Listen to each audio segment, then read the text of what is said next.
और इस तरीके से इतनी संख्या में आगे बढ़ना, पुलिस का कहना है कि ये कहीं ना कहीं लॉ एंड ऑर्डर की स्थिति खराब करने की तरफ कुछ चीज़ें हो सकती हैं, क्योंकि कोई ऐसा शख्स हो सकता है जो चीज़ें हैं वो स्थितियां जो हैं वो खराब कर दे। और आपको मैं बताऊं, ये जो तस्वीरें आप देखिए, जो समाजवादी पार्टी के जो अगर विधायकों के हाथ में भी जो पोस्टर हैं, बैनर हैं, वो भी आप देखिए हाथों में सिलेंडर लिया हुआ है।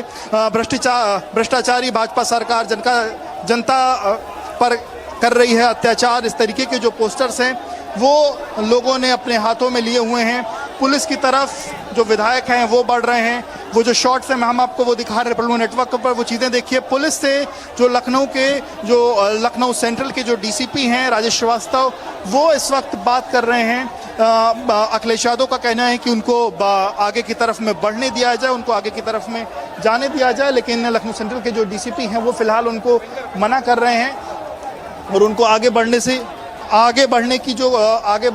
रोकने की कोशिश है वो कर रहे हैं। और आप देखिए कि आगे किस तरीके की स्थिति बनती है, किस तरीके से अखिलेश यादव क्या आगे जाते हैं या उनके नेताओं को रोका जाता है। और ये देखिए अब यहाँ पर जो विधायक हैं वो यहीं पर कहीं ना कहीं बैठने की कोशिश कर रहे हैं। देखिए तस्वीरें हम आपको दिखा रहे हैं, तस्वीरों में देखिए सभी विधायकों के हाथों में होर्डिंग, सभी विधायकों के हाथ में झंडे, और झंडा लेकर के विधायक जो है वो विधानसभा की तरफ कूच कर रहे थे। 5 दिनों का ये मानसून का वो सत्र जब विधानसभा सत्र चलना था, और उस दौरान 5 दिन पहले 14 तारीख को ही विधायकों ने ये बात कही थी कि सड़क से लेकर के सदन तक जो अलग अलग मुद्दे हैं उसको सपा के विधायक उठाएंगे। लेकिन उसके पहले की ये तस्वीरें आपको दिखाऊं कि आज जब वो पैदल मार्च कर रहे थे उस दौरान ही समाजवादी पार्टी के विधायकों को फिलहाल रोका जा रहा है। और अखिलेश यादव से और जो तमाम जो पार्टी के अखिलेश यादव देखिए सबको एक अपील कर रहे हैं, सबको बैठने की अपील कर रहे हैं, शांत होने के, अब शांत होकर के यहीं पर धरना देने की, बैठने की अपील कर रहे हैं। देखिए अखिलेश यादव हाथ हिलाते हुए सभी अपने विधायकों से अपील कर रहे हैं, क्योंकि पुलिस ने उनको आगे जाने की अनुमति जो है वो नहीं दी है, और इस कारण अखिलेश यादव की अपील की जो भी लोग हैं वो यहीं पर बैठ जाए। अखिलेश यादव फिलहाल पुलिस की तरफ से अपना मुंह फेर करके, और जो अपने कार्यकर्ताओं की तरफ फिलहाल अखिलेश यादव ने मुंह कर लिया है, और कार्यकर्ताओं से यहीं पर बैठने की अपील जो है वो अखिलेश यादव कर रहे हैं। अब देखना होगा कि विधायक यहाँ पर देखिए अब विधायकों का यहीं पर सड़क पर ही विक्रमादित्य मार्ग की जो सड़क है वहीं पर विधायकों का बैठना शुरू हो गया है। और विधायक यहाँ पर जो है वो स्थितियाँ मैं आपको दिखाऊं, और मैं विधायकों के पास भी चलूंगा और उनसे बात करने की भी कोशिश करूंगा कि यहाँ से वो आगे जाने की कोशिश कर रहे थे। फिलहाल पुलिस ने उनको रोक लिया है, बैरिकेड लगाई हुई है, और सीधे उन तस्वीरों पर मैं आपको ले चलूंगा कि क्या उन विधायकों का कहना है, क्या तमाम ऐसे कौन कौन से मुद्दे रहे जिनको लेकर के वो आगे बढ़ना चाह रहे थे, लेकिन पुलिस ने उनको रोक दिया है। तो फिलहाल ये विक्रमादित्य मार्ग की वो तस्वीरें जो हम आपको दिखा रहे हैं, ये देखिए विक्रमादित्य मार्ग की वो तस्वीरें जो हम आपको दिखा रहे हैं, लोगों के हाथों में तख्तियां हैं, पोस्टर हैं, बैनर हैं, और विधायकों को रोक लिया गया है। और विधायकों से हम आगे की तरफ में जिधर अखिलेश यादव हैं उधर बढ़ने की कोशिश कर रहे हैं कि अखिलेश यादव इन तमाम चीज़ों को लेकर के उनका क्या कहना है। हालांकि आज जो मौन प्रदर्शन था उनका, लेकिन उसके पहले ही अखिलेश यादव को जो लखनऊ कमिश्नरेट की जो पुलिस है उसने फिलहाल रोक रखा है, और अखिलेश यादव ने अपने पार्टी कार्यकर्ताओं से यहीं पर बैठने की भी अपील की है, यहीं पर धरना देने की अपील की है। आगे की जो तस्वीरें हैं आपको मैं दिखा रहा हूँ, ये देखिए जो लोग हैं वो यहाँ पर अपने हाथों में अलग अलग तख्तियाँ लिए हुए हैं, और आगे की तरफ में जाने की उनकी कोशिश भी है। और इसी दौरान पुलिस से उनकी कहीं ना कहीं कर रही है, क्योंकि पुलिस एकदम उनको आगे जाने की स्थिति में नहीं है। पुलिस की कोशिश है कि उनको यहीं पर रोका जा सके। और ये देखिए वो सामने की तस्वीरें, जब अखिलेश यादव के जो सुरक्षा के लोग हैं वो भी लोगों को इधर से हटाने की कोशिश कर रहे हैं। हालांकि उस दौरान जो इस वक्त पुलिस से उनकी बातचीत भी देखिए, एक राउंड फिर से जो दूसरी राउंड की जो बातचीत है वो इस वक्त अखिलेश यादव की चल रही है। जो चिरंजीव सिन्हा हैं लखनऊ पुलिस के अधिकारी, उनसे बातचीत कर रहे हैं अखिलेश यादव, और उनसे आगे बढ़ने की बात कर रहे हैं। लेकिन पुलिस फिलहाल उनको आगे जाने की जो अनुमति है वो नहीं देना चाहती है, आगे उनको नहीं बढ़ने देना चाहती है। तो ये वो तस्वीरें जो हम इस भीड़ से आपको हम दिखा रहे हैं कि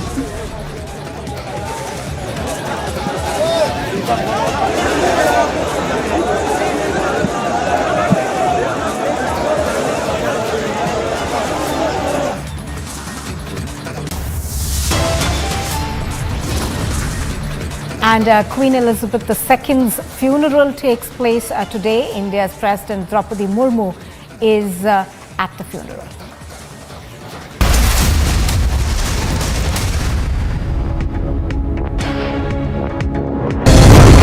Sonali Fogart murder probe. Now, CBI with a forensic team has arrived at Curly's restaurant, where Sonali Fogart was given drugs. Republic TV is giving you exclusive visuals from the Curly's pubs and bar. Now the CBI official and the CFSL team is collecting all the evidences in regards of Sonali Fogart case.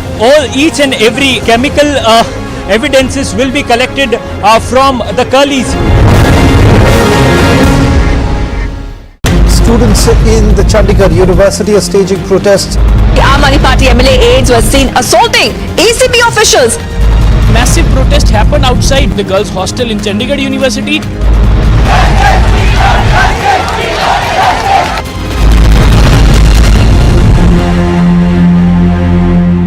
Massive protest has broken out at Chandigarh University after a girl allegedly leaked videos of hostel girls in Chandigarh University detained by the police. Students claim that 8 girls attempted suicide after the incident came to fore. It's all rumors. किसी बच्ची ने suicide नहीं किया, कोई hospital में admit नहीं है. जिस लड़की ने ये वायरल किया, हमारे ऑफिसर्स ने इमीडिएट कार्रवाई करते हुए 354C IT के तहत मामला दर्ज कर लिया गया. You can see the visuals. The police is heavily deployed here to manage the situation, just because from last night till now the situation is something else inside the campus.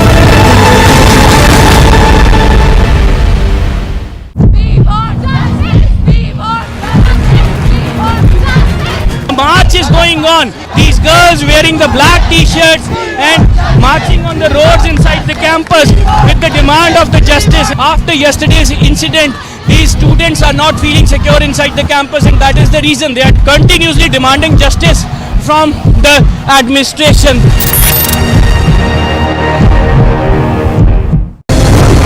Sonali Fogart murder probe. Now, CBI with a forensic team has arrived at Curly's restaurant, where Sonali Fogart was given drugs. Republic TV is giving you exclusive visuals from the Curly's pubs and bar. Now the CBI official and the CFSL team is collecting all the evidences in regards of Sonali Fogart case.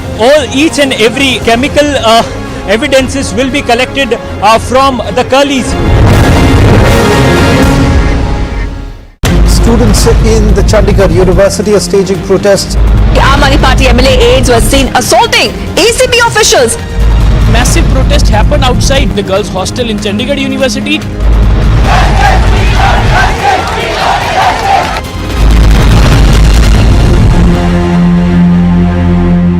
Massive protest has broken out at Chandigarh University after a girl allegedly leaked videos of hostel girls in Chandigarh University detained by the police. Students claim that 8 girls attempted suicide after the incident came to fore. It's all rumors. किसी बच्ची ने suicide नहीं किया, कोई hospital में admit नहीं है. जिस लड़की ने ये वायरल किया, हमारे ऑफिसर्स ने इमीडिएट कार्रवाई करते हुए 354C IT के तहत मामला दर्ज कर लिया गया. You can see the visuals. The police is heavily deployed. March is going on. These girls wearing the black t-shirts and marching on the roads inside the campus with the demand of the justice. After yesterday's incident, these students are not feeling secure inside the campus, and that is the reason they are continuously demanding justice from the administration.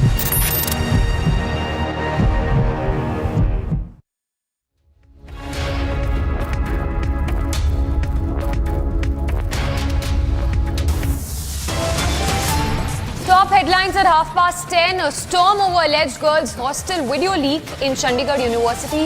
3 arrested hostel wardens suspended. Communal violence in United Kingdom's Leicester Hindu temple targeted. Police says won't tolerate disorder. From unemployment to price rise, Samajwadi Party raises at all stages. Mega showdown outside the Lucknow Assembly. Trouble mounts for Jacqueline Fernandez, asked to appear before the economic offences wing again in the 200 crore scam. Queen Elizabeth II's funeral to be held today.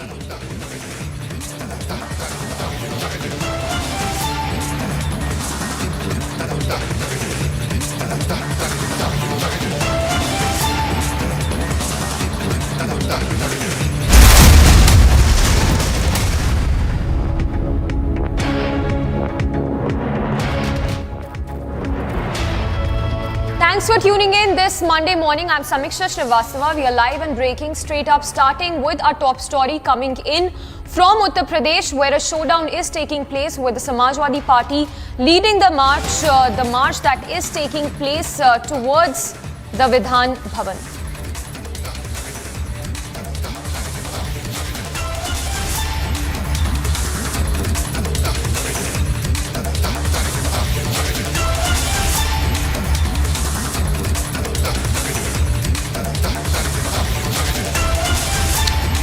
So, as you can see, the visuals coming in, Akhilesh Yadav there, who's leading the march of the Samajwadi Party from the party office to the Uttar Pradesh Vidhan Bhavan. Remember, security has also been heightened outside the Vidhan Bhavan. As you can see, the Samajwadi Party workers who are present in large numbers staging a protest, and Samajwadi Party Supremo Akhilesh Yadav there leading that march towards the Vidhan Bhavan. We'll go across to Vivek as well, who's reporting live from Lucknow, but the SP workers there, the leaders who've gathered in large numbers.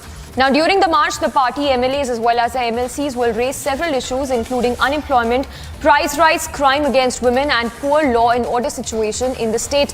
Vivek is reporting live from Lucknow. If I can go across to Vivek. Vivek, if you could talk to us more and give us a sense as to this protest march which is being staged by the SP workers, with the SP workers now going towards the Vidhan Bhavan.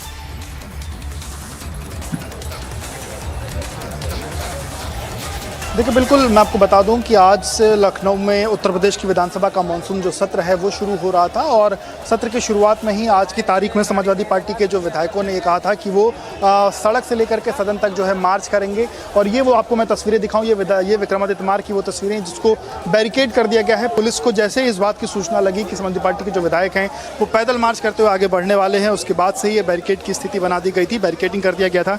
3 layer की security है जो यहाँ पर बनाई गई है, और barricade के दूसरी तरफ हम इसके पहले वाले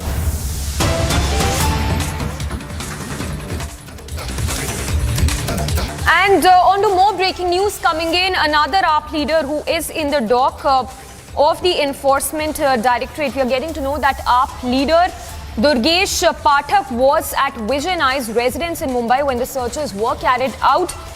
Top sources telling to Republic that the ED has confiscated the AAP leader's mobile phone and other electronic devices as well. Our senior editor Shravan breaking those updates for us. Shravan, if you could give us more details on Durgesh Pathak, who is in the ED net now.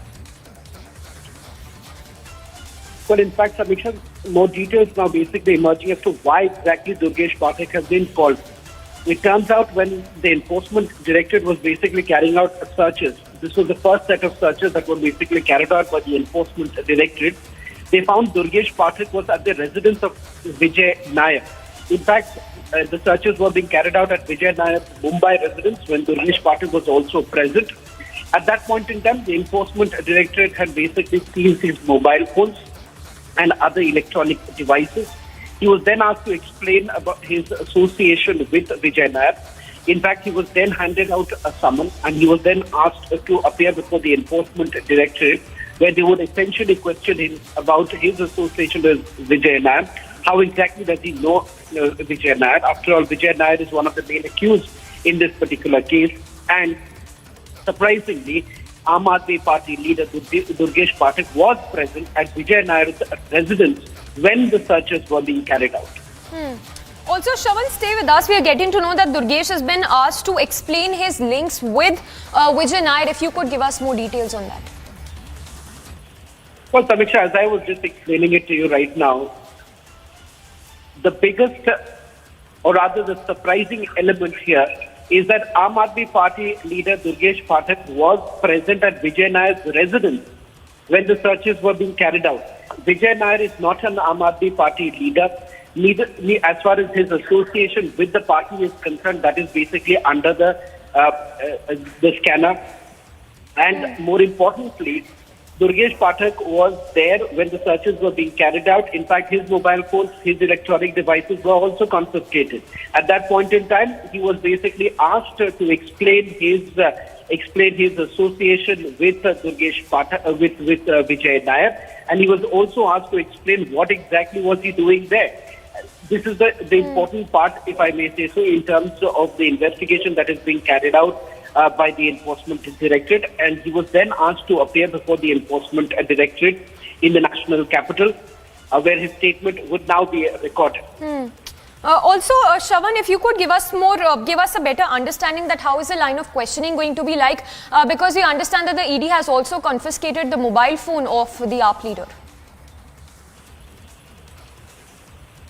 Well, what's going to be very important right now to focus is the fact that Durgesh Pathak was essentially going to be questioned by the Enforcement Directorate on the lines that why exactly he was present at Vijay Nair's residence. Secondly, for how long has he known Vijay Nair to begin with? And third, whether at all there is any association that Durgesh Pathak has with Vijay Nair vis-a-vis the excise policy. Because here the allegation is that Vijay Nair has also been instrumental in drafting this excise policy along with the bureaucrats as well as the Aam Aadmi Party leaders. And that is exactly why he would be questioned on those very grounds. The statement will also be recorded by the enforcement on that very ground.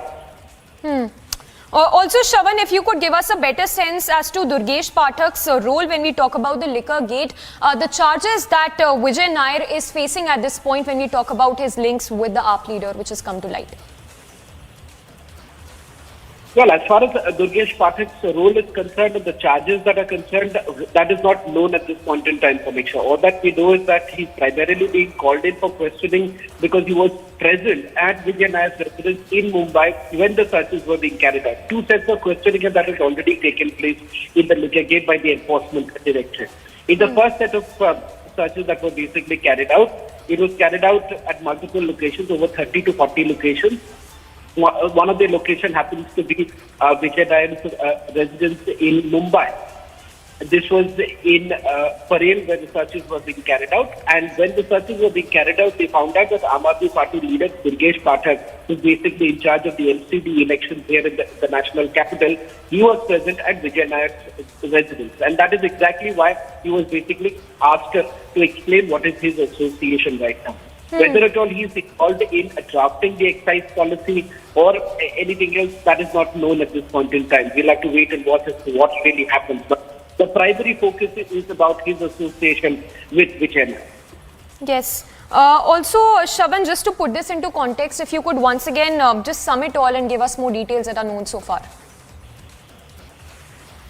Well, in fact, Samiksha, all that we know right now with the two sets of searches that have already been carried out, the Enforcement Directorate has a different mandate altogether. They are also looking at the role of certain political parties down south and their association with the liquor policy and the tenders that were basically given to some associates of certain politicians down south. They've carried out the searches. The last set of searches that were carried out was primarily focused in states like Andhra Pradesh, Telangana, Karnataka, as well as in Tamil Nadu. It is a little different than what we are really looking at as far as the Central Bureau of Investigation is concerned, because the Central Bureau of Investigation looks at private individuals, they're looking at the vendors and those who had basically received the licenses and whether at all there is a quid pro quo. All that is what the Central Bureau of Investigation is looking at. Also, Shravan, before we let you go, if you could once again talk to us more about the probe into the liquor gate so far, because from what we understand, with more and more AAP leaders coming in the net of ED, it seems that the rot runs really deep with more AAP leaders now under scanner. Well, as far as the liquor gate is concerned, remember the Enforcement Directorate is now only concerned about the money laundering angle, whether at all shell companies were basically used, who is exactly the beneficiary in this particular case, whether at all there was a quid pro quo. All of that put together, it's important to point out here is that they are now looking at the role of these companies, these liquor companies, in terms of bribing certain public servants. Those are the parts that they are looking at. Also, Shravan, any response coming in from the Aam Aadmi Party at this point?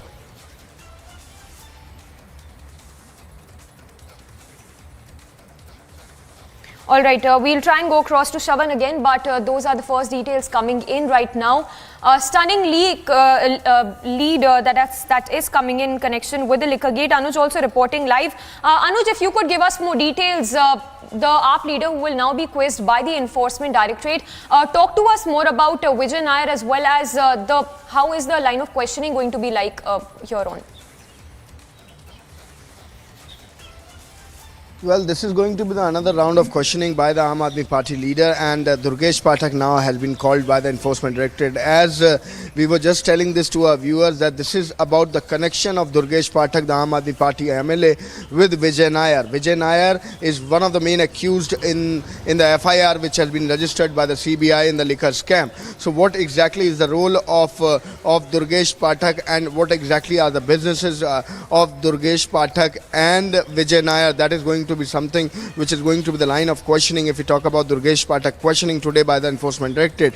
Whereas important part here to mention is when Vijay Nair residence was raided in Mumbai, Durgesh Pathak was present at that point in time at that particular residence. So this is again becoming a very important lead for the Enforcement Directorate, because Vijay Nair is someone who is there in the FIR and is one of the main accused, and CBI being looking for Vijay Nair. Vijay Nair was not in country, has sent a message that I am not in country, will join the investigation when and where will be asked. But on the very other hand, let me tell you that Vijay Nair plays an important role as per the CBI, has been alleged by CBI, and as he is there in the FIR also, he is very much there, his name is very much there in that very FIR which has been registered by the CBI. And now as Enforcement Directorate is looking into the money angle, is looking into the money trail, now Enforcement Directorate is going ahead with the investigation, has called Durgesh Pathak. Durgesh Pathak, an Aam Aadmi Party MLA, he has already reached there at the Enforcement Directorate. The line of questioning, as we are telling this to our viewers, is going to be his link with Vijay Nair.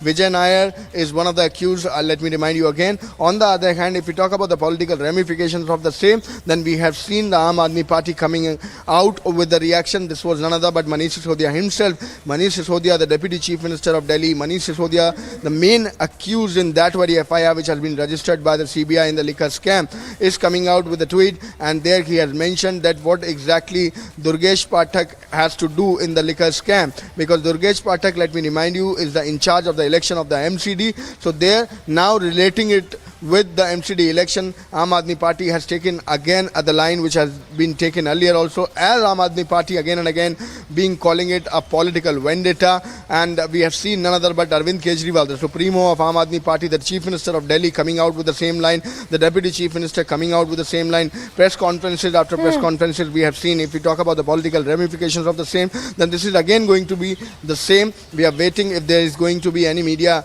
bite of Manish Sisodia. That's something what I have been told. So we are waiting for that also, if Manish Sisodia will be speaking on camera also. But Manish Sisodia as came out with a tweet and hitting BJP, the Bharatiya Janata Party, and the Enforcement Directorate, and giving it another angle and relating it to the MCD elections also. Well, absolutely, Anuj. I was just coming to that, the tweet that has been put out by Manish Sisodia, where he has said that what has our MCD election in charge got to do with the Delhi government liquor policy? So a lot of explanation that the AAP will also have to give at this point, because on one hand we have Sisodia who's saying that the MCD election has no link with the liquor gate accused, but on one hand we have those the meet especially that was held of the AAP leader with the liquor gate accused. Oh, well, exactly. That is the main point, and that is where the Enforcement Directorate is going ahead with the investigation. This is never related to any kind of election, because this is the particularly agency working on the same. This is particularly agency going ahead with the investigation, where they are making it clear that this is all about the link of Durgesh Pathak and Vijay Nair. Vijay Nair, as we are telling this to our viewer continuously, that who Vijay Nair is. Vijay Nair is associated with Aam Aadmi Party, and he is one of the main accused in the very FIR which has been registered by the CBI in the liquor scam. So this is all going to be about the connection of Durgesh Pathak and Vijay Nair. How Durgesh Pathak was there when Vijay Nair residence in Mumbai was raided by the CBI, and that is something which is going to play an important role. We have seen the multiple searches which was conducted by the CBI when it was none other but Manish Sisodia's residence in the national capital, when it was none other than Excise Commissioner was also raided. So this is all going to be the part of investigation. We are continuously reporting live on the story. Durgesh Pathak, Aam Aadmi Party leader, is under the scanner now. Enforcement Directorate questioning Durgesh Pathak. We'll be right back after a short break. Stay tuned.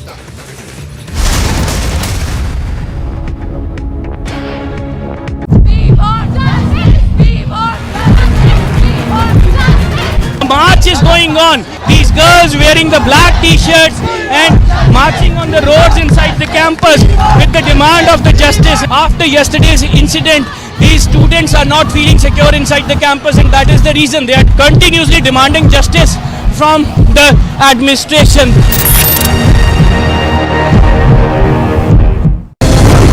Sonali Fogart murder probe now. CBI with a forensic team has arrived at Curly's restaurant, where Sonali Fogart was given drugs. Republic TV is giving you exclusive visuals from the Curly's pubs and bar. Now the CBI official and the CFSL team is collecting all the evidences in regards of Sonali Fogart case. Each and every chemical evidences will be collected from the Curly's. Students in the Chandigarh University are staging protests. The Aam Aadmi Party MLA aides were seen assaulting ACB officials. Massive protest happened outside the girls' hostel in Chandigarh University.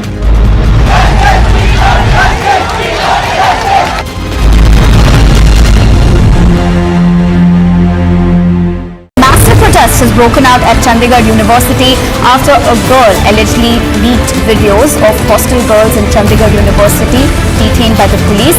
Students claim that 8 girls attempted suicide after the incident came to fore. It's all rumors. किसी बच्ची ने suicide नहीं किया, कोई hospital में admit नहीं है. जिस लड़की ने ये वायरल किया, हमारे ऑफिसर्स ने इमीडिएट कार्रवाई करते हुए 354C IT के तहत मामला दर्ज कर लिया गया. You can see the visuals. The police is heavily deployed here to manage the situation, just because from last night till now the situation is something else inside the campus.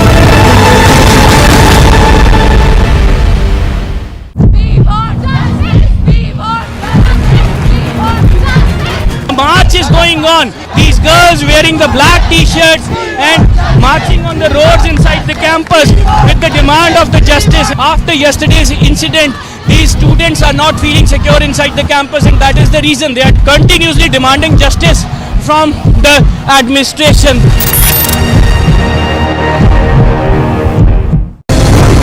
Sonali Fogart murder probe now. CBI with a forensic team has arrived at Curly's restaurant, where Sonali Fogart was given drugs. Republic TV is giving you exclusive visuals from the Curly's pubs and bar. Now the CBI official and the CFSL team is collecting all the evidences in regards of Sonali Fogart case. Each and every chemical evidences will be collected from the Curly's.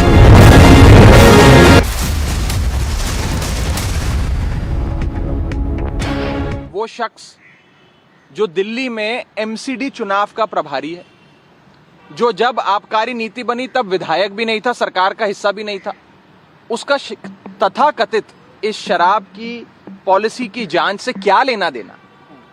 ऐसे शख्स को बुलाने का तो केवल राजनीतिक मकसद ही समझ में आता है, इसका कोई जांच संबंधित या कानूनी मकसद समझ नहीं आता. इसीलिए मैं कहता हूं, मुद्दा आबकारी नीति नहीं है, मुद्दा दिल्ली सरकार का फाइनेंस डिपार्टमेंट नहीं है, मुद्दा कथाकथित शराब पॉलिसी नहीं है, मुद्दा अरविंद केजरीवाल है, मुद्दा आम आदमी पार्टी है, मुद्दा भाजपा के लिए है कि अरविंद केजरीवाल को खत्म करो. आज अरविंद केजरीवाल देश भर में एक चुनौती बन के भाजपा के लिए उभर रहे हैं. जम्मू से लेकर कन्याकुमारी तक, गुजरात से लेकर गुवाहाटी तक, हर जगह केजरीवाल मॉडल ऑफ गवर्नेंस की चर्चा है और ये देख के कहीं ना कहीं भारतीय जनता पार्टी घबराई हुई है, डरी हुई है। मनीष सिसोदिया ने कहा था कि 4 दिन के अंदर उनकी गिरफ्तारी हो जाएगी। लगातार मंच से अरविंद केजरीवाल ये ऐलान करते रहे कि जल्द ही उन्हें गिरफ्तार कर लिया जाएगा। इस पर क्या कहना है आपका? देखिए, हमने तो चुनौती दी कि अगर सीबीआई की जांच में, ईडी की जांच में आपको कुछ मिला है, आप ये जो रोज मैन्युफैक्चर्ड स्टिंग जारी करते हैं इसमें कोई दम है, तो मनीष सिसोदिया जी को सोमवार तक गिरफ्तार करें। आज सोमवार हो गया, आज तक गिरफ्तार नहीं किया, तो कहीं ना कहीं इस पूरे प्रकरण का राजनैतिक मोटिवेशन है। मोटिवेशन कानूनी जांच नहीं है। और जैसा कि मैंने Well, this was Raghav Chadha of the Aam Aadmi Party, who's again calling it a political vendetta and again saying that why don't the Enforcement Directorate and the CBI arrest Manish Sisodia if they got anything. But today the important update is that Durgesh Pathak, another MLA of Aam Aadmi Party, is now going to be grilled by the Enforcement Directorate. Durgesh Pathak has already reached Enforcement Directorate office, and there now the questioning will be there of Durgesh Pathak. So this is Aam Aadmi Party who is going to be more in trouble. We are reporting live on the story. We'll be right back after a short break. Stay tuned.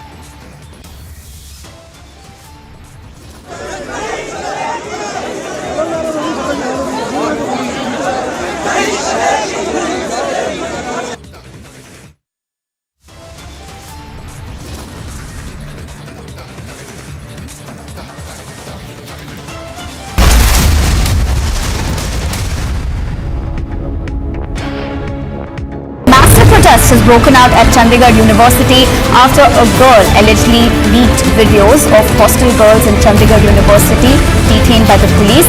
Students claim that 8 girls attempted suicide after the incident came to fore. It's all rumors. किसी बच्ची ने suicide नहीं किया, कोई hospital में admit नहीं है। जिस लड़की ने ये वायरल किया, हमारे ऑफिसर्स ने इमीडिएट कार्रवाई करते हुए 354C IT के तहत मामला दर्ज कर लिया गया। You can see the visuals. The police is heavily deployed here to manage the situation, just because from last night till now the situation is something else inside the campus.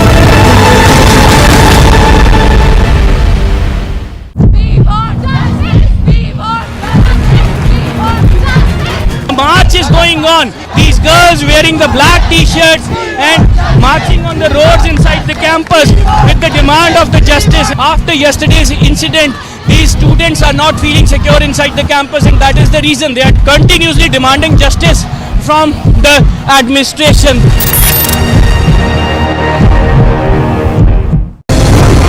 Sonali Phogat murder probe. Now CBI with a forensic team has arrived at Curly's restaurant where Sonali Phogat was given drugs. Republic TV is giving you exclusive visuals from the Curly's pubs and bar. Now the CBI official and the CFSL team is collecting all the evidences in regards of Sonali Phogat case. Each and every chemical evidences will be collected from the Curly's. Students in the Chandigarh University are staging protests. The Aam Aadmi Party MLA aides were seen assaulting ACB officials. Massive protest happened outside the girls' hostel in Chandigarh University.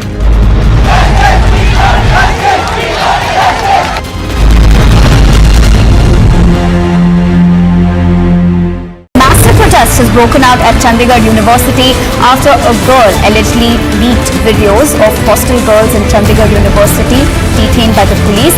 Students claim that 8 girls attempted suicide after the incident came to fore. It's all rumors. किसी बच्ची ने suicide नहीं किया, कोई hospital में admit नहीं है। जिस लड़की ने ये वायरल किया, हमारे ऑफिसर्स ने इमीडिएट कार्रवाई करते हुए 354C IT के तहत मामला दर्ज कर लिया गया।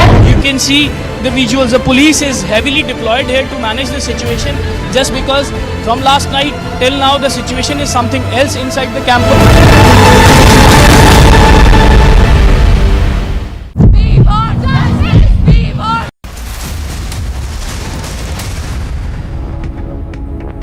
Thanks for staying tuned. tracking the big story this hour coming in from the national capital, we understand that AAP leader Durgesh Pathak, who's now under the lens of the Enforcement Directorate, this after he was found at the residence of Liquorgate accused Vijay Nair in Mumbai. So the AAP leader, who will now be interrogated by the Enforcement Directorate, he was found at Liquorgate accused Mumbai residence. Questions now arising as to the link of the AAP leader with the Liquorgate scam accused. So, in fact, also it is also coming to light that the ED seized mobile and devices belonging to the AAP leader. Slipping into a very short break, but on the other side, we'll get you live coverage as another AAP leader who's now in the dock of the Enforcement Directorate.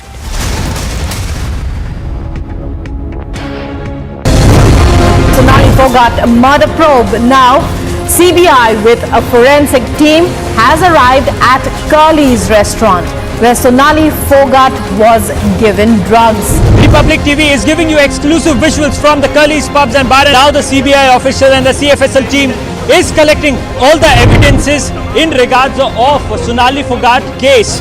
Each and every chemical evidences will be collected from the Curly's. Students in the Chandigarh University are staging protests. The Aam Aadmi Party MLA aides were seen assaulting ACB officials. Massive protest happened outside the girls' hostel in Chandigarh University.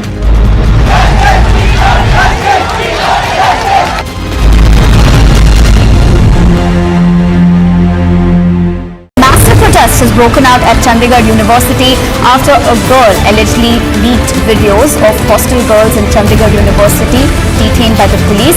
Students claim that 8 girls attempted suicide after the incident came to fore. It's all rumors. किसी बच्ची ने suicide नहीं किया, कोई hospital में admit नहीं है. जिस लड़की ने ये वायरल किया, हमारे ऑफिसर्स ने इमीडिएट कार्रवाई करते हुए 354C IT के तहत मामला दर्ज कर लिया गया. You can see the visuals. The police is heavily deployed here to manage the situation, just because from last night till now the situation is something else inside the campus.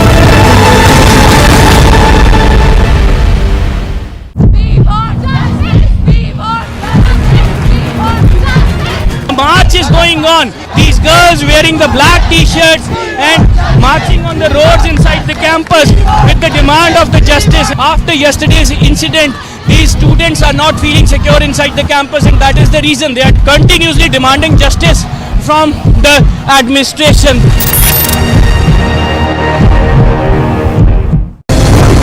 Sonali Fogart murder probe. Now, CBI with a forensic team has arrived at Curly's restaurant, where Sonali Fogart was given drugs. Republic TV is giving you exclusive visuals from the Curly's pubs and bar. Now the CBI official and the CFSL team is collecting all the evidences in regards of Sonali Fogart case.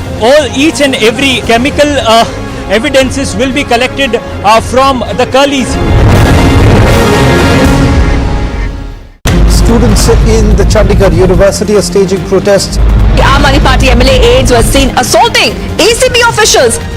Massive protest happened outside the girls' hostel in Chandigarh University.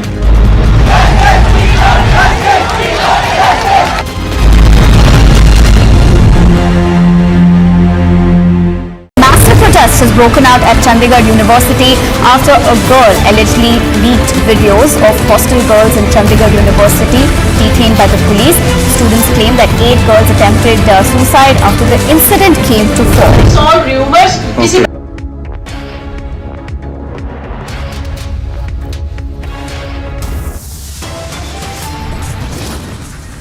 After accused number 1 Manish Sisodia, the Aam Aadmi Party's MLA Durgesh Pathak is in the dock over Liquorgate. Political uproar over Liquorgate as multiple Aam Aadmi Party links now emerge. Storm over alleged girls' hostel video leak in Chandigarh University. 3 people are arrested. The hostel warden is suspended.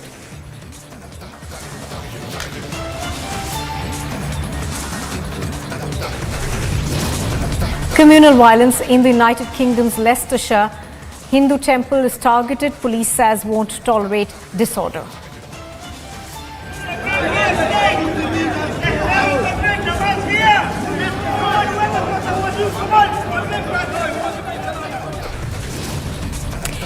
unemployment to price rise, the Samajwadi Party races at all stages a mega showdown outside the Lucknow Assembly.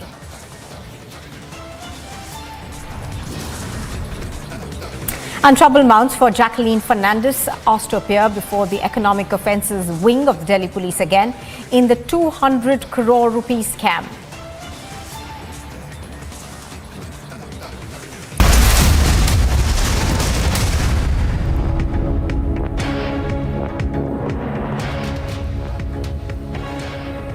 Good morning and welcome. You are with Republic TV. This is Live and Breaking. I'm Nupur Talwar Suri.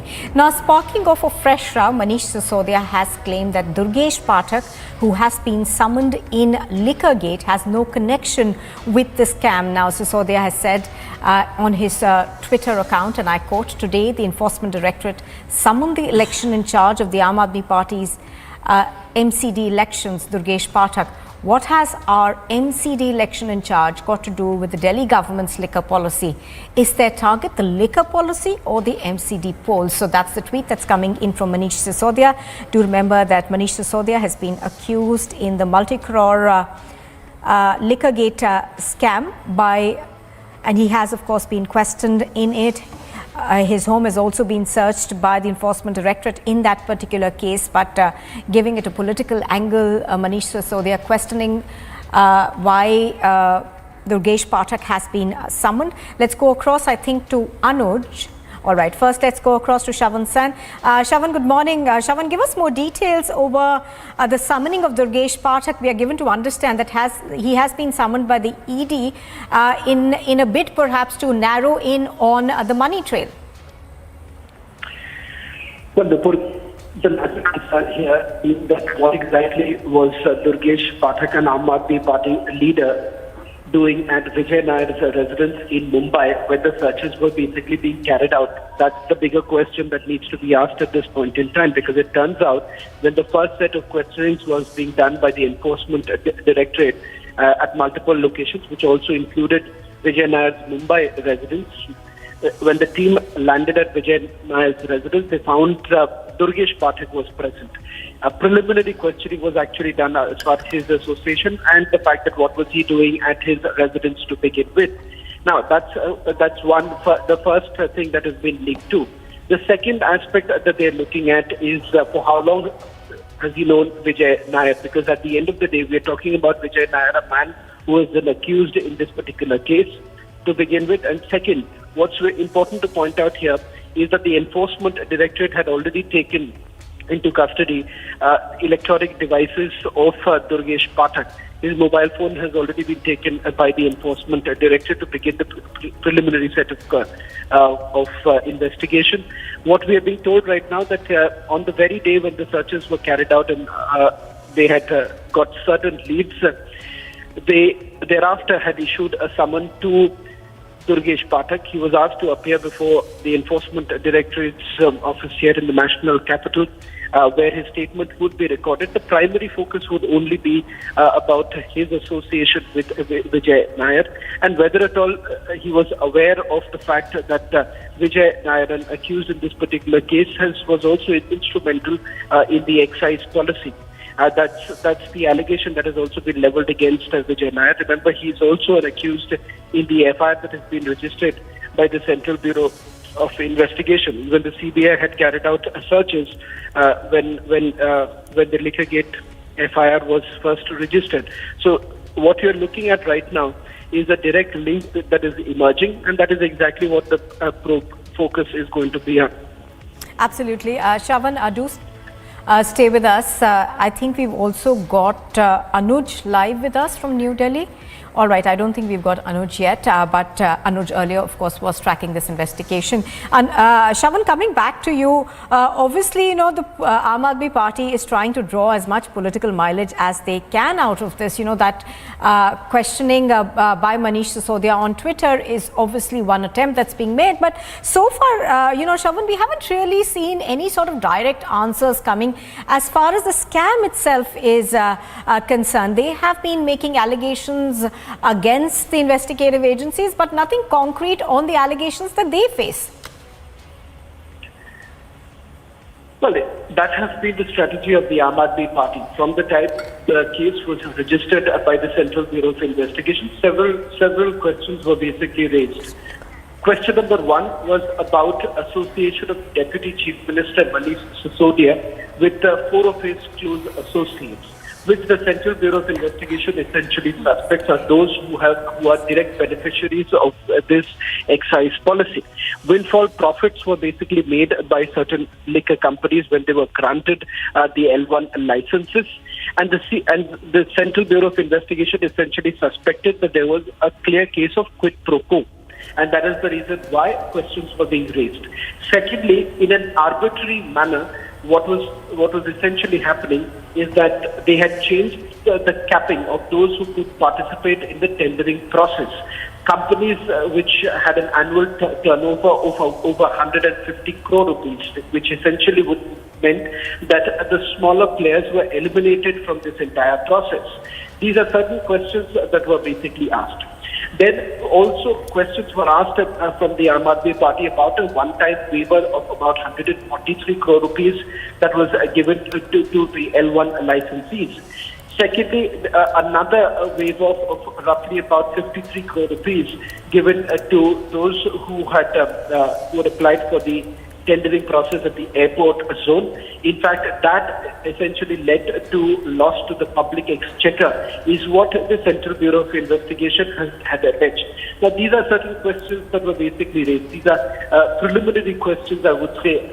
Investigation has now reached at another stage, which obviously the agencies are quite tight-lipped about, because the investigation has reached a crucial point, if I may say so, because several statements have already been recorded. Roughly over 1,000 statements have been recorded by the Central Bureau of Investigation. The Enforcement Directorate basically stepped in much later. But the focus of the Enforcement Directorate's probe is a little different than the Central Bureau of Investigation. The distinction essentially being is that they are also looking at certain companies based down south who they believe benefited from this particular excise policy. That is the reason why in the last set of searches that were carried out by the Enforcement Directorate, it was, if you take a look at the searches, was being primarily carried out in states like Telangana, Andhra Pradesh, Karnataka, as well as in Tamil Nadu. In fact, there is also another link that has now emerged from the probe that has been carried out, is the Punjab link, because the Enforcement Directorate had carried out searches at 2 locations in Punjab that happens to be the excise department officials. They had also come under the scanner. Whether at all there was any benefit that the party essentially received during the Punjab elections is an allegation that has been leveled against them. The party, on the other hand, has been quite muted in their response when it comes to direct allegations on Liquorgate. There hasn't been a direct response. All that we have essentially seen is political whataboutery coming in from the Aam Aadmi Party. The Aam Aadmi Party has essentially been saying that somewhere down the line, the government has been extremely nervous about the growth of the Aam Aadmi Party, and that is the reason why central agencies were being used to curtail their growth altogether. Right, Shavan, stay with us. I'm going to go across to Mr. Sirsa on the phone line right now. Mr. Sirsa, good morning. Thank you for speaking to us on Republic TV. Mr. Sirsa, we have just seen a tweet that's come out from Manish Sisodia where he questions the intentions of the agencies while they're questioning Durgesh Pathak. But the fact of the matter also is that he was seen at one of the accused home when a raid was taking place. So do you think that instead of answering questions in the Liquorgate scam, these are just diversionary tactics of the Aam Aadmi Party?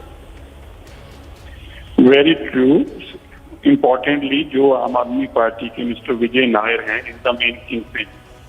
Because I'm closely watching this case, मुझे एक आदमी कौन किसको मिला, कब मिला, कहाँ मिला, I'm aware of that. और दुर्गेश पाठक और एक और आम आदमी पार्टी के एमएलए तो इसमें एक कंपनी में उनका भाई पार्टनर भी है.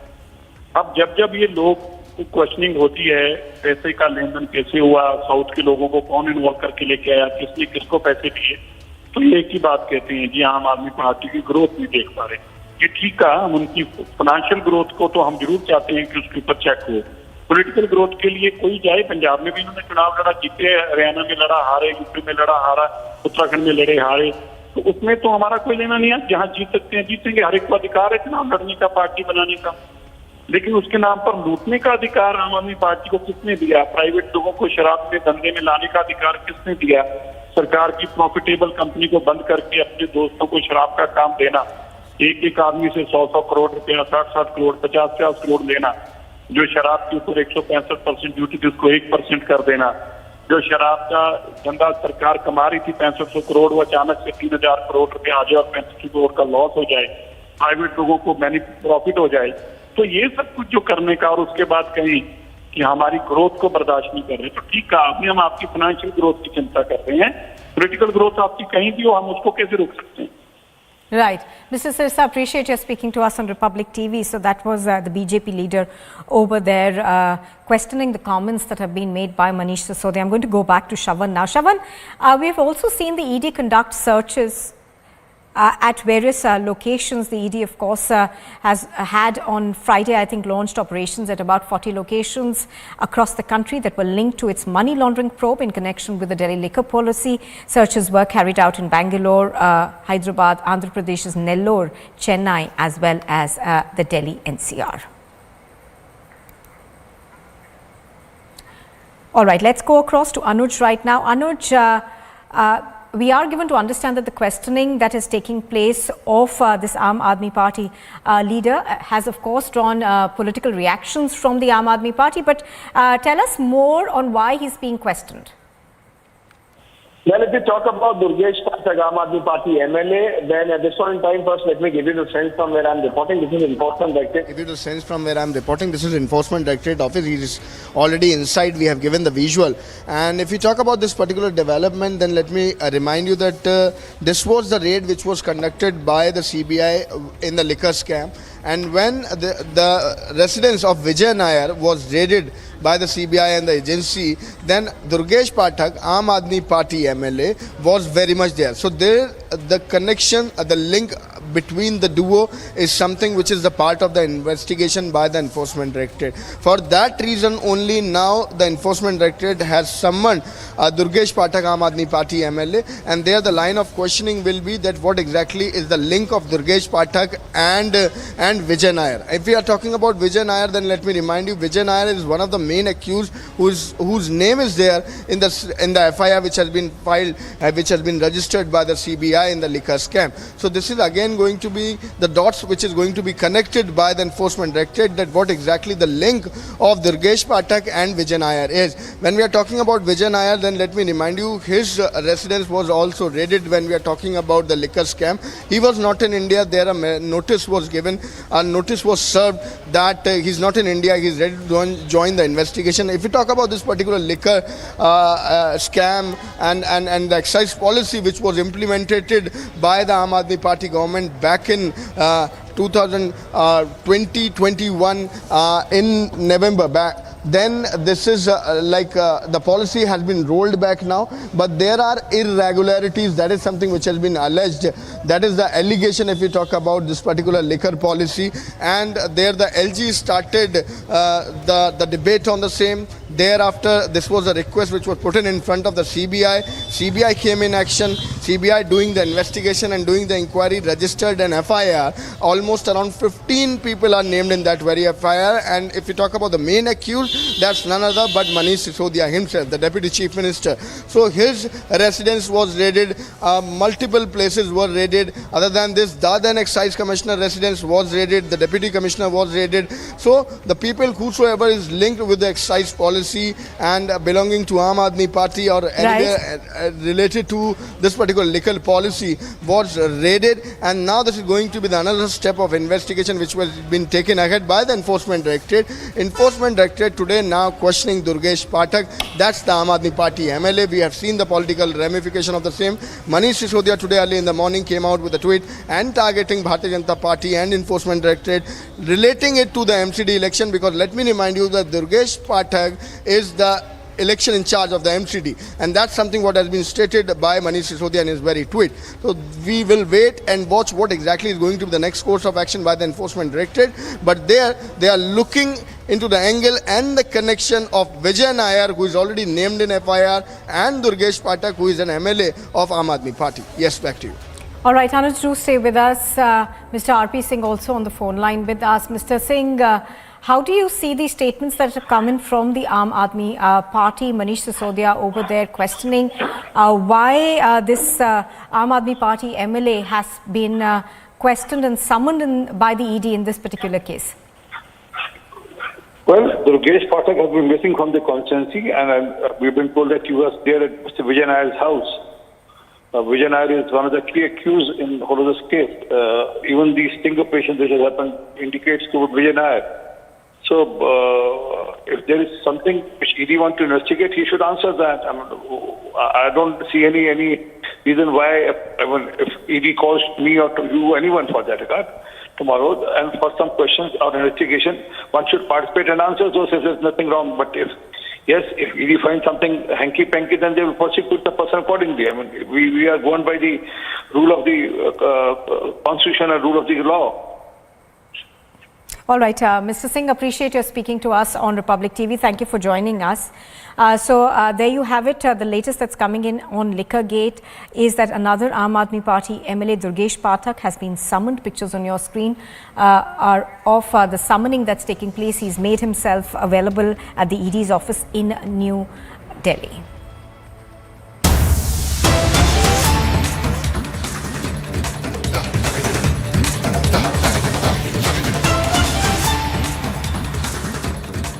All right, news just coming in. We are now learning that the Enforcement Directorate is all set to file its charge sheet against Partha Chatterjee. The charge sheet is likely to be filed today. This, of course, is the first charge sheet that's being filed by the Enforcement Directorate in the SSC recruitment scam. So this essentially is the Bengal job scam in which we are seeing this first charge sheet of the ED being filed. This ED charge sheet is likely to be filed today. So essentially the investigation agency all set to file its charge sheet against Partha Chatterjee in the SSC recruitment scam. So do remember that the Enforcement Directorate has been investigating the case for quite some time now. We are given to understand that that investigation perhaps moving forward in terms of the Enforcement Directorate now being all set to file its charge sheet against Partha Chatterjee. Partha Chatterjee, of course, is one of the accused in this scam, and the charge sheet is likely to be filed today. This, of course, will be the first charge sheet so far that's been filed by the Enforcement Directorate in the Bengal jobs scam. So that's the latest that we are getting in this particular case. I think Shavan joins us right now. Shavan, tell us more. But in fact, we can now confirm that the Enforcement Directorate is all set to file its first charge sheet in the SSC recruitment scam. Remember, in this particular case, senior Trinamool Congress leader Partha Chatterjee was arrested. Along with him, a close associate of Partha Chatterjee, Orpita Mukherjee, was also arrested by the Enforcement Directorate. This after a huge cash stash was recovered from Orpita Mukherjee's residence.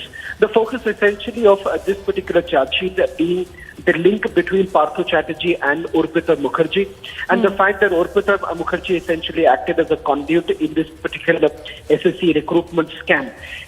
Money was taken from some of the candidates, undeserving candidates who ended up getting the job, and those who were on the merit list, higher on the merit list, did not land up with a job. And remember, this comes after the Calcutta High Court had basically stepped in, asking the Central Bureau of Investigation to probe the matter. And secondly, what is important to point out here is that all this while, Partha Chatterjee was basically trying to distance himself from Orpita Mukherjee. It turns out that in the investigation that has been carried out by the Enforcement Directorate, they have basically come across land deeds.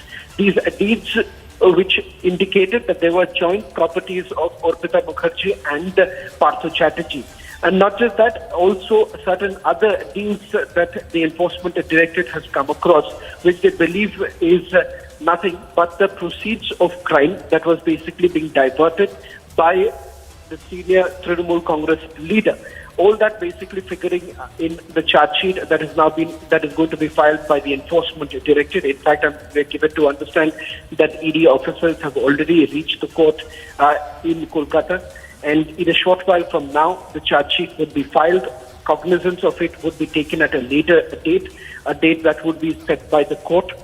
Thereafter, more details likely to emerge, but certainly a lot of progress essentially being made in the Bengal land job scam.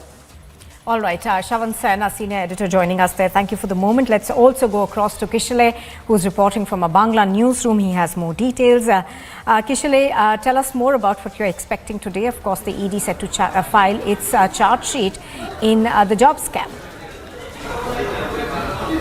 Well, exactly, Nupur. As Shravan was pointing out, the ED team, 4-member team, has already left the CGO complex office, the CBI ED office, and they have left for the court where they'll be filing the charge sheet. They'll be submitting the charge sheet against Partho Chatterjee and Orpita Mukherjee, as Shravan was pointing out. And also with them is a lawyer who will be taking up the whole process. We are getting to know that the charge sheet which they are going to file has detailed information about all the investigations that has been done till date by ED. We have seen how stacks of cash was recovered from Orpita Mukherjee's house, who was a close aide of Partho, and then we saw ED visiting different locations, including other close aides of Partho Chatterjee like Kollan Ganguly and others, and all of them were investigated. Their house were being searched. Many of them were summoned to the ED office and they were questioned, and finally the first charge sheet in this case will be filed. We are showing first visuals as well. The ED officials are reaching, they have reached the court premises. As we are getting to know, they left from the CBI office, CGO complex, from the ED office in CGO complex here in Kolkata about half an hour back, and right now the process of submitting and filing the charge sheet is on, and with them is a lawyer, the ED lawyer, who is taking care of the whole process, and also 4 ED officials, investigators are there in the court premises to take care of the whole process. Nupur. Absolutely, as you're pointing out, of course, we are expecting the charge sheet to be filed today. But what I wanted to ask you also, of course, was, just the sheer optics in this case, essentially, Kishale, was something that stunned people all across the country.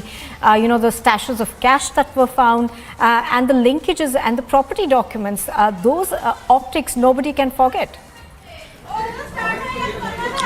Well, exactly, as you rightly said, the whole country was shocked to see that stockpile of cash, the huge stashes of cash on the recovered from the house of Orpita Mukherjee, was a close aide of Partho Chatterjee. And not only the cash, but also envelopes of the higher education department were found from Orpita's house, where there were documents that mentioned that who will be recruited in what post and what payment they gave instead of the job, in return of the job. So the whole details of this whole scam was there, right there in Orpita Mukherjee's house. There was a red diary and a black diary that was found with names of candidates, undeserving candidates who did not pass the TET exam or other exams in this whole process, and still they were recruited in terms of in return of money, or because they were very close to some ministers or Trinamool Congress leaders. These are the charges, these are the allegations, and we were shocked to see that amount of cash recovered in multiple flats and apartments of Orpita Mukherjee. And later on she said that was not my money, that was Partho Chatterjee's money. They kept the money in my flat. I could not even use my apartment. So all these information came out in public, and we were the first one to investigate the whole matter from our end as well, and we gave exclusive information about the whole money trail as well. So right now CBI is reaching ED is reaching the court to file the charge sheet, and we are tracking the developments. All right, thank you very much, Kishale, for joining us. So that's the latest that we are getting in the Bengal job scam, where the ED is all set to file its charge sheet.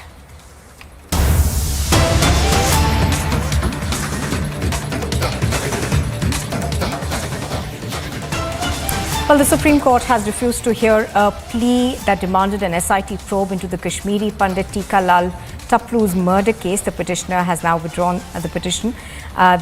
Senior advocate Gaurav Bhatia, of course, had appeared on behalf of Ashutosh Taplu's son of Tika Lal Taplu, who was brutally murdered. The petition was filed on behalf of Ashutosh Taplu, the son of the deceased advocate.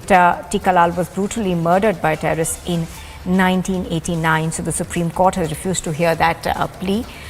This plea, of course, had sought an SIT probe into the murder of Kashmiri Pandit Tikalal Taplu.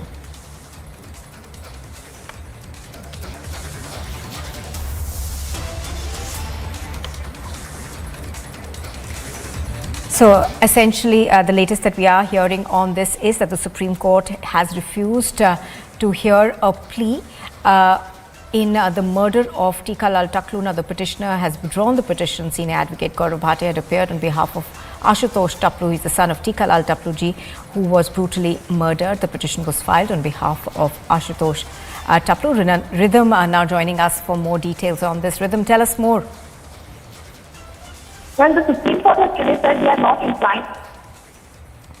All right, that's a very poor audio connection that we have with Rhythm. We're going to fix that and go back to her in just a bit, but the Supreme Court refusing to hear that plea.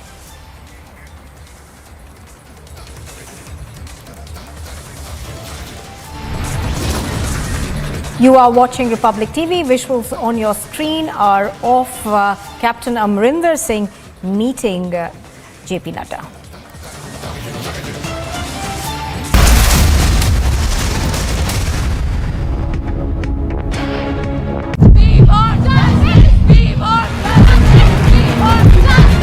March is going on. These girls wearing the black t-shirts and marching on the roads inside the campus with the demand of the justice. After yesterday's incident, these students are not feeling secure inside the campus, and that is the reason they are continuously demanding justice from the administration.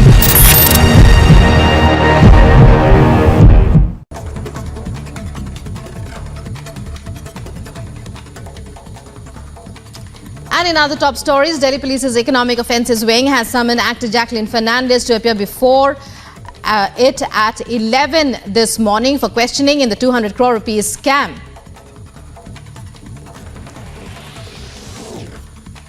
After Begusarai, now indiscriminate firing reported on the streets of Vaishali, a district in Bihar. Bike-borne criminals fled in the direction of Rajendra Chowk, firing indiscriminately on Marai Road. An investigation has now been launched to nab the accused. Mumbai court to hear the bail application of Sanjay Raut today in Patrachal scam case, accused in a 1,000 crore scam. Arrested on August 1st, Sanjay Raut's judicial custody ends today. Akhilesh Yadav will lead the march of the Samajwadi Party legislators from the party office to Uttar Pradesh Vidhan Bhavan today to attend the monsoon session of the state legislature. During the march, party MLAs and MLCs will raise issues of unemployment, price rise, crimes against women and the poor, and the law and order situation in the state. Ahead of the showdown, UP Deputy Chief Minister has now launched a scathing attack, saying that the ones who protected goons now want to raise issues. And a quick roundup of news in brief from across the globe. Mourners continued to pour in to pay tributes to Queen Elizabeth II in the early hours the day of the monarch's state funeral. British officials said that the queue for people in view of to view Queen Elizabeth II lying in state had reached final capacity and had to be closed to new entrants. The Queen Consort Camilla has paid tribute to Queen Elizabeth II, saying she carved her own role in a tribute to late Queen that was her mother-in-law. The Queen Consort talked about her character and passions, but also shared a personal anecdote from.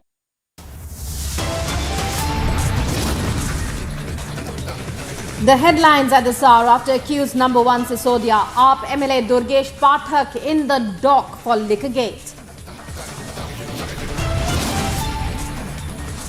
Political uproar over Liquorgate as multiple AAP links now emerge.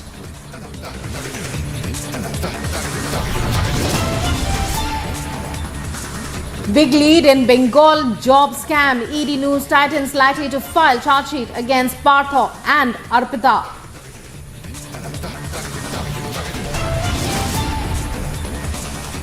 Storm over alleged girls' hostel video leak in Chandigarh University. 3 arrested, hostel warden suspended.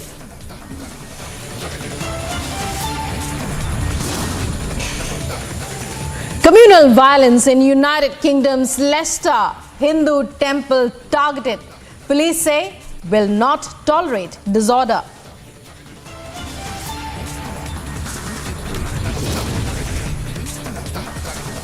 From unemployment to price rise, Samajwadi Party raises it all, stages mega showdown outside Lucknow Assembly.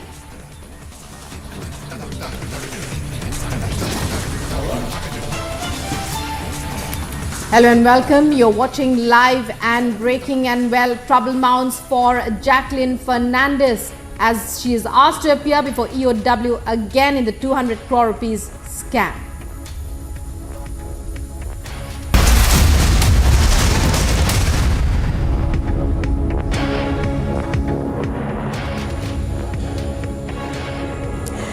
You're watching Live and Breaking. I'm Rukma, and in our top story, Captain Amrinder Singh is meeting JP Nadda in the national capital today. This comes amidst rumors of Captain's party's merger with the BJP being finalized today. He is expected to join the BJP in Delhi today. So these are visuals of the big meeting in that all eyes were on, and the much anticipated meeting between Captain Amrinder Singh and BJP chief JP Nadda. As you can see, the much anticipated merger likely to happen anytime now, likely to be announced anytime now rather. Captain Amrinder Singh with BJP chief JP Nadda. Harsha to take us through this breaking development. Harsha, we are getting those visuals. First on Republic of Captain Amrinder Singh with the BJP chief, and well, the merger likely to be announced anytime now. Exactly. We are getting to know that after quitting Congress, Captain Amrinder Singh made his new party PLC with along very formal MLAs and MPs from Punjab. And now we are getting to know that right now he's in Delhi. He'll be meeting Amit Shah and JP Nadda. We are getting the visuals where he's meeting JP Nadda. And after JP Nadda, there are sources that he will be meeting he will be meeting Home Minister Amit Shah as well. And in the presence of JP Nadda, he will be merging his party PLC with Bharatiya Janata Party. We are getting to know that this was a long-awaited move of Captain Amrinder Singh since the time he had made the party PLC. Today now he is likely in Delhi for 2 days, and we are getting to know that formally PLC will merge with Bharatiya Janata Party. All the district MLAs and the former MLAs who have gone with Captain Amrinder Singh will be present at the party office, where he will be merging his party PLC with Bharatiya Janata Party. The talks between Captain Amrinder Singh and BJP were from a few months ago only, and after quitting Congress, we had seen several meetings of Captain Amrinder Singh with the seniors of Bharatiya Janata Party, be JP Nadda, be Amit Shah. And today we are getting to know that formally PLC will merge with Bharatiya Janata Party. So this big move which is coming in from Punjab, as after quitting Congress, Amrinder Singh was continuously in talk with Bharatiya Janata Party, and today formally party will merge with Bharatiya Janata Party. Yes. Right, Harsha, is there any indication if there will be, a kind of press conference in which, well, the press will be invited to, witness that merger? Also, when we talk about members of the PLC who will be joining, do you have any list of names who the captain will be bringing with him? Exactly. We have got to know that Captain Amrinder Singh, along with him, has got 10 to 12 former MLAs and many other leaders also who had quit Congress at that time and joined the forces with Captain Amrinder Singh. And we are also getting to know that after meeting JP Nadda, formally Bharatiya Janata Party will organize a press conference, and in that press conference, JP Nadda will be present, and Captain Amrinder Singh, along with the MLAs who will be the part of the merger, will also be present there. We are also expecting that around between 1:30 to 2 p.m. there could be a press conference where JP Nadda and Captain Amrinder Singh will be present. But formally, this could be seen as a meeting between party president JP Nadda, because it was already told that Captain Amrinder Singh, after coming to Delhi, will meet Amit Shah and JP Nadda formally, first of all, before the merge of the party. And then there will be a press conference, media will be called, and there will be an official merger between PLC and Bharatiya Janata Party. So we can expect a timing between 1:30 or 2 p.m. after, I guess, according to sources, because it is also said that after meeting JP Nadda, Captain Amrinder will straight move towards to meet Amit Shah. So we should wait and watch that how the merger will happen. Media will be invited or not, or the visuals along with the MLAs will get or not. Back to you. Right. Right. Well, many thanks, Harsha. Well, you keep your eyes on that story, and Harsha telling us about how there is it is scheduled that the much anticipated merger between Captain Amrinder Singh's party and the Bharatiya Janata Party likely to take place in a short while from now. And right now we're getting you those exclusive visuals, those first visuals of Captain Amrinder Singh with BJP chief JP Nadda. The captain is in New Delhi in order to merge his party with the Saffron Party. Moving on to other news stories here.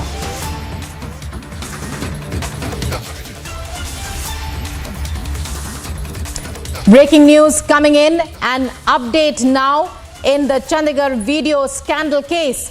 The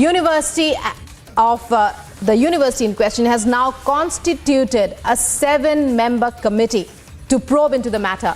The committee is to be headed by the Women's Cell chairperson, Dr. Ashita Chadha, and 2 students are also likely to be members of the committee. Meanwhile, 2 hostel wardens have been suspended.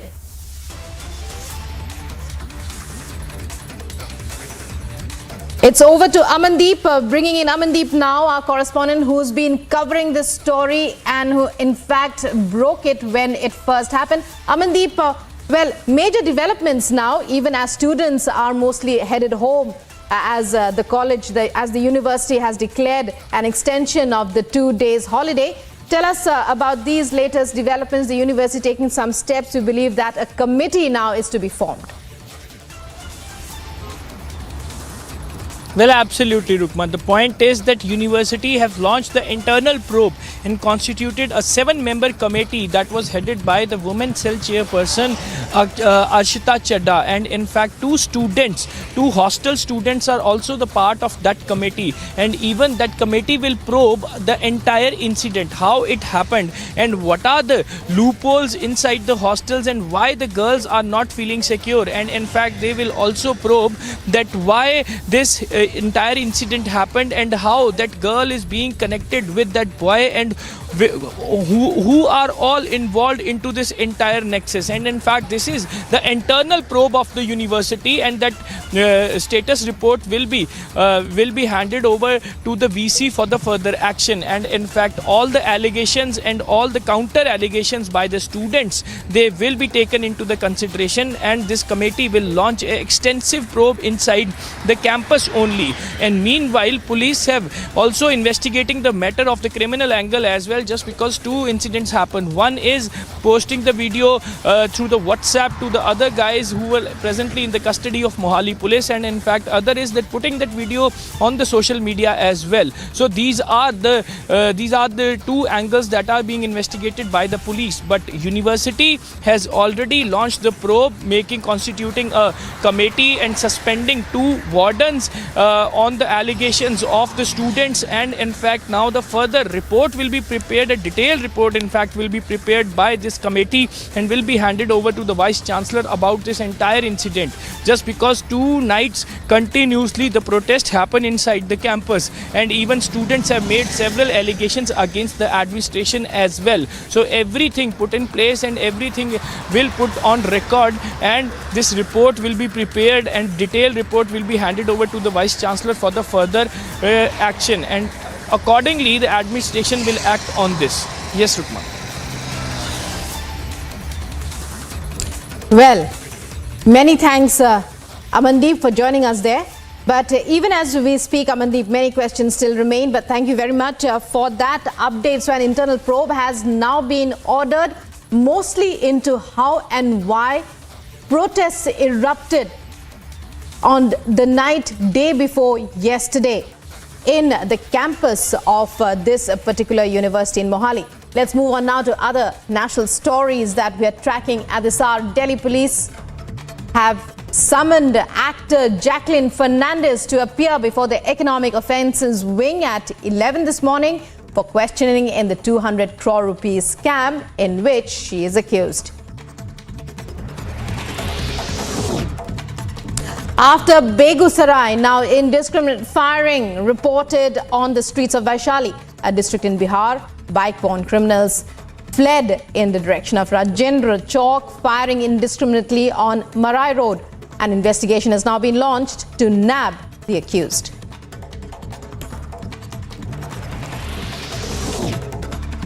Mumbai court to hear the bail application of Sanjay Raut in the Patrachal scam case. Accused in the 1,000 crore rupees scam and arrested on the 1st of August, Sanjay Raut's judicial custody ends today.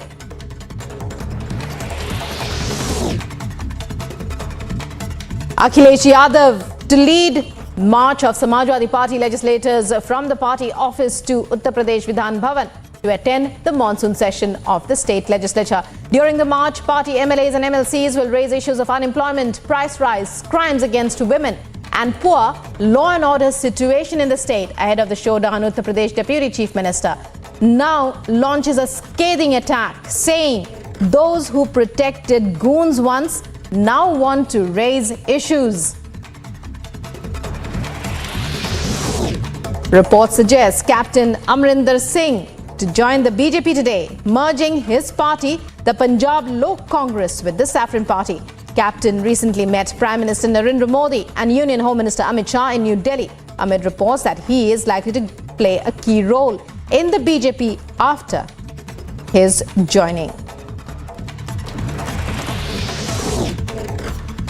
After a thorough investigation, CBI with forensic teams will continue investigation today into the Fogart murder case. Reportedly, CBI may also approach the court to seek custody of prime accused Sudhir Sangwan and his associate Sukhwinder.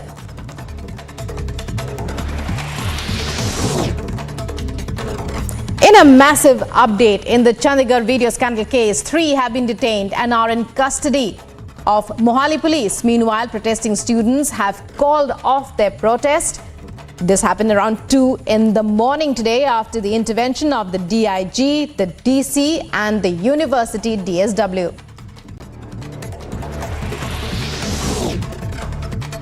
After 3 accused in the Chandigarh video scandal case were arrested and taken into custody, Chandigarh University announced a holiday till 24th September. This comes after the university announced 2 days holiday on Sunday. This has now been extended. In yet another jolt to the Uddhav camp, MMRDA has granted the BKC grounds to Chief Minister Eknath Shinde's camp for its Dussehra rally. Although the decision on Shivaji Park is yet to be taken, application for the BKC ground was submitted by both the Shinde as well as the Thackeray camps. However, the MMRDA has favored the Shinde camp over that of the Thackerays. In the case of gang rape in the Naigarhi police station limits of Rewa district, a big move made by the Shivraj Singh Chauhan government. As the homes of the rape, it has been decided that the homes of the rape accused who are on the run are to be bulldozed. The district administration has destroyed the home of one of the accused by running a bulldozer over his house. Searches are on for the remaining 3 accused. And it is said and has been decided by the government that their properties too are being traced by the administration, after which action will be taken on their homes as well.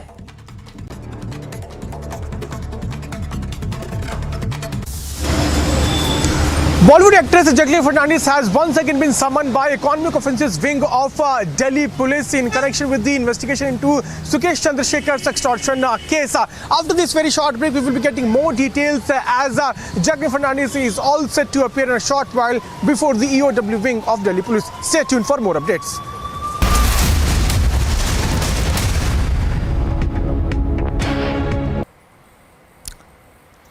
And a quick roundup of news in brief from across the globe. Mourners continued to pour in to pay tributes to Queen Elizabeth II in the early hours the day of the monarch's state funeral. British officials said that the queue for people in view of to view Queen Elizabeth II lying in state had reached final capacity and had to be closed to new entrants.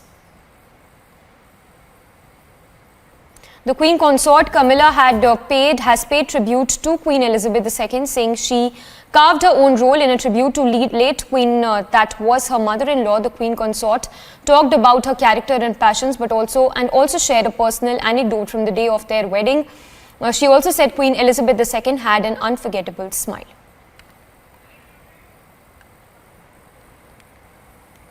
The President of Trinidad and Tobago described that their meeting with late Queen Elizabeth II felt like meeting with an old, familiar face. She acknowledged that many Caribbean nations expressed the will to end ties with the monarchy.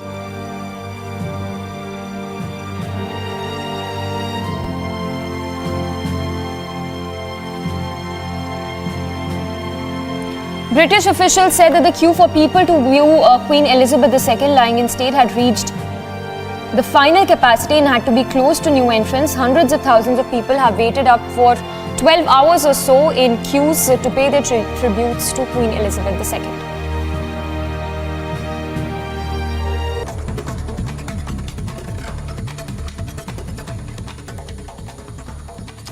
And in other top stories, Delhi Police's Economic Offences Wing has summoned actor Jacqueline Fernandez to appear before it at 11 this morning for questioning in the 200 crore rupees scam.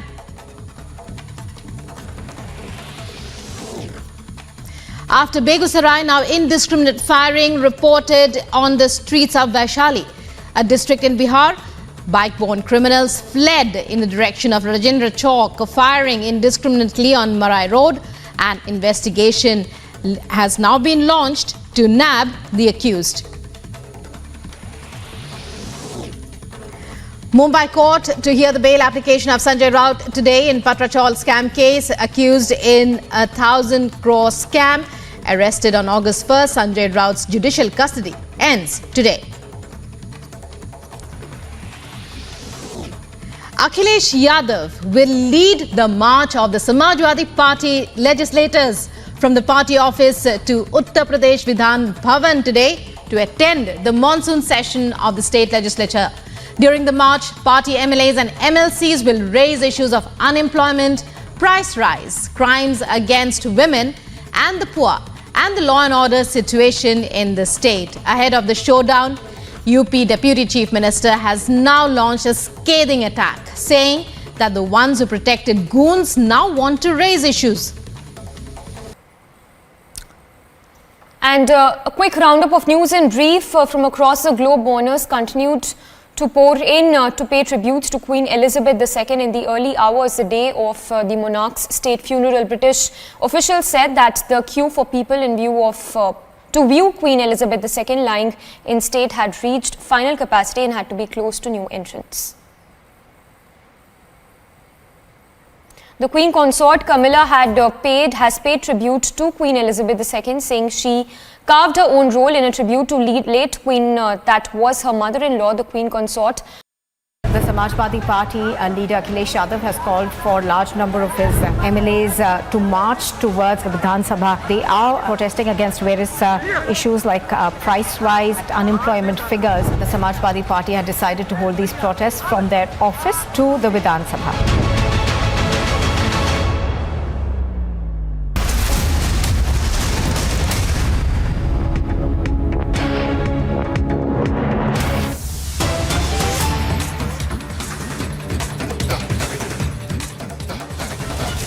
Breaking news coming in now. Controversy has erupted over Bengal. A video showing the Bengal governor. The governor is seen pushing Sunil Chhetri. The big question is the governor actually pushing Captain Chhetri to hog the limelight? So this is the video that has gone viral and has stoked a major controversy. The video shows the Bengal governor pushing Sunil Chhetri The question is, did he push Sunil Chhetri to get into the limelight, to hog the limelight rather? So a big controversy over this video which shows the Bengal governor. The governor is seen pushing Sunil Chhetri. The big question is the governor pushing the captain of the Indian football team to hog the limelight?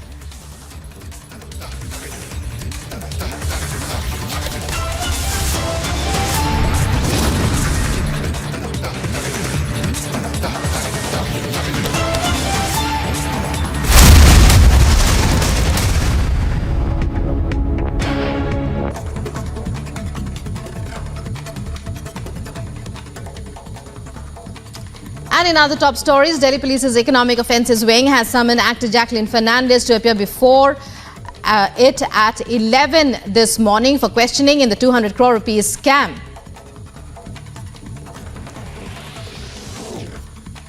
After Begusarai, now indiscriminate firing reported on the streets of Vaishali, a district in Bihar. Bike-borne criminals fled in the direction of Rajendra Chowk, firing indiscriminately on Marai Road. An investigation has now been launched to nab the accused. Mumbai court to hear the bail application of Sanjay Raut today in Patrachal scam case. Accused in a 1,000 crore scam, arrested on August 1st, Sanjay Raut's judicial custody ends today. Akhilesh Yadav will lead the march of the Samajwadi Party legislators from the party office to Uttar Pradesh Vidhan Bhavan today to attend the monsoon session of the state legislature. During the march, party MLAs and MLCs will raise issues of unemployment, price rise, crimes against women and the poor, and the law and order situation in the state. Ahead of the showdown, UP Deputy Chief Minister has now launched a scathing attack, saying that the ones who protected goons now want to raise issues. And a quick roundup of news in brief from across the globe. Mourners continued to pour in to pay tributes to Queen Elizabeth II in the early hours, the day of the monarch's state funeral. British officials said that the queue for people in view of to view Queen Elizabeth II lying in state had reached final capacity and had to be closed to new entrants. The Queen Consort Camilla has paid tribute to Queen Elizabeth II, saying she carved her own role in a tribute to late Queen that was her mother-in-law. The Queen Consort talked about her character and passions, but also shared a personal anecdote from the day of their wedding. She also said Queen Elizabeth II had an unforgettable smile.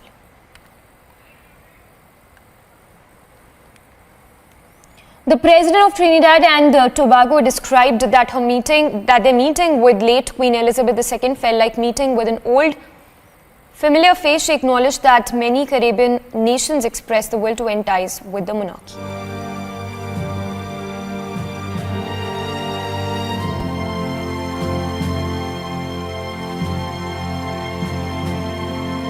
British officials said that the queue for people to view Queen Elizabeth II lying in state had reached the final capacity and had to be closed to new entrants. Hundreds of thousands of people have waited up for 12 hours or so in queues to pay their tributes to Queen Elizabeth II.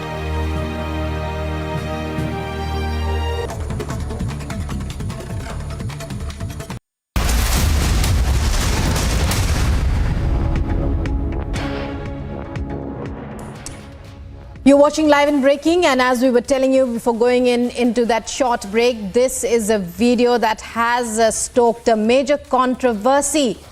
The video shows the Bengal governor pushing away Sunil Chhetri, who captains the Indian national team. And it has given rise to major questions that are being asked. Srijani joining us from the Republic newsroom there to take us through what this controversy is all about. Srijani, it's over to you. Tell our viewers about what we are basically seeing in this video that has gone viral. Well, absolutely, Rukma. In fact, minutes after Bengaluru FC won their prestigious Durand Cup title by beating Mumbai City FC, a video that has been doing rounds on social media is showing the WB governor, the West Bengal governor, La Ganesan, has been pushing away the talismanic captain on the stage, and that has been doing rounds on social media, and that has been enraging fans all over the social media, that has been flooding the internet. And La Ganesan, the WB governor, has been brutally trolled by the fans and cricketers, also from the sports fraternity. There have been many reactions coming in, and this is all what I know. Lukma. Well, what we are seeing in this particular visual is that, they're posing, and he's pushing, we see the West Bengal governor Srijani with us on that story. Time now for a short break. We'll be right back with more news and updates on the other side. Stay tuned.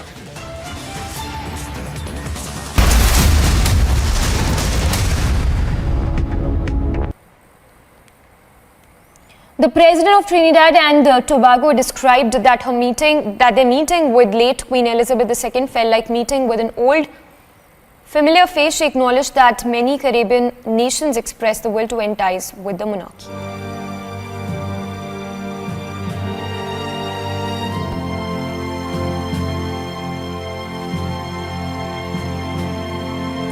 British officials said that the queue for people to view Queen Elizabeth II lying in state had reached the final capacity and had to be closed to new entrants. Hundreds of thousands of people have waited up for 12 hours or so in queues to pay their tributes to Queen Elizabeth II.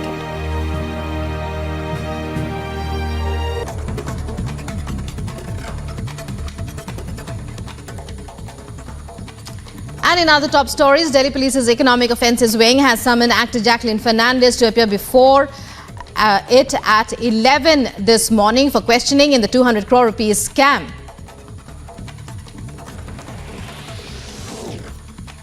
After Begusarai, now indiscriminate firing reported on the streets of Vaishali, a district in Bihar. Bike-borne criminals fled in the direction of Rajendra Chowk, firing indiscriminately on Marai Road. An investigation has now been launched to nab the accused. Mumbai court to hear the bail application of Sanjay Raut today in Patrachal scam case. Accused in a 1,000 crore scam, arrested on August 1st, Sanjay Raut's judicial custody ends today. Akhilesh Yadav will lead the march of the Samajwadi Party legislators from the party office to Uttar Pradesh Vidhan Bhavan today to attend the monsoon session of the state legislature. During the march, party MLAs and MLCs will raise issues of unemployment, price rise, crimes against women and the poor, and the law and order situation in the state. Ahead of the showdown, UP Deputy Chief Minister has now launched a scathing attack, saying that the ones who protected goons now want to raise issues. And a quick roundup of news in brief from across the globe. Mourners continued to pour in to pay tributes to Queen Elizabeth II in the early hours, the day of the monarch's state funeral. British officials said that the queue for people in view of to view Queen Elizabeth II lying in state had reached final capacity and had to be closed to new entrants. The Queen Consort Camilla has paid tribute to Queen Elizabeth II, saying she carved her own role in a tribute to late Queen that was her mother-in-law. The Queen Consort talked about her character and passions, but also shared a personal anecdote from the day of their wedding. She also said Queen Elizabeth II had an unforgettable smile.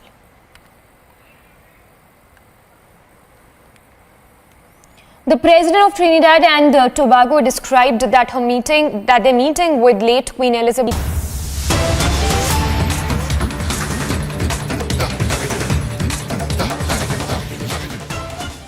No, first you show how they are.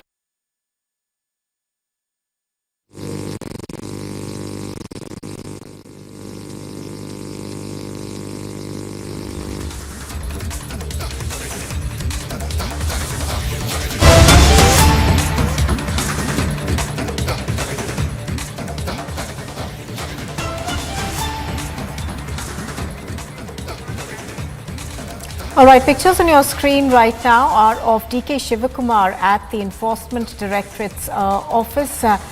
We are getting you these live pictures of DK Shivakumar over there making an appearance at the Enforcement Directorate's office. This is news that's just coming in. We will be getting you more details on this. Piyush Shori is reporting on this. Tell us more, Piyush.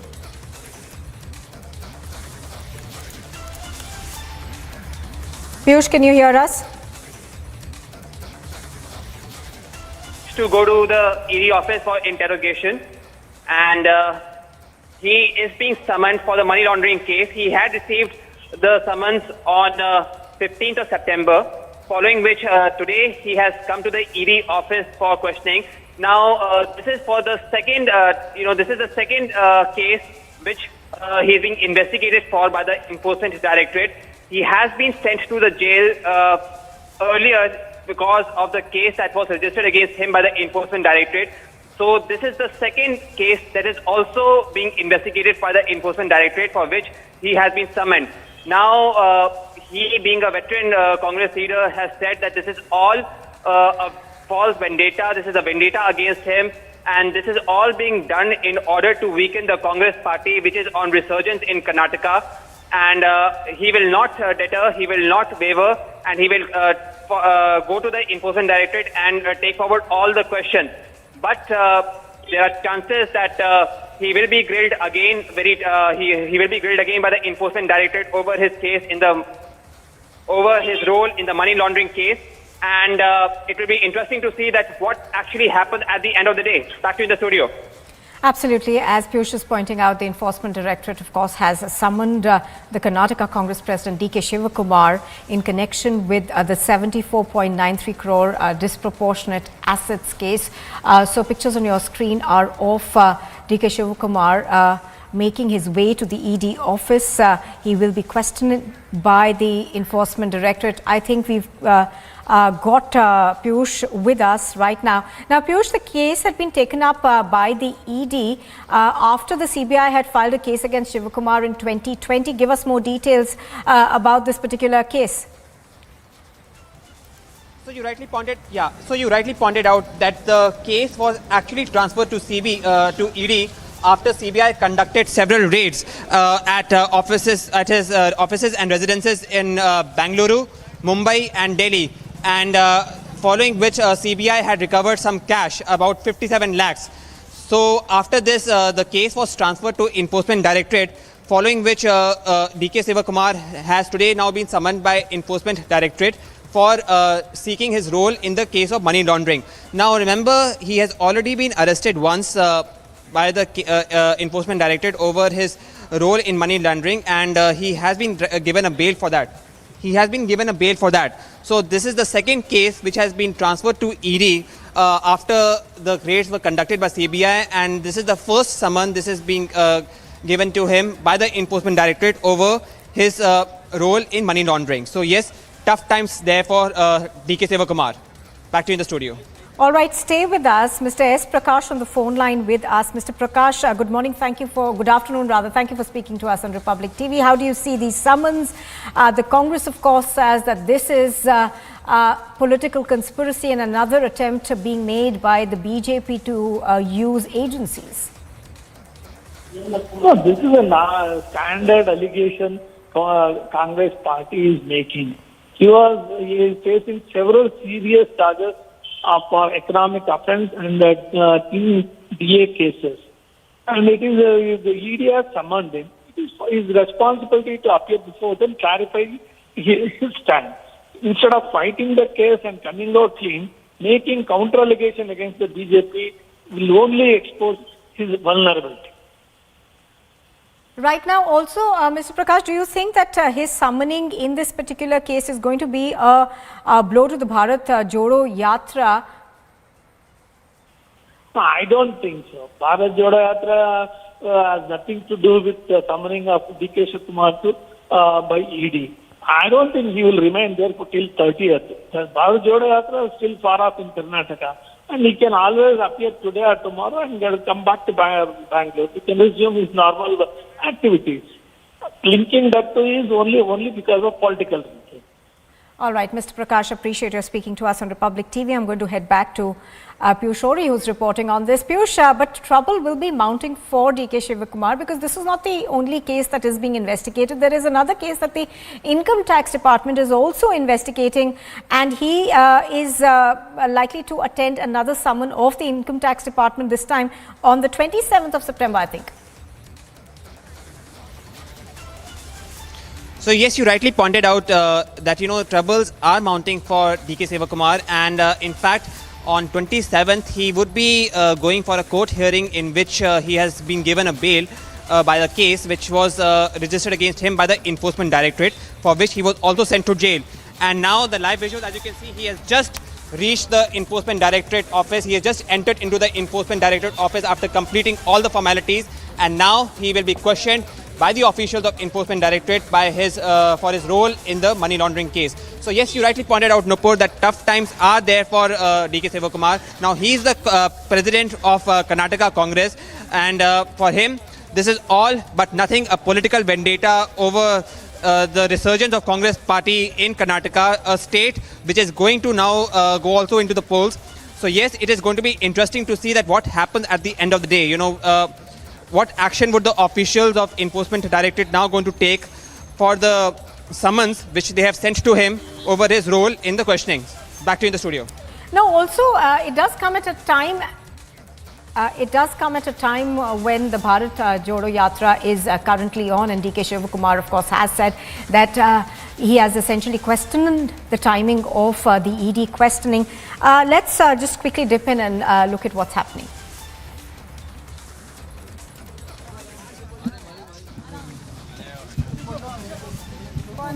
हटो हटो हटो अरे यही है cases leveled against you and the timing of it is happening around Bharat Jodo Yatra. Do you think there is any connection to it, sir? I don't know anything.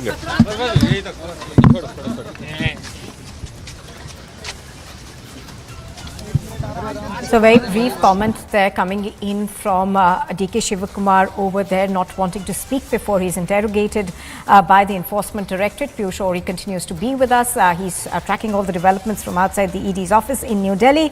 Piyush, you were of course taking us through the developments that are taking place there. I think he's just entered the premises of the Enforcement Directorate. He of course in the past, Piyush, has questioned the timing of this particular summon.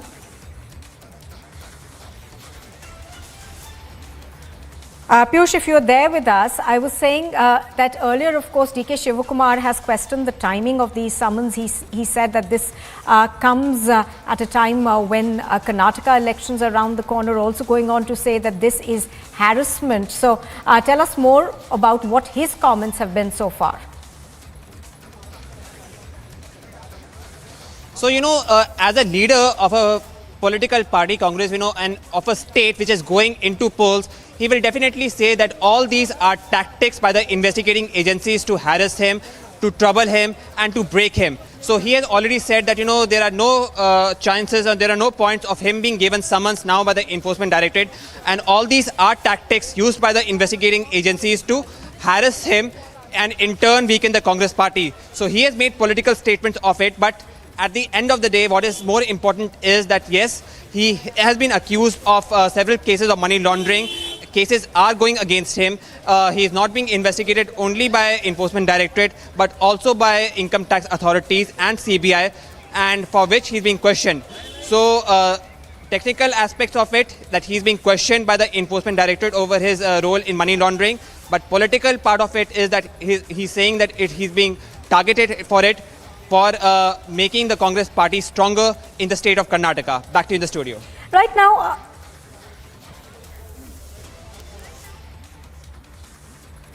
all right, Piyush, do stay with us. I think we've got Dr. Udit Raj on the phone line with us. Dr. Raj, thank you for speaking to us. How do you see what's happening currently? DK Shivakumar, of course, is being questioned in a disproportionate assets case to the tune of about 74 crore rupees. See, what happened that there is nothing substance, no substance in it. It's just only to demoralized because they are jittery that they cannot win the election by hook and crook. They want to dominate, demoralize. They want to create fear among opposition, and it's absolutely misuse of ED, income tax, CBI, and word knows. And real people who should be targeted by ED, Reddy brothers, Yadurappa, Hemant Biswa Sharma, Subhendu, they are the people once they were in target of ED. But now what happened? They are exonerated, and those who are doing their job, but they are in opposition, are being targeted. But Dr. Raj, the other side of the story is that there is a CBI inquiry which began in 2020, and this is a disproportionate assets case that's been lodged. In fact, the Income Tax Department is also probing him. Your channel will be very happy because your channel is for the BJP, by the BJP, of the BJP, I could say. I would not ask the question that why Hemant Biswa Sharma investigation got scuttled and Subhendu. Dr. Raj, I could put the question back to you. Why are you not facing facts and answering the questions? At the end of the day, he's being summoned by the ED. I'll ask the same thing, that why are you not asking questions from BJP side, those who are hardly corrupt? I will not answer till you a question is going to them also. All right. Appreciate your joining us, Dr. Raj. Let me also go across to Dr. Shankara Guha. He's also from the Congress party. Dr. Guha, how do you see these developments that are taking place? I think you were with DK Shivakumar right now as he made his way to the ED's office. Yeah, I am with him. He has been cooperating with the investigating agencies from day one. They have issued another summons today, and in accordance with whatever they have issued under the law, he is attending the summons and he is going to submit whatever they have asked. All right, thank you for joining us. The Congress leader over there saying that he has submitted before the ED and he is going to be answering all the questions that the ED asks him. Piyush Ori continues to track all developments right now. Piyush, DK Shivakumar, of course, did not want to speak to the media right even as he went into questioning. Now, any more details that you can share with us on what we are expecting to happen at the ED's office today? So definitely, Nupur, DK Shivakumar did not speak to the media when he was entering the ED office, but yes, he will be questioned. Today is going to be a tough day for him. He will be questioned over his role in money laundering, and as much as political statements, he or Congress leaders would make as much blame as the Congress leader put on us that, we are batting on BJP side. The fact of the matter is that DK Shivakumar is facing some very tough charges as far as money laundering is concerned. He is facing charges as far as corruption is concerned, and for which he is being questioned by officials from not only Enforcement Directorate but also Income Tax Authority. So yes, tough day for him, and he will be questioned over his role in money laundering. Back to you in the studio.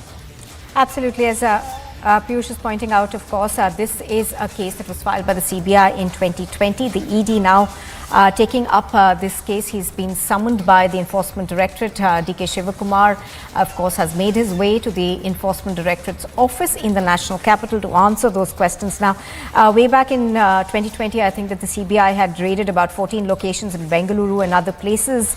And adding to his woes, of course, he will also have to attend an inquiry by the Income Tax Department on the 27th of September.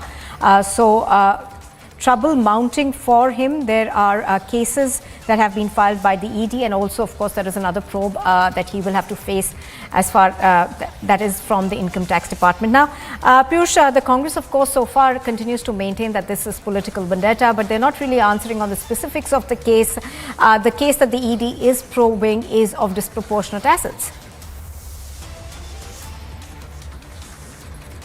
So you rightly pointed out, Nupur, and from your interview with Dr. Udit Raj, you could definitely see that how evasive Congress actually is as far as the interrogation of D.K. Sivakumar, which by the way is the very tall leader of Congress party in Karnataka, a state which is going to go into polls and which is of utmost importance to Congress party. So Congress leaders also understand the importance of this interrogation which is going to be done of D.K. Sivakumar, who by far is the tallest leader of Congress party.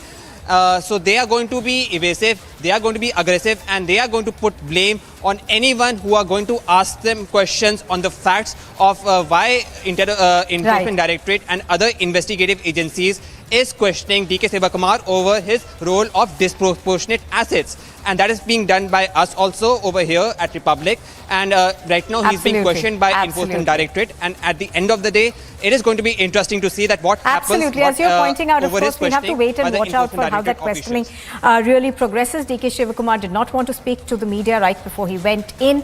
However, obviously, he's likely to make a statement when he comes out of the ED's office. Thank you, Piyush, for joining us.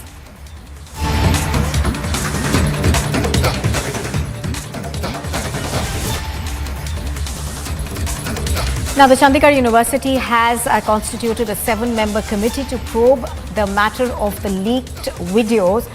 The committee is going to be headed by the Women's Cell's chairperson, Dr. Ashita Chadda, and 2 students are also members of this particular committee. Meanwhile, 2 hostel wardens have been suspended in the case so far. Now, apart from that, of course, we know that the Chandigarh University has announced holidays till the 24th of September in a bid to calm tempers over there.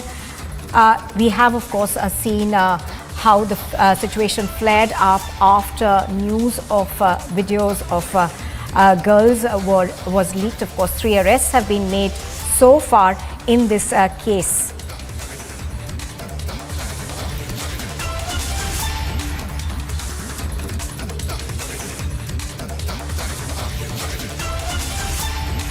Regarding the unfortunate incident which took place in Chandigarh University, I want to apprise that investigations are going on at full pace. Police has made 3 arrests in the case, including that of a student and 2 others from Himachal Pradesh. Certain electronic devices have been seized. I would like to thank DGP Himachal Pradesh and the Himachal Police for extending all cooperation to Punjab Police in making the arrests late yesterday. And CM Punjab de Adesha to baad is the high-level probe order hoya hega. We have constituted a 3-member all-women special investigation team which will conduct the investigation under the supervision of Gurpreet Deo, senior IPS officer. And I want to make 2 assurances to the students, the parents and the community at large. Firstly, we would respect the privacy and dignity of all individuals concerned, and we will make endeavors to protect the privacy of the concerned people. And secondly, we would get to the bottom of this matter. We would investigate deeply. Whoever is involved will not be spared. Nobody in this case will be spared. Investigations are going on a day-to-day basis. एक मैं appeal भी करांगा जी that everyone should maintain calm and peace and do not listen to rumors. A lot of content is going on social media which is sometimes unverified, uncorroborated. So I would say that look at authentic channels for information, and all of us as members of society have a duty to preserve harmony and peace in society. All right, so that appeal, they're coming in from the Punjab police, asking everybody to remain calm. Also going on to say that a committee has already been formed to investigate this. Do remember that 3 people have been arrested so far in this particular case. One, of course, is the girl who leaked the video, and thereafter there are 2 others. One of them was nabbed from Himachal Pradesh. The police also saying that there are several rumors that are doing the rounds, also going on to appeal to students not to believe those rumors and to stick to the facts of this case. Amandeep continues to bring us the latest on this. Amandeep, we are now given to understand that a committee has also been formed, and after those protests, the 2 wardens also action has been taken against them as well.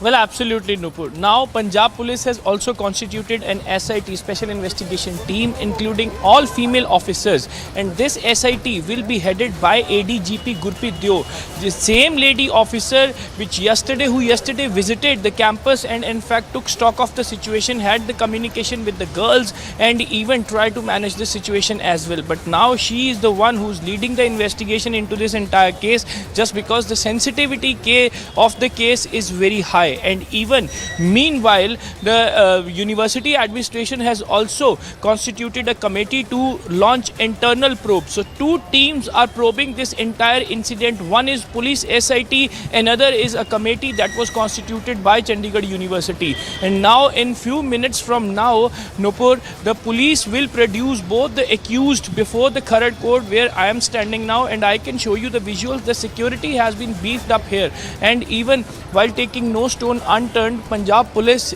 has deployed the heavy security in the court and heavy security in the campus as well. What happened yesterday, and even after witnessing the situation, the police has been heavily deployed and additional police force has also been called from the different districts, and even IG and SSP are onto it, monitoring the entire situation. And meanwhile, they are also trying to investigate that who all are involved into this entire case. You can see the police is checking every single person who is entering inside the court, and without verifying that either that person is having any kind of work, nobody is allowed to go in. So, Nupur, yes.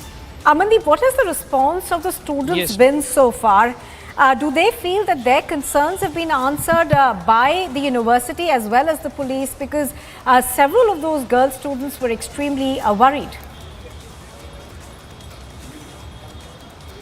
Well, absolutely, Nupur. Now, with the committee that was constituted by the university administration, they have included 2 students in that committee to raise their concerns. And this is the point where the entire emotions of the students has been diffused, and even their aggression as well. So far, when the university has extended the holiday for till 24th of September, all the hostelers are going back to their homes. This is how they are de-escalating the situation and trying to avoid what happened yesterday should not be repeated today as well. The strength of the students inside the campus, hostelers, it has already been reduced after getting the information that holiday has been extended for a week. And in fact, other students who are still inside the hostels, basically the administration of the university is holding back-to-back meetings to diffuse their aggression, so that at least the situation like yesterday should not prevail today as well. And even they are assuring the students, especially the girl students, that safety and security is the priority of the university,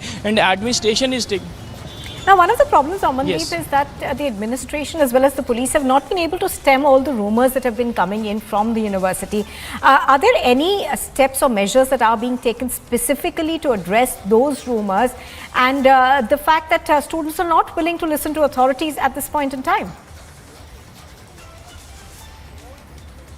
Well, absolutely. Till yesterday, Nupur, students were having impression that university authorities as well as police and the local administration trying to manage the situation, and they are trying to hide the fact that 2 girls have committed the suicide.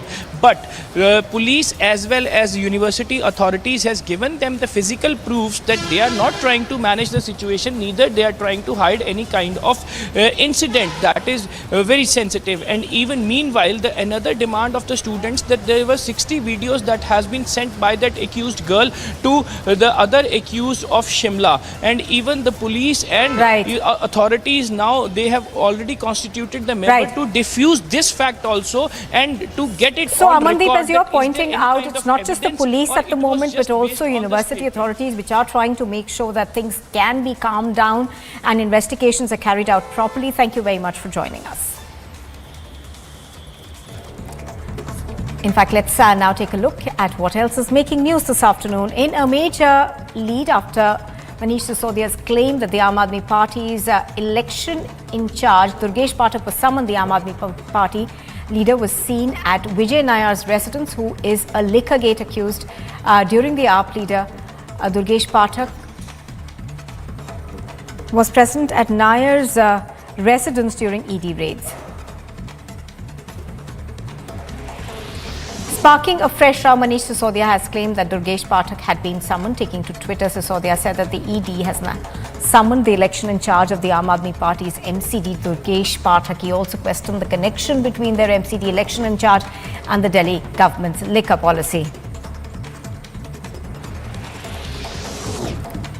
Police in the United Kingdom are calling for calm after clashes between fans following a match last month spilled over into serious disorder on Saturday and the early hours of Sunday in the city of Leicester in eastern United Kingdom. Now, reports circulating on social media claimed that the spark was a protest march, with footage showing police attempting to hold back two sets of crowds as objects such as glass bottles were thrown and some people could be seen carrying sticks and batons.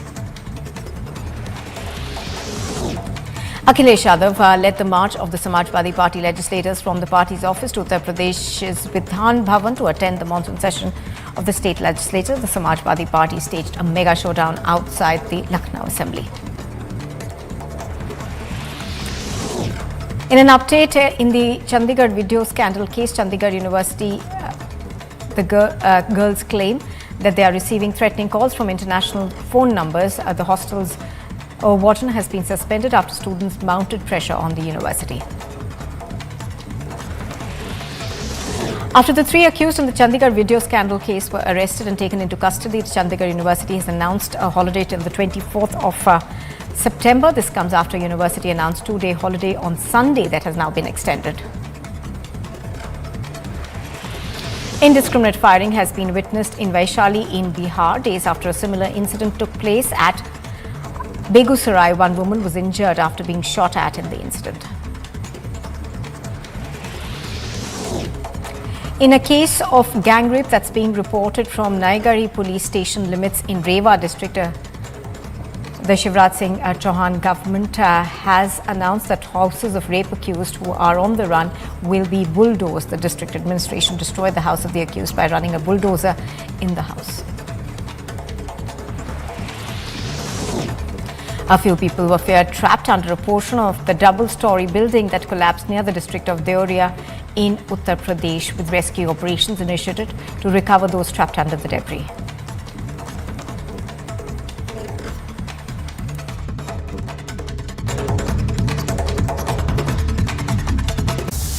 Watching Republic TV, stay tuned with us as on the other side of the break we'll give you all the updates regarding Captain Amrinder Singh, his party PLC merger with Bharatiya Janata Party at around 4:30 p.m. in the national capital. Captain Amrinder Singh along with his MLAs and one MP in national capital. Stay tuned, keep watching Republic TV. Let's go on a short break.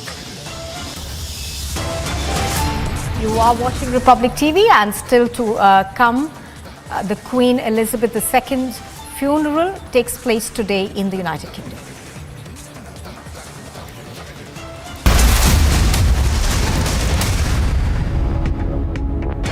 Fulfill your dream of studying at the world's leading universities, and that too at a reduced cost with Amity's Global Study Program. Study in India with Amity for some years. Then take a transfer to leading universities in the USA, UK, Canada or Australia and earn a foreign university degree. Apply at amity.edu/global study.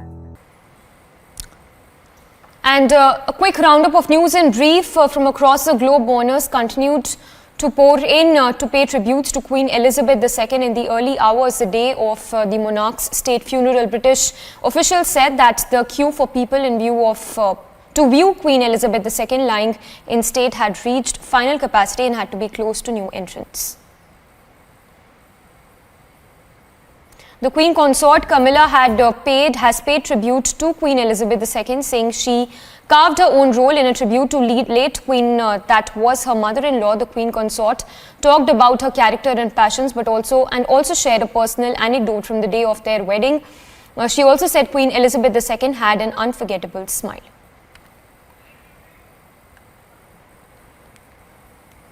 The President of Trinidad and Tobago described that their meeting with late Queen Elizabeth II felt like meeting with an old familiar face. She acknowledged that many Caribbean nations expressed the will to end ties with the monarchy.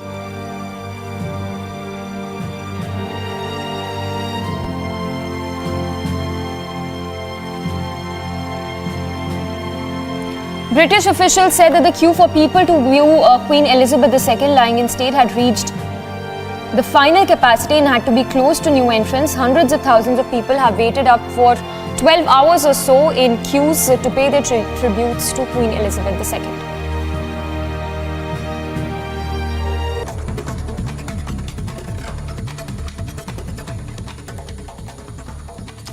And in other top stories, Delhi Police's Economic Offences Wing has summoned actor Jacqueline Fernandez to appear before it at 11 this morning for questioning in the 200 crore rupees scam.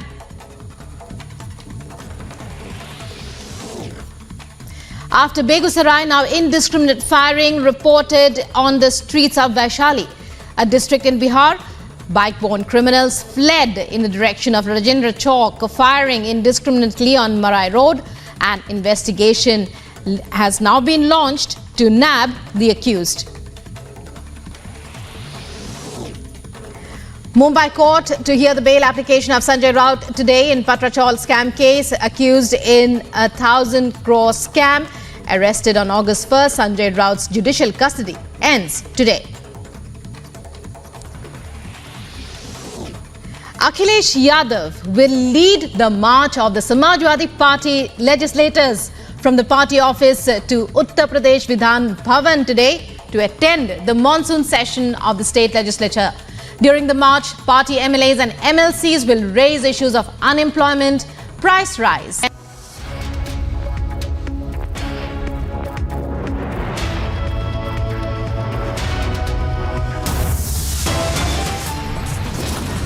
Top headlines at 12:30 after accused number 1 Sisodia, AAP MLA Durgesh Pathak in the dock for Liquorgate.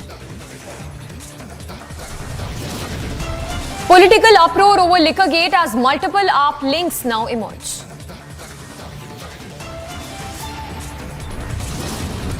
Big lead in Bengal job scam. ED News Titans likely to file charge sheet against Partha and Arpita. Storm over alleged girls' hostel video leak in Chandigarh University. 3 arrested, 2 hostel wardens suspended.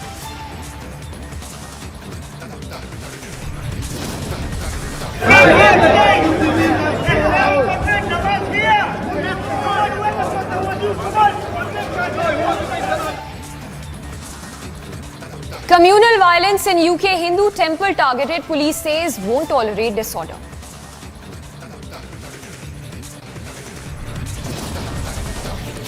Trouble mounts for actor Jacqueline Fernandez, asked to appear before the Economic Offences Wing again in the 200 crore scam.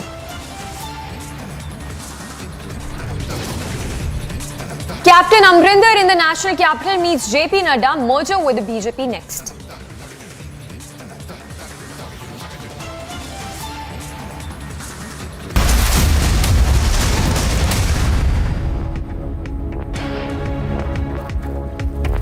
Thanks for tuning in this Monday afternoon. We are live and breaking. I'm Samiksha Srivastava. Lots in this edition. Straight up starting with breaking news coming in.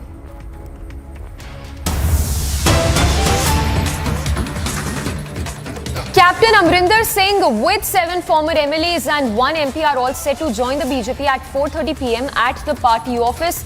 Remember, Captain Amrinder just a short while back also met BJP President JP Nadda in the national capital. So the first visuals on your screens as well of Captain Amrinder Singh, the PLC chief, meeting JP Nadda. Amrinder Singh there all set to meet to merge with the BJP. Punjab Lok Congress will be officially merged with the BJP at 4:30 p.m. at the party office this evening. We'll go across to Harsha as well, reporting live on this big story that we are tracking. The Punjab Lok Congress, which is all set to be merged with the BJP today at 4:30 p.m. at the party office.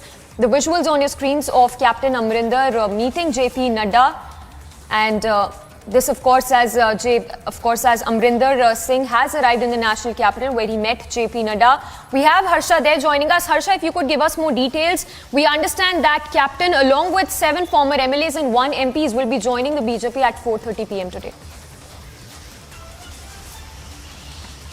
Exactly, Samiksha. We have got that JP Nadda, the meeting between Captain Amrinder Singh and JP Nadda took place for more than 25 minutes. That Captain Amrinder Singh is on his 2-day visit in national capital. Captain Amrinder Singh, along with 7 former MLAs and 1 MP. Among these former MLAs are 3 who have served as Congress ministers, also will be joining Bharatiya Janata Party at around 4:30 PM. The timing, Samiksha, which have been told to us by BJP official, is around 4:30 PM, where formally Captain Amrinder Singh's PLC Punjab Lok Congress Party will finally merge with Bharatiya Janata Party, and this is also being seen as a great move by Bharatiya Janata Party, by its affluent party, which is seen as the veteran popular leader. Captain Amrinder Singh's popularity and experience will help Bharatiya Janata Party in the upcoming Himachal Pradesh election as well. And today we are getting to know that today these 7 MLAs and 1 MP will be joining Bharatiya Janata Party, and later next week in Chandigarh, the other district party president of PLC and other leaders of PLC will be joining Bharatiya Janata Party in Chandigarh next week. But Samiksha, we have seen the entire things in 2021, how there was unceremonious quit by Captain Amrinder Singh from the Congress, and how Charanjit Singh Channi took his place as the Chief Minister, and Captain Amrinder Singh an alliance with Bharatiya Janata Party and with SAD for the election in 2021, but couldn't win any of the seats. But this move of PLC and Bharatiya Janata Party merger is being seen great by both the parties. Also, before going to London, Samiksha, Captain Amrinder Singh already showed his intention of the merger between PLC and Bharatiya Janata Party on September 12th, when the meeting between Amit Shah and Captain Amrinder Singh took place. Many issues were discussed regarding the state development, regarding the narco issues in the state, regarding the terror fundings and these things happening in the state. All these things were widely discussed between Captain Amrinder Singh and Amit Shah. Yes. And now this merger is being seen as a great move by Saffron Party. Back to you. All right, Harsha, thank you so much. So all eyes on that merger of the PLC that will take place, an official merger with the BJP at 4:30 PM at the party headquarters. And moving on to more breaking news coming in, this one in connection with the AAP leader, another AAP leader who's now in the dock over the liquor gate, in relation to the liquor gate scandal. We are now given to understand Durgesh Pathak, who's now under the ED lens in connection with the liquor gate scandal. We'll go across to Anuj as well, who's reporting live, but the big news coming in this hour of a possible connection that is now under lens of the AAP MLA with one of the accused in the liquor gate scam. So the big question arising is as to why was the AAP MLA at the accused residence at the time of the ED raids, and what is essentially the connection between the AAP MLA and the accused? Let's also listen into the reactions coming in as well from the Aam Aadmi Party at this point, as another AAP leader who is now in the dock in connection with the liquor gate scam. देखिए, आज के जो ED के summons आप सबकी जानकारी में आया है कि आम आदमी पार्टी के एमसीडी इलेक्शन दिल्ली में होने वाले नगर निगम चुनाव के प्रभारी मेरे साथी दुर्गेश जी को आज ईडी ने समन देकर बुलाया है। कथाकथित शराब घोटाले के तहत उन्हें ईडी ने समन्स देकर अपने सामने सवाल जवाब के लिए बुलाया है। इससे साबित हो जाता है कि इस जांच का, इस पूरे विवाद का, ये कीचड़ उछालने का दूर दूर तक शराब, आबकारी नीति, फाइनेंस डिपार्टमेंट, दिल्ली सरकार से कोई लेना देना नहीं है। मकसद है अरविंद केजरीवाल को खत्म करने का।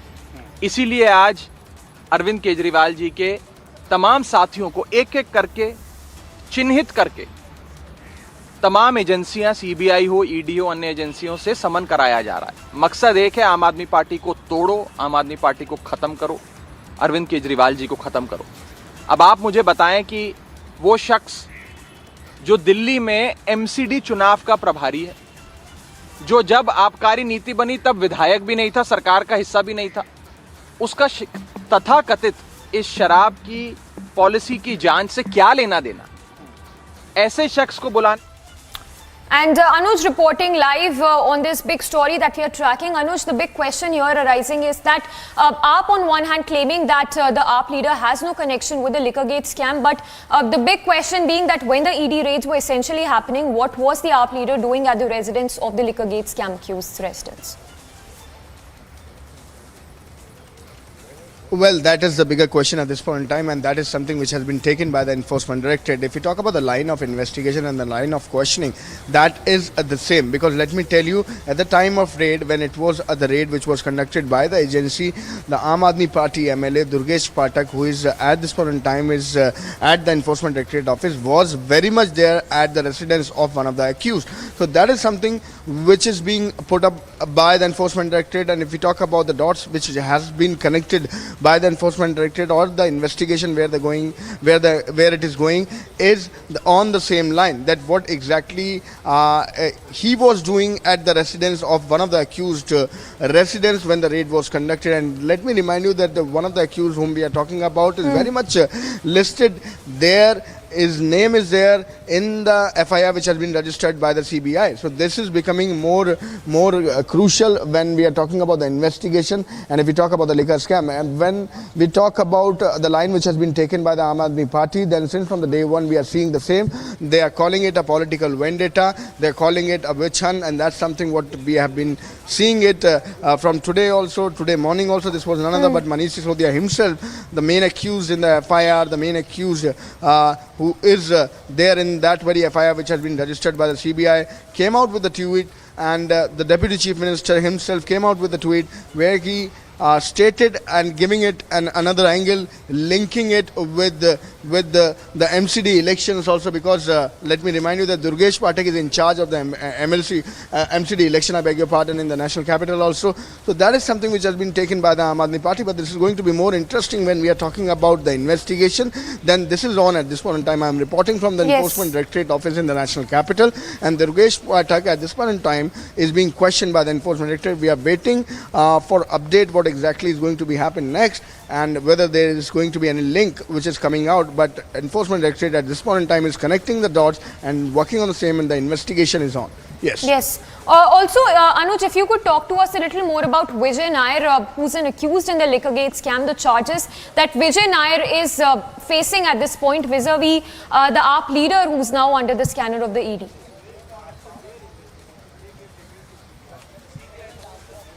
Well, this is something which has been alleged by the CBI. This was the man whose residence was raided at that point in time when we have seen the raid which was conducted by the CBI. It was none other but Deputy Chief Minister Manish Sisodia himself whose residence was raided. So Vijay Nair is also one of them. Vijay Nair is very much there in that very FIR which has been registered by the CBI. So Enforcement Directorate now connecting the dots and looking into that angle, that what exactly is the connection of Durgesh Pathak and the man, one of the accused who is there in the FIR. What is the link between the duo? Because he was very much there, let me remind you, when the raid was conducted. So what exactly his presence was all about at that point in time when this raid was going on, because he is there in the FIR, his name is there in the FIR. That is why the things have been connected, the dots has been connected by the Enforcement Directorate, now taking the investigation ahead. This is the part of investigation when Durgesh Pathak has been now called by Enforcement Directorate. Yes. All right, Anuj, thank you for getting us all those details. We'll keep coming back to you for more updates on that. So closely tracking all the updates on this big story coming in. AAP, of course, on the offensive and calling it all a vendetta as another AAP leader who's now under the scanner of the ED. From now, in fact, on to more breaking news coming in right now.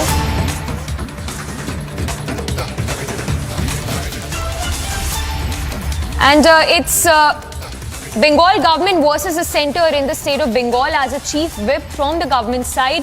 Nirmal Ghosh, we understand, is supposed to bring an anti-probe resolution against central agencies. According to Rule 169, in fact, it's being said that Mamata Banerjee could also be present in this assembly when this anti-probe resolution is passed against the central agencies. Shubhendu Adhikari may also be present for this session. It's TMC government versus the central government in the state of West Bengal as the Bengal government is all set to bring an anti-probe resolution against the central agencies. Well, we'll go across to our Bangla newsroom as well to get us more details on what essentially does this resolution mean, and if it is passed, what would it really imply? But the big story coming in, it's another flashpoint that has erupted between the West Bengal government and the central government. Kishle joining us live. Kishle, if you could talk to us more about this anti-probe resolution, which is all set to be passed by the state government in Bengal. Well, Samiksha, exactly. The Trinamool Congress had earlier said this, declared this, that they will be bringing a resolution against all the excesses that are done by the central agencies, according to them, in the state of West Bengal. We saw that CBI and ED especially were very active in investigating multiple cases, including the SSC scam case, coal scam case, and the cattle scam case. Therefore, the Trinamool Congress believes that these are done by political agendas, and there are reasons that the central government, the BJP-led government, is using the central agencies against Trinamool Congress and the state government. Therefore, this resolution will be passed in today's assembly. That's what we are getting to know. The special assembly session has been convened, and it is thought that Mamata Banerjee herself will be present in this session, along with the leader of opposition Shubhendu Adhikari, who will also be present supposedly in this session, and there might be a clash of words between the Trinamool Congress party, which is the ruling party here in West Bengal, and the opposition party BJP on this matter. Also, we are learning that after this resolution is passed, there will be a public press conference or address that the government side, that Trinamool Congress might hold, and they will talk about the consequences, and also they will talk about what will be coming next from the government side. We will be keeping an eye on all these stories and more from Bengal after a short break, only on Republic TV.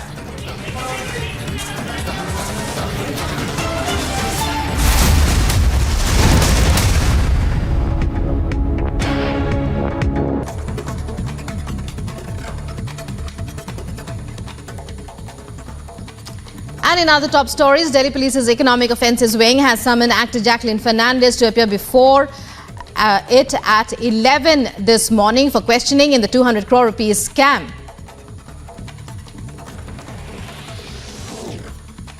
After Begusarai, now indiscriminate firing reported on the streets of Vaishali, a district in Bihar. Bike-borne criminals fled in the direction of Rajendra Chowk, firing indiscriminately on Marai Road. An investigation has now been launched to nab the accused. Mumbai court to hear the bail application of Sanjay Raut today in Patrachal scam case, accused in a 1,000 crore scam. Arrested on August 1st, Sanjay Raut's judicial custody ends today.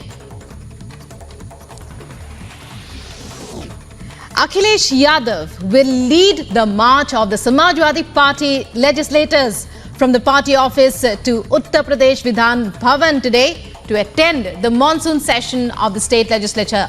During the march, party MLAs and MLCs will raise issues of unemployment, price rise, crimes against women and the poor, and the law and order situation in the state. Ahead of the showdown, UP Deputy Chief Minister has now launched a scathing attack, saying that the ones who protected goons now want to raise issues.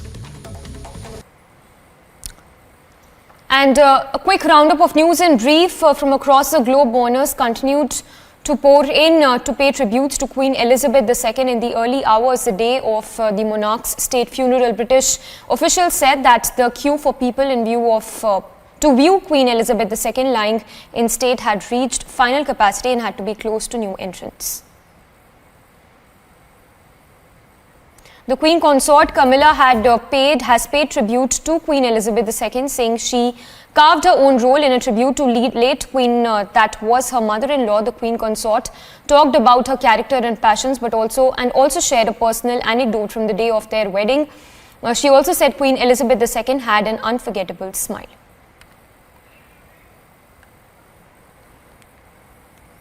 The President of Trinidad and Tobago described that their meeting with late Queen Elizabeth II felt like meeting with an old, familiar face. She acknowledged that many Caribbean nations expressed the will to end ties with the monarchy.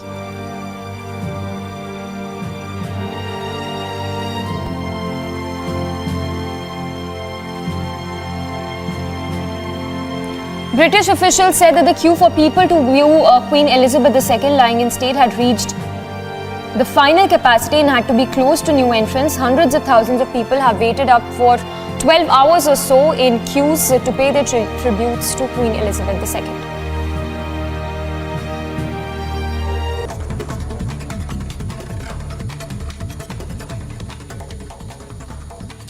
And in other top stories, Delhi Police's Economic Offences Wing has summoned actor Jacqueline Fernandez to appear before it at 11 this morning for questioning in the 200 crore rupees scam.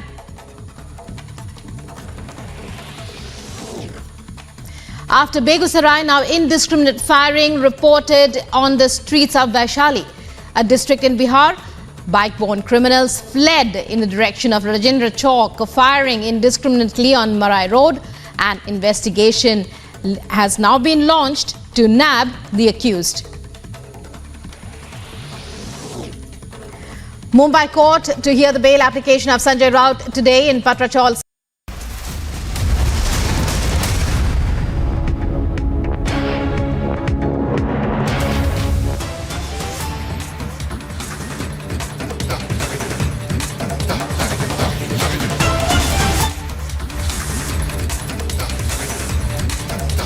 And breaking news coming in, visuals coming in of a passenger on board Pakistan International Airlines Peshawar to Dubai flight who created a ruckus mid-flight as he suddenly started punching seats, kicking the aircraft's window and indulging in a brawl with the flight crew as well.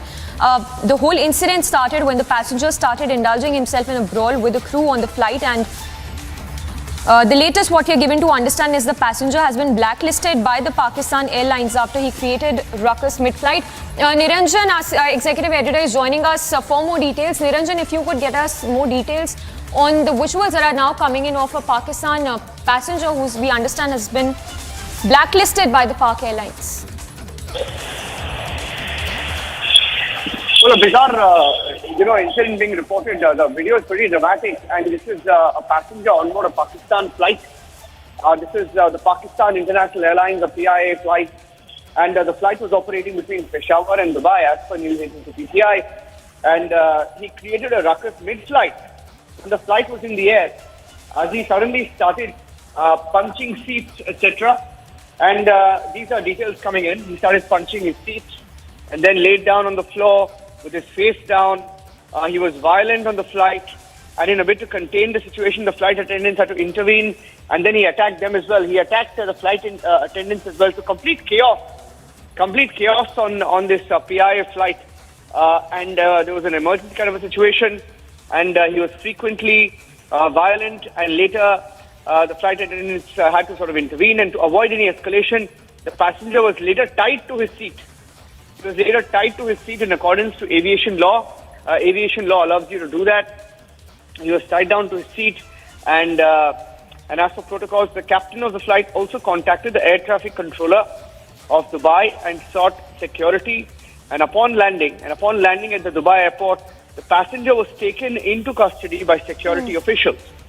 And the incident took place reportedly on the 14th of September, a few days back. And according to PIA officials, the traveler has now been blacklisted by the airline. All right. Thank you for getting us all those details and the visuals on your screens as well of the Pak passenger who was seen creating a ruckus, following which has been blacklisted by the airlines. The flight was en route from Peshawar to Dubai is what we are given to understand. He's now been blacklisted by the Pak Airlines. We'll slip into a very short break, but more news breaks to continue on the other side as well.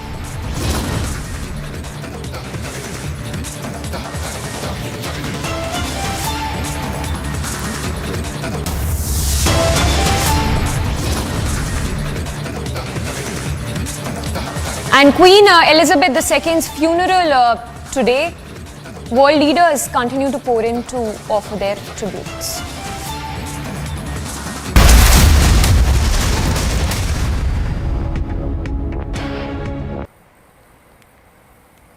The President of Trinidad and Tobago described that their meeting with late Queen Elizabeth II felt like meeting with an old familiar face. She acknowledged that many Caribbean nations expressed the will to end ties with the monarchy.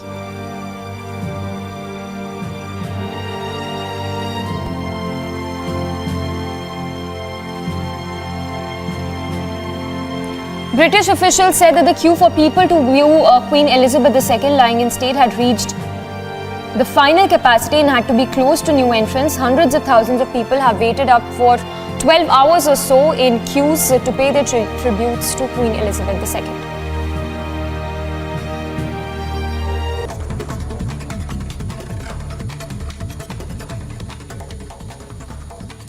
And in other top stories, Delhi Police's Economic Offences Wing has summoned actor Jacqueline Fernandez to appear before it at 11 this morning for questioning in the 200 crore rupees scam.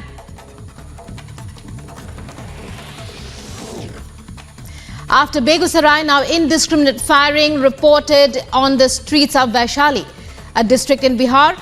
Bike-borne criminals fled in the direction of Rajendra Chowk, firing indiscriminately on Marai Road. An investigation has now been launched to nab the accused. Mumbai court to hear the bail application of Sanjay Raut today in Patrachal scam case, accused in a 1,000 crore scam. Arrested on August 1st, Sanjay Raut's judicial custody ends today. Akhilesh Yadav will lead the march of the Samajwadi Party legislators from the party office to Uttar Pradesh Vidhan Bhavan today to attend the monsoon session of the state legislature. During the march, party MLAs and MLCs will raise issues of unemployment, price rise, crimes against women and the poor, and the law and order situation in the state. Ahead of the showdown, UP Deputy Chief Minister has now launched a scathing attack, saying that the ones who protected goons now want to raise issues. And a quick roundup of news in brief from across the globe. Mourners continued to pour in to pay tributes to Queen Elizabeth II in the early hours the day of the monarch's state funeral. British officials said that the queue for people in view of to view Queen Elizabeth II lying in state had reached final capacity and had to be closed to new entrants. The Queen Consort Camilla has paid tribute to Queen Elizabeth II, saying she carved her own role in a tribute to late Queen that was her mother-in-law. The Queen Consort talked about her character and passions, but also shared a personal anecdote from the day of their wedding. She also said Queen Elizabeth II had an unforgettable smile.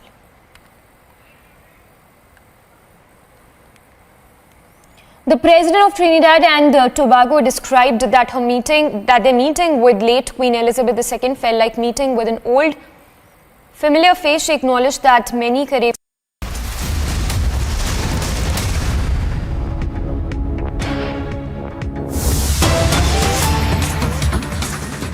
And a news break coming in from Kerala, where it's the governor versus the state government, now in an unprecedented move. Amidst the ongoing row between the Kerala governor and the LDF government, Arif Muhammad Khan has shared with the media video clippings of him being allegedly heckled at Kannur University event in 2019. Khan, while sharing the videos of the incident on two screens that were set up at the Raj Bhavan auditorium, said a senior functionary who is now in the CMO can be seen in the visuals preventing the police from discharging their functions. So that's a fresh attack that has been levelled by the governor against the ruling Kerala government. We'll slip into a very short break. More news breaks and updates to continue on the other side.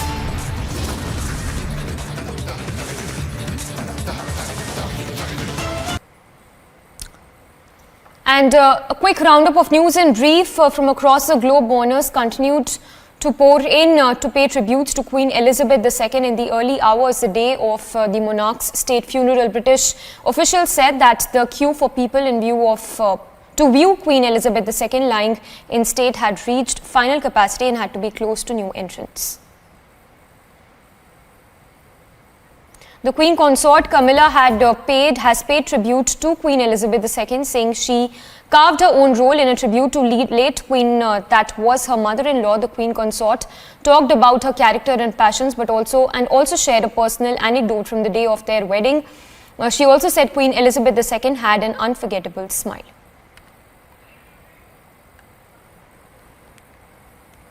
The President of Trinidad and Tobago described that their meeting with late Queen Elizabeth II felt like meeting with an old, Familiar face, she acknowledged that many Caribbean nations expressed the will to end ties with the monarchy.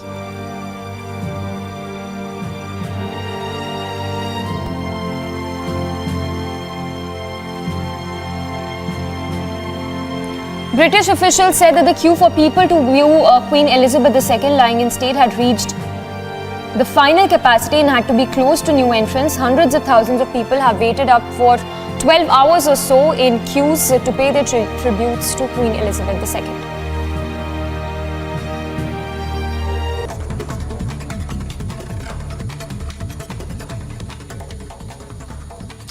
And in other top stories, Delhi Police's Economic Offences Wing has summoned actor Jacqueline Fernandez to appear before it at 11 this morning for questioning in the 200 crore rupees scam.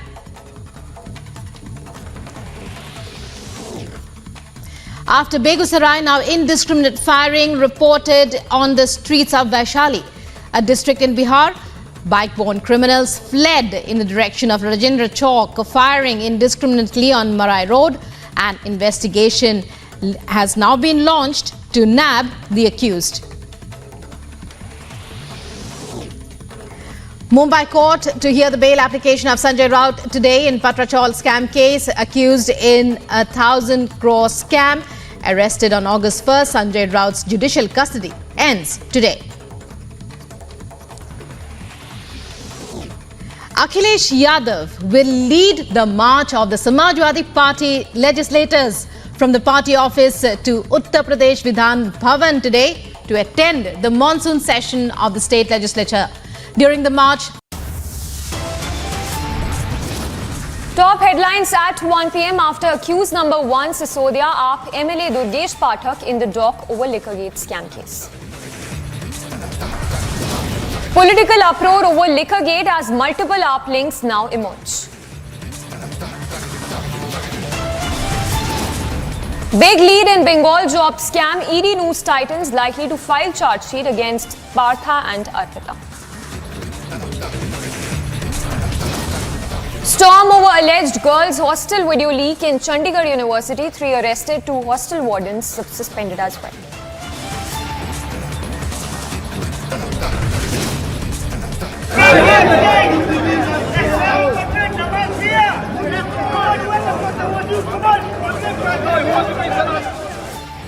Communal violence in UK is like Leicester Hindu temple targeted. Police says won't tolerate disorder.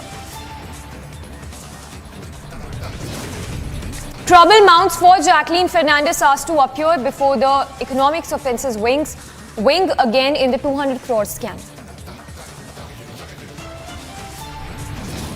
Captain Amrinder in National Capital meets JP Nadda, mojo with BJP next.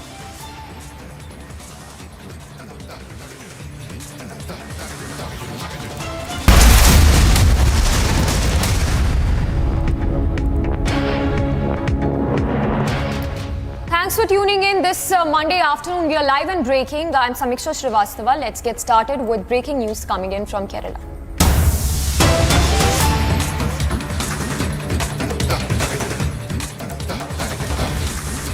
And it's Kerala governor versus the Kerala government again, now in an unprecedented move amidst the ongoing row between the Kerala governor and the LDF government. Arif Muhammad Khan has shared with the media video clippings of him being allegedly heckled at an event in Kannur University in 2019. Khan, while sharing the video clippings, said that a senior functionary who is now in the Chief Minister's office can be seen in the visuals preventing the police from discharging their functions. That's a fresh attack coming in from the Kerala governor, Arif Muhammad Khan, against the Kerala government, saying that he was heckled. We have Ashwin joining us live from Thiruvananthapuram. Ashwin, if you could talk to us more about this whole controversy and these fresh allegations that have been made by the Kerala governor.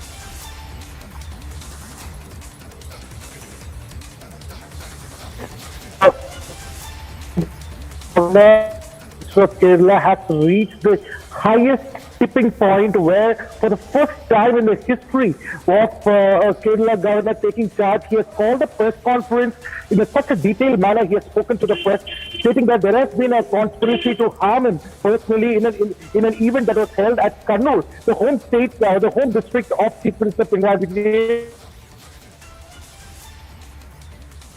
All right, there seems to be a network problem. We'll connect with Ashwin again, but as you can see, that's the clip that has been released by the Kerala governor, saying that he was allegedly heckled in 2019 while he was addressing an event in Kannur University, saying that a senior functionary who is now in the Chief Minister's office can be seen in the video preventing police from discharging their functions. Ashwin is back with us. Ashwin, please continue.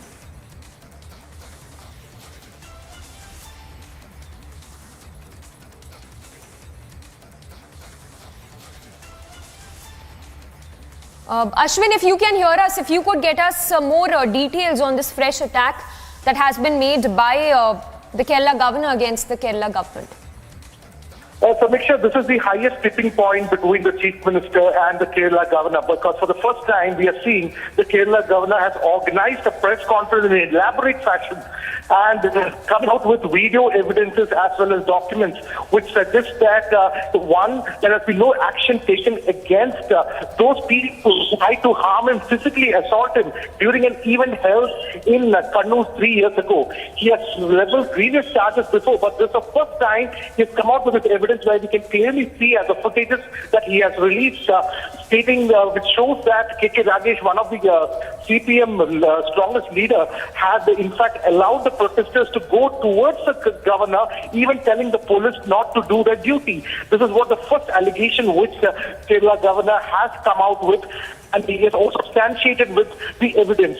And also, he also has given out letters which it clearly states that the Kerala state government has been trying to sabotage the autonomy of the institutions, where he had, the Kerala governor had offered he is ready to relinquish the position of a chancellor of university, but he had given out these letters which the Kerala government, the chief minister himself has written, stating that he does not want to do it, but to quite contrary to the statement and the letter that he had given in principle, the Kerala state government is trying to sabotage the autonomy of the university. So very high-level charges have been made by the governor. It's the first time we are seeing a tipping point. There has been a barbs which has been exchanged by the chief minister a few days ago, and now the Kerala governor has also responded. Yes, Ashwin, thank you so much for getting us all those details. So remains to be seen the kind of response that comes in from the Kerala government. But for now, moving on to more breaking news coming in.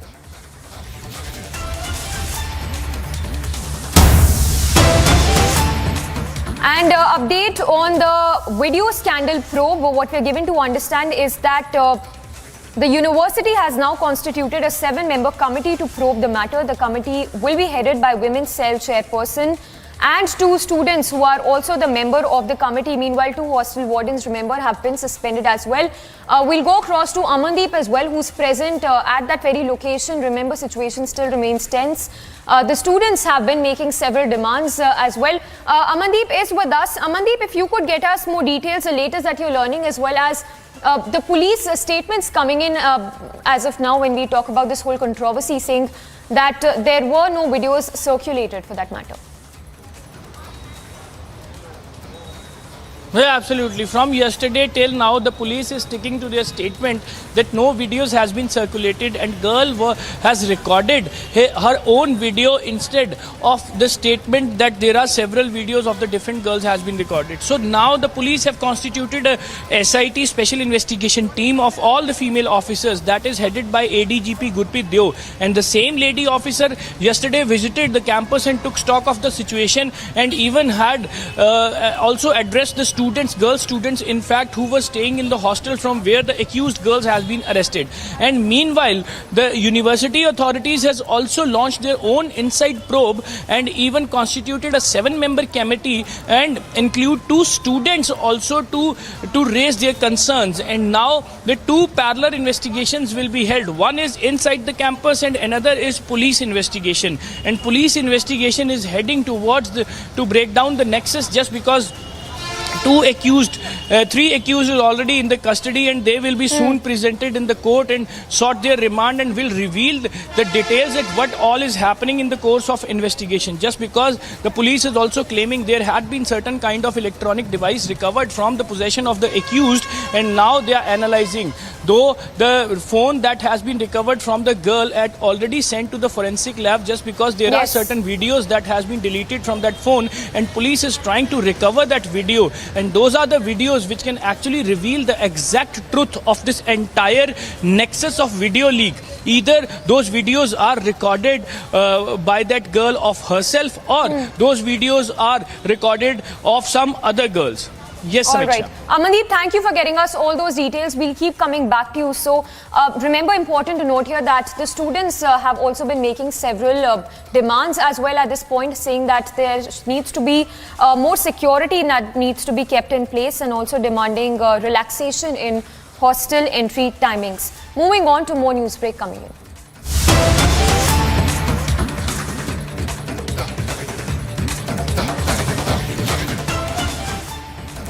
And on to more news break coming in, this one with regard to the Bengal minister who has now quoted a controversy. What we are given to understand is that the Bengal minister was also seen disrespecting and pushing a player. So after the governor, it's the Bengal minister to have insulted the player. We'll put out those visuals as well. But Bengal minister who was seen pushing the player, Netas trying to hog the limelight from the players, as you can see the visuals on your screens as well. First it was the governor, and now the Bengal minister who's seen pushing the player while he was holding the trophy. It's in fact the Durand Cup winner who's now been snubbed, as you can see in the visuals. First it was the governor, and now the Bengal minister who's seen snubbing the winner of this particular Durand Cup. Srijani is also joining us. Srijani, a whole controversy, the controversy that has now erupted. First it was the governor, and now we are seeing the Bengal minister who are trying to hog the limelight while the player is trying to just hold that trophy and get that attention, with rightfully so, for the work and for the medal he has won. Oh, well, rightly said, Samiksha. I mean, it's damn clear from the video that has surfaced online that Minister Anup Biswas, is in a new video that has come out on social media. He's seen clearly pushing Shiv Sakti, the Bengaluru FC player, right after Sunil Chhetri's video emerged online, and this has again caused major uproar all over the social media, and it has taken a lot of this football fans, Indian sports fraternity to be slamming the Bengal minister Anup Biswas and also the governor Ganesan for the reported incident. Yes, well, absolutely, Srijani, and while we are putting those visuals on our screens as well, the player who has won the trophy is standing at the side, whereas the minister and the governor are standing at the center trying to get hold of that trophy and get that picture clicked. Oh well, absolutely. In fact, as we can see from the video, the ministers have been trying to hog the limelight. If I can put it out clearly, they have been trying to hog the limelight by pushing away the footballers, pushing away the Indian captain, the talismanic captain Sunil Chhetri. Minutes before that happened, there's another video that has come out online where Shiv Shakta, another Bengaluru FC player, he was accompanied also by Roy Krishna, another senior most player of India. They were both pushed away by the minister, by the governor, and this is actually led to a lot of trolling online. So that's the major update for now. Srijani, stay with us. Activist Shekhar Vidhan also joining us. Sir, if I can get a quick word from you, we can see the visuals on our screens right now where we see the minister and the governor trying to hog that limelight, whereas it's the player who should be, given that importance. He's standing at the side, whereas the ministers are trying to hog the limelight. I think this has been a usual case in India. Here we have the sportsmen who are treated like second-class citizens. And I really admire the way our sportsmen are handling this in such a gracious manner. But I think our politicians need to learn a lot. One is how to handle the situations. One is not to hog the limelight all the time. And let the sportsmen get the due. I think it's high time we understand this as a country. If you look at all the countries across the world, if they have treated the sportsmen and sportswomen well, that country has really done well. But here it's the other way around. Here the politicians try to hog the limelight without doing any hard work. They just want to make sure they are right there in the picture every time, without even understanding the kind of effort, the kind of hard work, the kind of trials and tribulations a sportsman or a sportswoman would have gone through to get that elusive cup. So I think this has to change. This mindset has to change. of not just hogging the limelight all the time, but also letting the sportsman or the sportswoman or somebody like Sunil Chetri, who handled it so well in such a gracious manner, let them talk about what does it take to win a cup like this, because this is an example for the future generations about what does it take to win. But that mindset has to change completely, and we have to bring that change in the mindset. And the politicians should understand that they are elected representatives for India. They are not. They are there to do a job, not to not to just hog the limelight whenever they get a chance. Because I think people can see through it now, and thanks to the media and especially channels like you, which are highlighting this, because you are the true face of what's happening in India right now. Yes, well, absolutely rightly put by you, and thank you for speaking to us that it's the hard work as well that needs to be, been given the credit, and the player there who's trying to get hold of that trophy but not being able to. Srijani continues to be with us reporting live from the Mumbai newsroom. Srijani, if you could talk to us more about the player as well as his achievement, because from the visuals that have come to light, clearly the ministers and the governor hogging the limelight.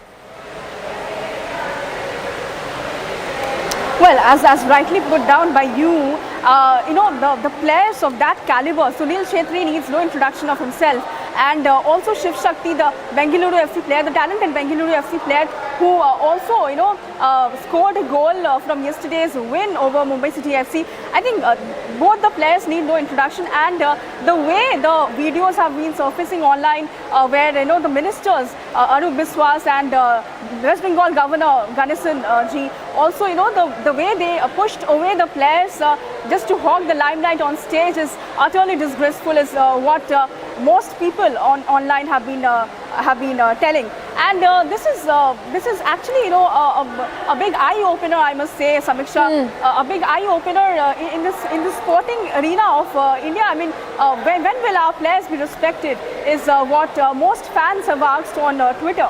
And that's exactly what has been surfacing online now. Absolutely. Srijani, thank you so much for getting us all those details. So, as you can see, the visuals in which the minister and the governor, they are seen hogging the limelight and trying to get that photo up while trying to hold that trophy won by the medal, by the player.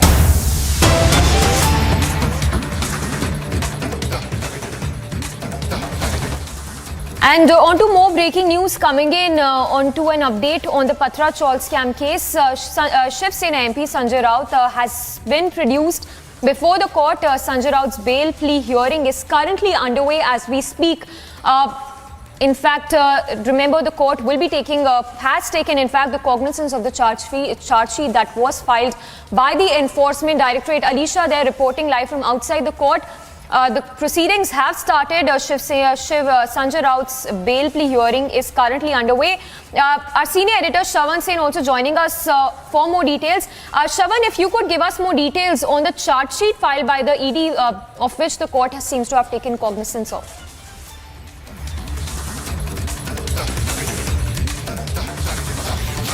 Alright, we'll try connecting with Shravan again, but that's the breaking update coming in. Sanjay Raut, who's been produced before the court. Sanjay Raut's bail hearing is currently underway as we speak. We are told that the court has taken, in fact, cognizance of the charge sheet that has been filed by the ED. Shravan is back with us. Shravan, if you could give us more details on the charge sheet that has been filed by the ED, which the court has taken cognizance of.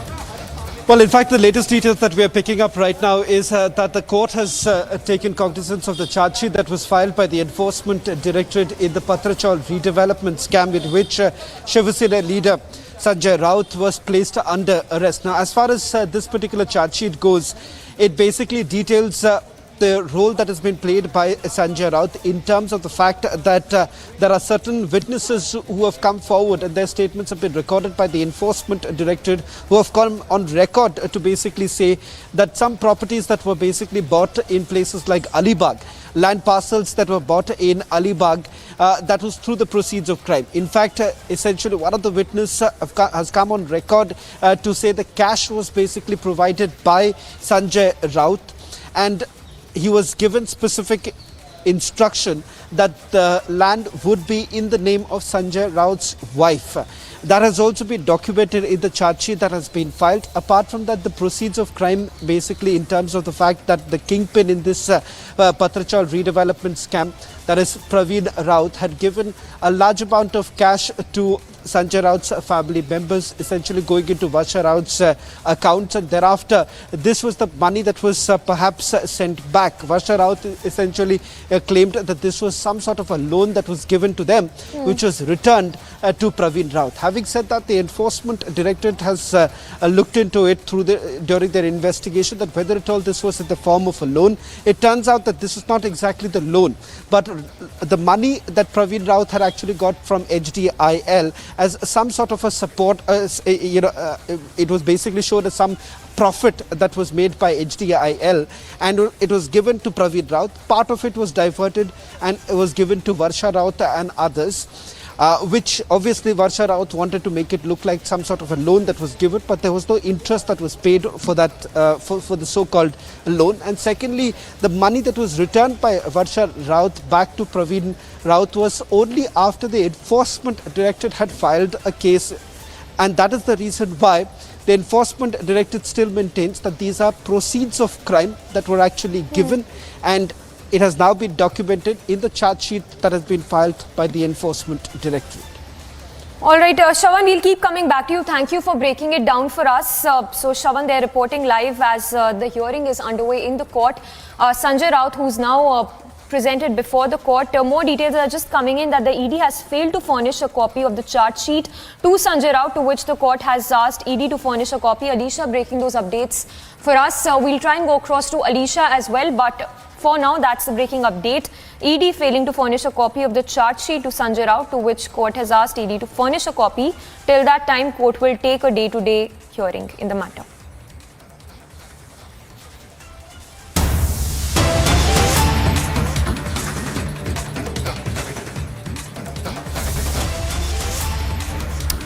And on to more news break coming in, this one from Bengal, where we understand a massive fire has broken out in Havra Maidan area. The visuals on your screens as well of the fire that has broken out in Havra's Maidan area. Now, as per initial information that is just coming in, the fire broke out in a leather shop, and the fire seems to be spreading as the area is congested. There are several small hawker shops as well in this particular area. So as you can see, the fire that has been reported in Havra Maidan area, and there are several shops in this particular area. We'll try and go across to Kishle as well to get us more details, but those are the visuals that are just coming in from Bengal's Havra Maidan area, where the fire has broken out. It is a congested area, as you can see in those visuals. The fire tenders have been rushed to this spot, but more details are awaited. The fire that has broken out in this leather shop in Havra. Kishle is joining us for more details. Kishle, if you could talk to us more about the fire that has broken out, any damage that has been reported in terms of any one injured for that matter in this incident coming to light. Well, this fire is growing big as we can see that the flame started as just a smoke that was seen from the bag shop where the fire started in Howrah, and slowly the whole shop was engulfed in fire, and slowly we can see the fire is also spreading. I'll just let you know that this is a very congested area in Howrah Maidan area, in especially this place houses shops which contains bags and clothes and materials which are very inflammable. Therefore, the fire is spreading very quickly, and the latest we are getting is that the fire, which started as just a smoke from that particular shop, has now engulfed multiple shops in that area, and flames, we can see big flames, and a huge area is engulfed in fire. And right now firefighters are there in the spot. We are learning that 3 engines of the firefighters are there, and firefighters are trying to douse the flames, but right now still as we speak the fire is still there in Howrah. We have not got any news of casualties. However, there can be a huge amount of loss in terms of money, because these were all shops of clothes and bags and multiple other things that were there. Also, we are learning that the fire might have damaged the inside portion of a whole building which was just behind these shops. So that's the latest update from Howrah Maidan that we are getting. Samiksha. All right, Kishle, thank you for getting us all those details. We'll keep coming back to you. For now, moving on to more breaking news coming in. And a news break that is just coming in. No relief in sight for the Shiv Sena MP Sanjay Raut, whose judicial custody has now been extended by 14 days. We'll try and go across to Alisha as well, but no relief in sight for the Shiv Sena MP, whose custody has now been extended by 14 days. So Sanjay Raut, who will stay in jail. This is in connection with the Patra land chawl scam case. The breaking news coming in at this point is that Sanjay Raut's custody has been extended by 14 days. The judicial custody of Sanjay Raut that has been extended by 14 days. We'll try and go across to Alisha as well to get us more details. But that's a news break coming in this hour. His custody has been extended. More details are just coming in that the court has asked to provide the charge sheet copy to the accused lawyers. So that's a news break at this point. Sanjay Raut, whose judicial custody has been extended by 14 days. He will be staying in the jail. Alisha breaking those updates for us. That's a breaking news coming in. Now, this is in connection with the Patra chawl scam case. We are also getting to know that the court has asked to provide the charge sheet copy of the accused's lawyers.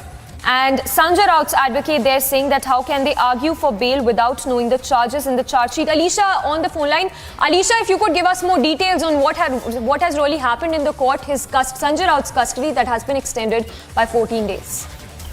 Well, yes, sir. The information that we are getting in where Sanjay Raut was produced to Special Criminal Court and his judicial custody has been extended for the next 14 days. Importantly, there was also an argument over the bail application that was filed by Sanjay Raut. But most importantly, where the court has already taken the cognizance of the charge sheet, where even Sanjay Raut, the lawyer, has clearly mentioned that they haven't received the information and also not the copy of the charge sheet, which is why they cannot argue over the charges that has been filed in the charge sheet. So it is very important where the ED has failed to furnish a copy of the charge sheet to Sanjay Raut's lawyer, which is why the court has asked ED to furnish copy to the accused lawyer. And till the time they receive the copy, there will be the court who is going to take a day-to-day hearing. Most importantly, where we know that the court, while the bail application that has already been filed by Sanjay Raut before the special PMLA court, and what we know that at this point of time that Sanjay Raut's lawyers has clearly mentioned that they don't know what are the charges that has been invoked in the charge sheet, which is why they cannot do the further hearing. They cannot argue in the bail application. So the court has taken now the cognizance of the charge sheet, and moreover, where the Sanjay Raut who was produced before the special PMLA court, his judicial custody has been extended for the next 14 days. So for now, he is going to be lodged in Atta Road jail.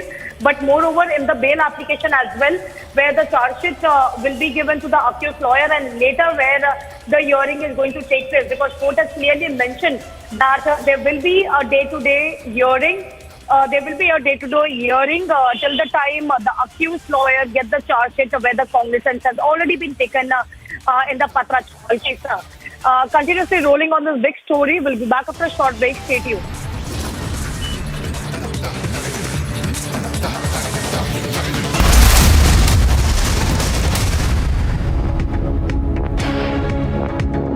Fulfill your dream of studying at the world's leading universities, and that too at a reduced cost with Amity's Global Study Program. Study in India with Amity for some years. Then take a transfer to leading universities in the USA, UK, Canada or Australia and earn a foreign university degree. Apply at amity.edu/global study.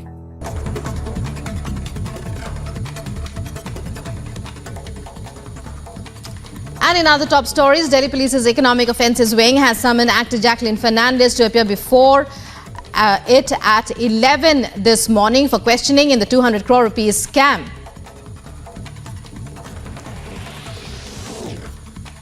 After Begusarai, now indiscriminate firing reported on the streets of Vaishali, a district in Bihar.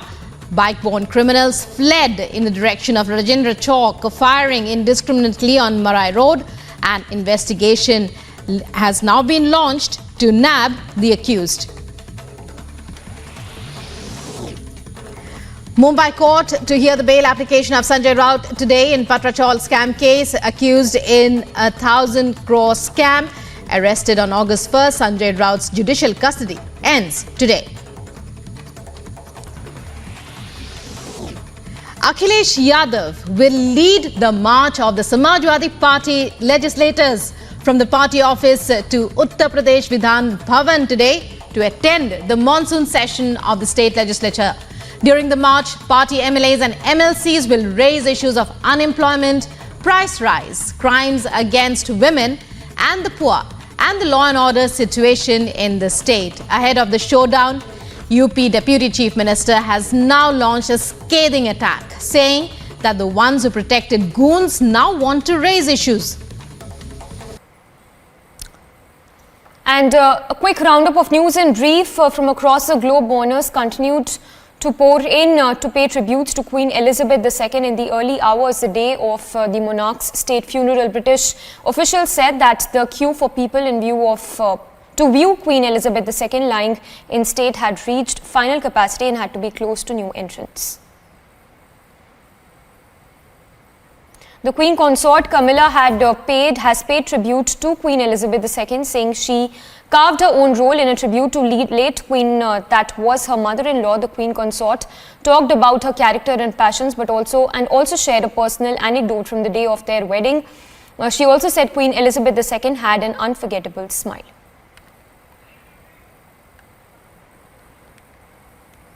The President of Trinidad and Tobago described that their meeting with late Queen Elizabeth II felt like meeting with an old, familiar face. She acknowledged that many Caribbean nations expressed the will to end ties with the monarchy.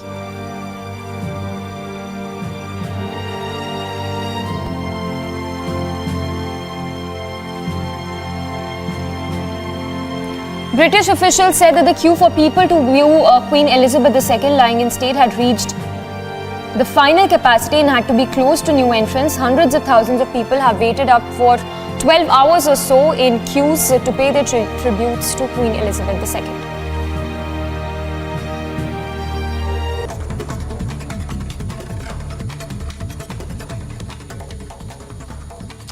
And in other top stories, Delhi Police's Economic Offences Wing has summoned actor Jacqueline Fernandez to appear before it at 11 this morning for questioning in the 200 crore rupees scam.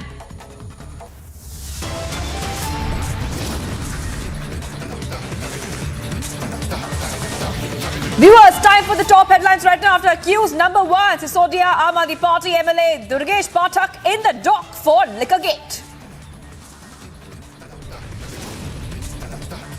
Political uproar over Liquorgate as multiple Aam Aadmi Party links now emerge. Storm over alleged girls' hostel video leak in Chandigarh University. 3 arrested. 2 hostel wardens have been suspended.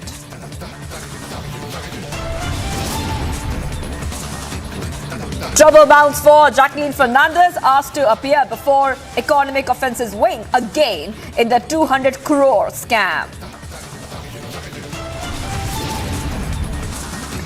Captain Amrinder in National Capital meets JP Nadda, merger with BJP next. ED grills Karnataka Congress Chief DK Shivakumar in money laundering case.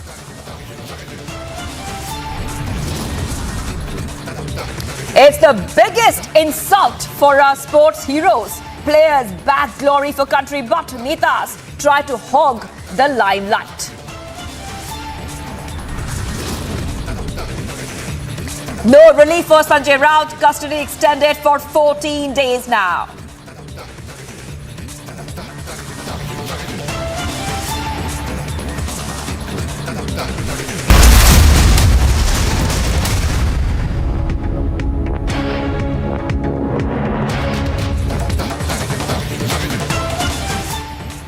Viewers, big news coming in. This is an international update, a global update at this point of time. Massive anti-hijab revolution in Iran. Women in Iran fight back moral policing, and the Iranian women are chopping their hair They're removing their hijab in protest. A big international development on Republic TV, where we are seeing massive anti-hijab revolution coming in from Iran, where women in Iran are now standing up for their rights. They're fighting back moral policing and also chopping their hair, removing the hijab in protest. Protests have broken out in Iran after the death of Mahsa Amini, a 22-year-old woman, in which Iranian women are publicly removing their hijabs and burning them. Visuals of that you see on your screen, where women, you can see clearly, removing the hijab and waving it in the air. Waving it in the air, viewers. These are scenes coming in from Iran, unprecedented scenes coming in from Iran. Big international update.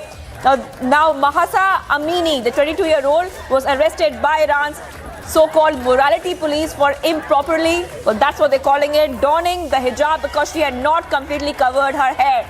According to some reports, she had died after falling into a coma following her arrest in Tehran earlier this week, and that has put a spotlight on women's rights in Iran. Big international update, viewers. News coming in from Iran, where there's a massive anti-hijab protest in Iran. You can clearly see how women are standing up for their rights, standing up for the rights of women in the country, and removing their hijab, waving it in the air, and they're also chopping their hair, viewers. They're chopping their hair, they're waving the hijab in the air, they're also burning them. Big news coming in, viewers. These videos are also on social media, where protests can be seen, demonstrators shouting anti-government slogans, and those have also gone viral on social media. In fact, those visuals on the screen, viewers, big breaking news coming in. Protests breaking out in Iran after the death of a 22-year-old woman called Mahsa Amini. Iranian women publicly, I repeat, publicly removing their hijabs and burning them. Visuals of that you can see clearly there on your screen. Also, this is a symbolic act of opposition to the severe Iranian rule requiring women over the age of 7 to wear religious headscarves. Some female protesters chopped off their hair and burned their hijab. All right, Samiksha is joining me from the Mumbai newsroom to take us to this latest development. Samiksha, these are unprecedented scenes we are getting right now. Massive anti-hijab protests in Iran, where women are removing the hijab and even burning them and waving them in the air. Samiksha, take us to the details. Well, absolutely, Shivangi. So it's a massive anti-hijab revolution. We are seeing the visuals on our screens as well of how these Iranian women are chopping their hair. They've removed hijab as a mark of protest. So yes, it is an unrest that prevails in Iran as we speak. What we are given to understand is that Iran police also fired tear gas shells to disperse a protest that was mainly held in the Kurdish city of Sanadans, where hundreds rallied to decry the death of that young woman. So yes, the death of the young woman has really sparked a massive outrage, with women who've now gathered in large numbers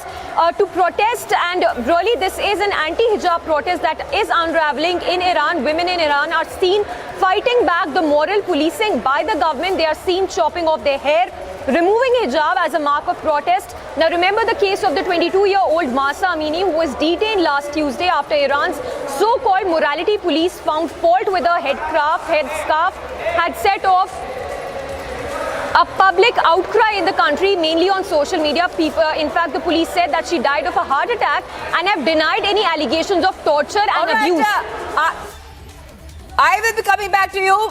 I'm being joined by Brinda Arige on the phone line. Thank you for joining us. We are seeing these women there in Iran standing up for their rights. And this is definitely, Brinda, I would also, and you would agree with me as well, maybe, is that this is unprecedented scenes we are seeing in Iran, where women are standing up for their rights, for what they actually deserve. Absolutely right. And I think it is high time, because women in Iran have been traumatized, have been subjugated and oppressed for so many years now. And it is great that all of these women are coming out to say that they do not want to wear the hijab. Why is Iran not allowing that decision to be with the women? It is very, very sad that that woman died because of the torture by these men who consider themselves as keepers of morality, by the keepers of so-called culture that is repressive, regressive and subjugating women in Iran. Absolutely unacceptable. They should let it be the choice and the decision of the woman, whether she wants to wear it or not want to wear it. But they have no right to punish this woman. How many of the men are punished for rape? Never. How many of the men are punished for domestic violence? Never. They are not punished. So why is it that they assume that they can punish women for a piece of clothing. Unacceptable. I hope the Iran government wakes up to this fact that women today in their country want to make the decisions and want to have that right to choose whether they want to wear something or not want to wear it. Also, Brinda, just one short question.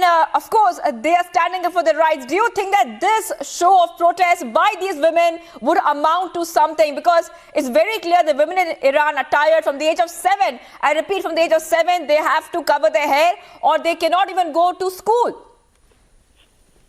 You're absolutely right.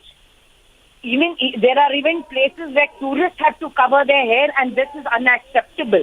I think the government must wake up that if their women are making these choices and decisions, it is but the duty of that government to ensure that women who do not want to wear the hijab, women who do not want to cover their hair, must be given that right. Otherwise, what is the point of Iran talking so much about equality, women's rights, and having women represent in their parliament also? It is all a farce if they do not give this choice to that woman. And having a child of 7 covering her hair just goes to show that they are so regressive, irrespective of their economic development.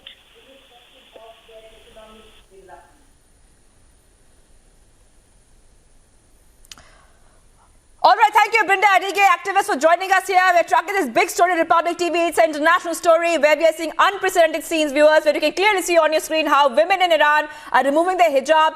Iranian women are fighting back. They want their rights. They want their rights back because in that country, under Iran's Sharia law, women are obliged to cover their hair and wear loose-fitting clothes, long, loose-fitting clothes. Offenders who don't do that, they face public rebuke, fines, or arrest. So right now, the women there are fighting back, and this is coming in after a 22-year-old woman called Mahsa Amini, after her death. Now, according to reports, she had died after falling into a coma following her arrest in Tehran earlier this week. And this has put a big spotlight on women's rights in Iran. The police have rejected suspicions that she was beaten there, saying she fell ill as she was waiting with other detained women. Or I'm also being joined by Advaita Kala, women activist. Thank you so much for joining us here. This is very, very special because women there, and you will agree with me, Advaita, are fighting back for their rights, What is the reaction coming in? Do you think that this will make an impact in that country so women can get their rights and get what they deserve? Absolutely. I'm watching the Republic screen right now, and all I see on the right-hand side is pure courage. To go out there along with the moral police and to challenge them in this way is not only an act of performative activism, but it's actually taking, their lives, putting their lives in the hands of these people who are known for their brutality when it comes to women's rights. So I just think it's truly incredible, and my only appeal really to anybody watching anywhere in the world is to really come out and support these women, because they need our support the world over in order to challenge this and to be able to live free lives and stay true to themselves. I think it's extremely important that the world speaks up and really speaks out against the regime and its draconian measures when it comes to limiting women's freedoms.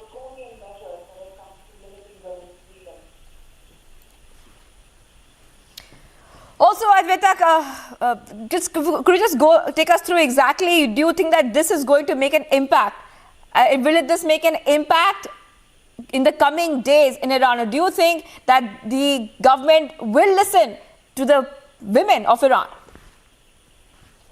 I think it's very, very difficult to imagine that this male-led government will listen to the women of Iran. It is known to be an autocratic regime.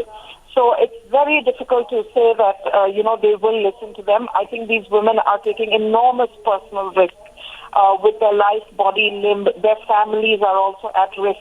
Hence, I repeat, it's very important for the free world, the world in general, who believes in the rights of women, to speak up at this point and put as much pressure as they can on the regime of the Iranian regime. Right. Also, just one last question. Do you think that the hijab backers in India should take a lesson?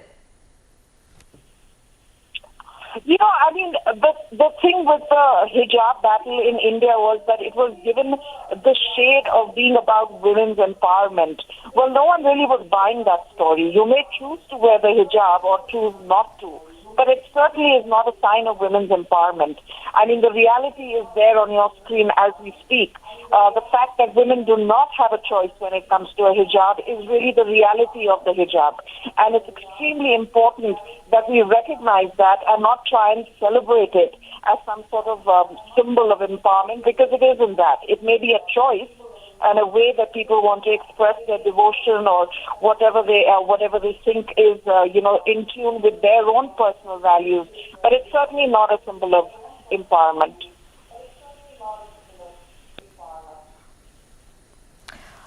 All right, thank you for joining us there. This is the big news we're tracking right now, viewers, where the anti-hijab revolution, which is in Iran, the protests have broken out in Iran after death of Mahsa Amini, a 22-year-old woman, in which Iranian women are publicly removing their hijabs and burning them. Big news coming in, and this is coming in from Iran. The big question is that will the women of Iran get their rights? Because from a very young age, they are oppressed and they're told what to wear. Big news coming in from Iran, where Iranian women are also chopping their hair. They're also, in fact, removing the hijab and putting it out, burning them, waving them in the air. Visuals of that you can clearly see there on your screen.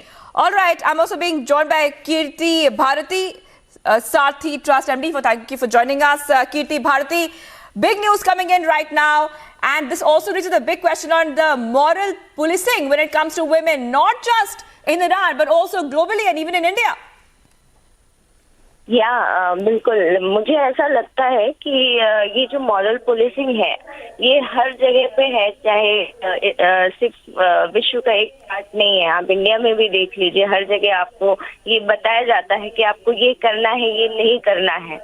और यहीं से आपका gender discrimination शुरू होता है और gender disparities से दूसरी और प्रॉब्लम्स इंक्रीज होती हैं. ये तो अब मुद्दा उठा है हिजाब का, ये अपने आप में एक मुझे ऐसा लगता है कि क्रांति लेके आएगा उस देश में, और दूसरे देशों को भी अब ये सीखने की जरूरत है, समझने की जरूरत है कि औरतों के भी उतने ही हक हैं जितने आदमियों के हैं, उनके भी बराबर हक हैं, और वो उनको किसी भी तरह से कुचल नहीं सकते. हम सिर्फ बात कर सकते हैं कि हमको उनको बराबरी देना है, बातचीत तक नहीं रहे, हम उनको रियलिटी में बिहेवियरल लेकर आए, और ये उनके अधिकार हैं कि वो जैसा चाहें, जीना चाहें वैसे जिए. और सबसे अच्छी बात यह है कि औरतें अब आगे आ रही हैं अपने अधिकारों के लिए, और जब तक औरत अपने अधिकार नहीं समझेगी, उसको ये नहीं समझ आएगा कि वो अब्यूज हो रही है, एक्सप्लॉइटेड हो रही है, तब तक वो अपने आप को किसी भी तरह से नहीं बचा सकती. So it's very good to see कि औरतें आगे आ रही हैं, औरतें अपने आप को बचा रही हैं, बट इसके लिए अब हम सबको ग्लोबली आगे आना पड़ेगा, औरतों को सपोर्ट करना पड़ेगा, तब जाके हम एक रेवोल्यूशन ले पाएंगे. Alright, Kirti Bharati, एक और क्वेश्चन आपसे पूछना चाहती हूँ मैं, because of course, the points you mentioned are very, very important. Where we're seeing moral policing there in Iran, but the big question is also that do you think that जो India में हिजाब backers है, they should also learn some lessons? बिल्कुल, ये lesson है सभी के लिए कि यहाँ पर अगर आप हिजाब, जब वहाँ उस देश में ये हो रहा है तो हमारा देश तो फिर भी हम और प्रगति कर रहे हैं, तो हमें तो बिल्कुल हम क्वेश्चनिंग करेंगे कि अगर आपने इस तरह से औरतों को दबाने की, कुचलने की कोशिश की, तो इस तरह से इंडिया में भी इस तरह की रेवोल्यूशंस होंगे और इंडिया की औरतें अपने अधिकारों के लिए इसी तरह से सड़कों पे उतरेंगी, क्योंकि अब बहुत हो चुका है.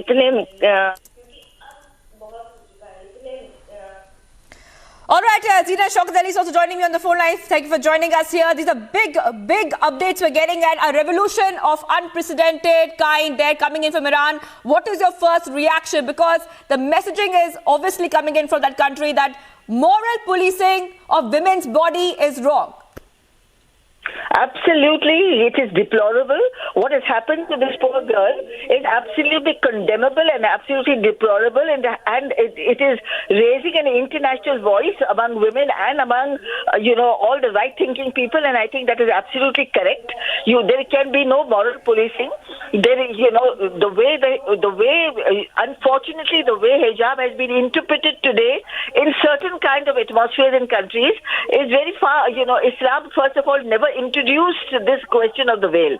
It existed, and Islam gave you a kind of a protection, not this kind of a hijab that one enforces on people today without the practice of free will. This was done as a protection, but it was not done in the way that it is being done today.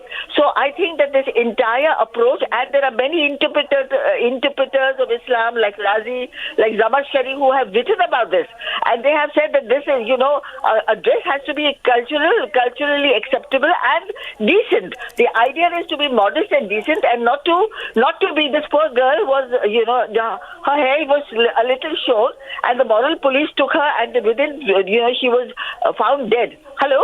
She was dead. This is not, this is, I think, absolutely unacceptable, atrocious, and totally condemnable. Hello?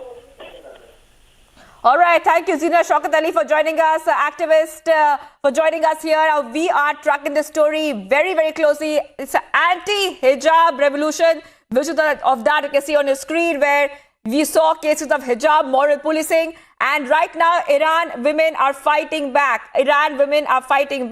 And this is the big news we're getting at this point of time, viewers. And also the big question is that should hijab backers in India take a lesson, because the women policing and moral policing is something that even women in Iran are saying no to. Time for a very short break. Much more coming up on the other side. Stay tuned.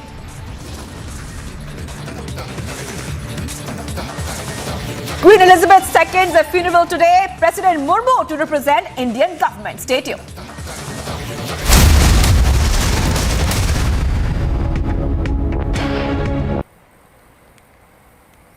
The president of Trinidad and Tobago described that their meeting with late Queen Elizabeth II felt like meeting with an old, familiar face. She acknowledged that many Caribbean nations expressed the will to end ties with the monarchy.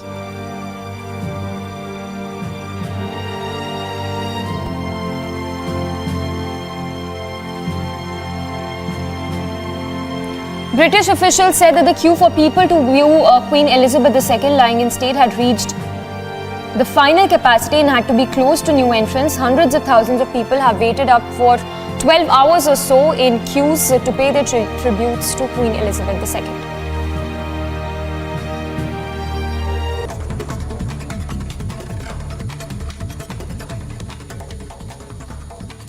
And in other top stories, Delhi Police's Economic Offences Wing has summoned actor Jacqueline Fernandez to appear before it at 11 this morning for questioning in the 200 crore rupees scam.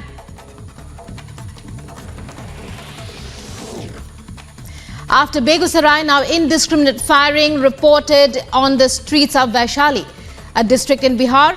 Bike-borne criminals fled in the direction of Rajendra Chowk, firing indiscriminately on Marai Road. An investigation has now been launched to nab the accused. Mumbai court to hear the bail application of Sanjay Raut today in Patrachal scam case. Accused in a 1,000 crore scam, arrested on August 1st. Sanjay Raut's judicial custody ends today. Akhilesh Yadav will lead the march of the Samajwadi Party legislators from the party office to Uttar Pradesh Vidhan Bhavan today to attend the monsoon session of the state legislature.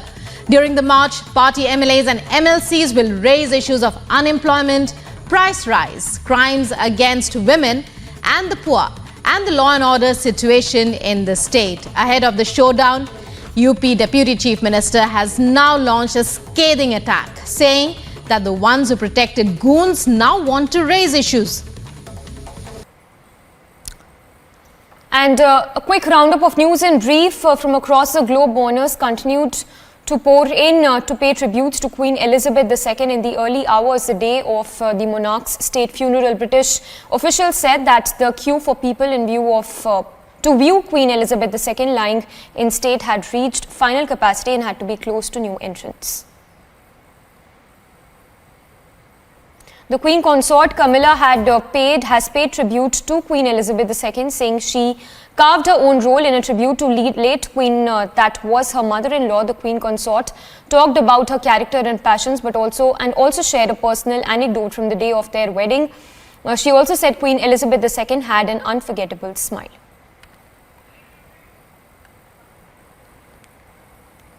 The President of Trinidad and Tobago described that their meeting with late Queen Elizabeth II felt like meeting with an old, familiar face. She acknowledged that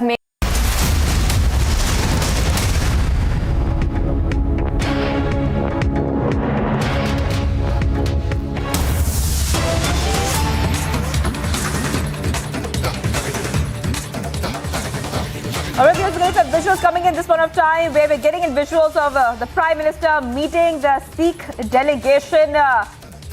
Getting his visuals first from Republic. But the Sikh delegation is meeting PM Modi.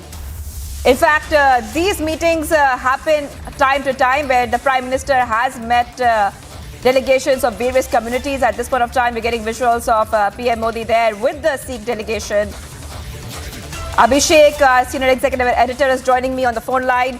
Abhishek, we are seeing visuals of PM Modi with the Sikh delegation. And of course, they might be discussing some very important points and issues. Take us through what is happening on our screens. Abhishek.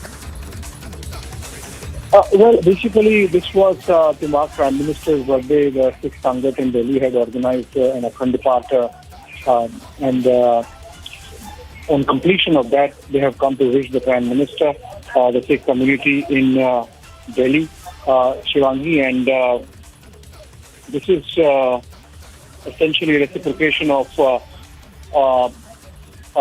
of a thanksgiving by the Sikh community, given all that Prime Minister has been doing so far as community's interests are concerned. We have seen Prime Minister taking personal interest in addressing those concerns, and it's not just limited to political issues. The issues pertaining to religion and culture, for example, the manner in which the Prime Minister's government backed the completion of Kartarpur corridor and taking it up with Pakistan, and the manner in which Prime Minister marked those important occasions which are on the Sikh calendar, like the 350 years of Guru Gobind Singh Ji, 500 years of Guru Nanak Dev Ji, the founder of Sikh religion, and be it declaring 26th December as Veerbal, the first reopening of the Kartarpur corridor, as I said. Small issues like removal of GST on langars run by Gurdwaras and ensuring that copies of Guru Granth Sahib reached India from Afghanistan. Remember, union ministers were deployed in making sure that the Guru Granth Sahib are repatriated with full dignity and honor. So I think the community there reciprocating that, responding to Prime Minister's involvement with the community. And in these pictures we see them wishing well for the Prime Minister on his birthday. All right, thank you, Senior Executive Editor Abhishek Kapoor, for joining us there. The Sikh delegation is meeting the Prime Minister at his residence. Visuals of that you see on your screen. First on Republic, time for a very short break. Much more coming up on the other side. We continue to be live and breaking.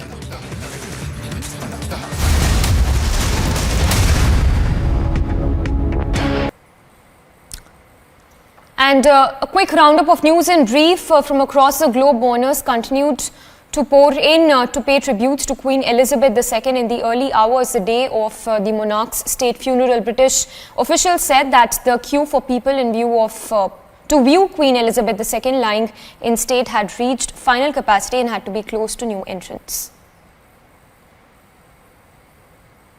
The Queen Consort Camilla has paid tribute to Queen Elizabeth II, saying she carved her own role in a tribute to late Queen that was her mother-in-law. The Queen Consort talked about her character and passions, but also shared a personal anecdote from the day of their wedding. She also said Queen Elizabeth II had an unforgettable smile.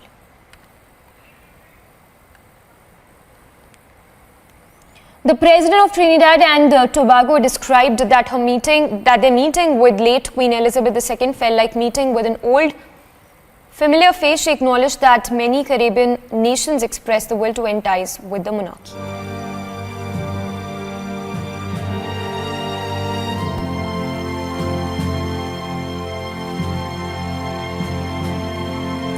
British officials said that the queue for people to view Queen Elizabeth II lying in state had reached the final capacity and had to be closed to new entrants. Hundreds of thousands of people have waited up for 12 hours or so in queues to pay their tributes to Queen Elizabeth II.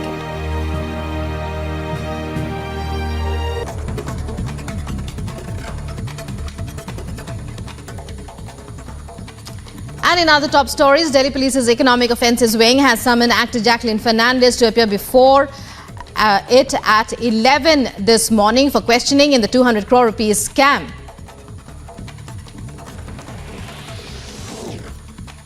After Begusarai, now indiscriminate firing reported on the streets of Vaishali, a district in Bihar. Bike-borne criminals fled in the direction of Rajendra Chowk, firing indiscriminately on Marai Road. An investigation has now been launched to nab the accused. Mumbai court to hear the bail application of Sanjay Raut today in Patrachal scam case. Accused in a 1,000 crore scam, arrested on August 1st, Sanjay Raut's judicial custody ends today. Akhilesh Yadav will lead the march of the Samajwadi Party legislators from the party office to Uttar Pradesh Vidhan Bhavan today to attend the monsoon session of the state legislature. During the march, party MLAs and MLCs will raise issues of unemployment, price rise, crimes against women and the poor, and the law and order situation in the state. Ahead of the showdown, UP Deputy Chief Minister has now launched a scathing attack, saying that the ones who protected goons now want to raise issues. And a quick...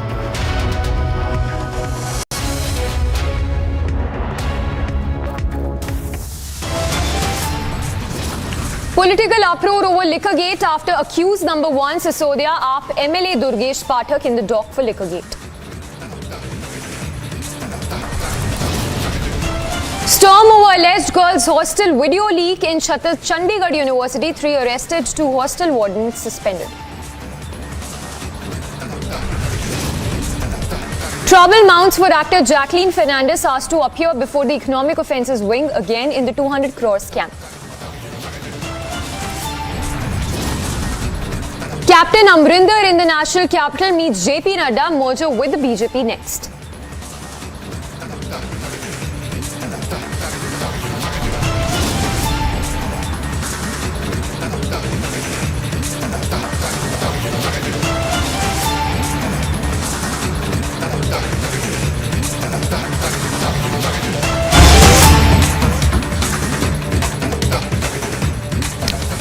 Thanks for tuning in on to the big news break that is coming in this hour from Iran, where massive anti-hijab revolution is what is being seen across Iran, where women have taken to streets in large numbers. It's an anti-hijab protest that has broken out. Iranian women chopping hair, removing hijab as a mark of protest. Now remember, this comes after the death of the 22-year-old Iranian woman that was in detention by morality police that has sparked protest by several Iranians who have now taken to streets to protest against the Iran government. Several women, as you can see in the visuals, have hit the streets in western Iran, taking off their hijab as a mark of protest over the death of 22-year-old woman Mahsa Amini, who was reportedly arrested and trashed by the country's police for not properly following hijab regulations.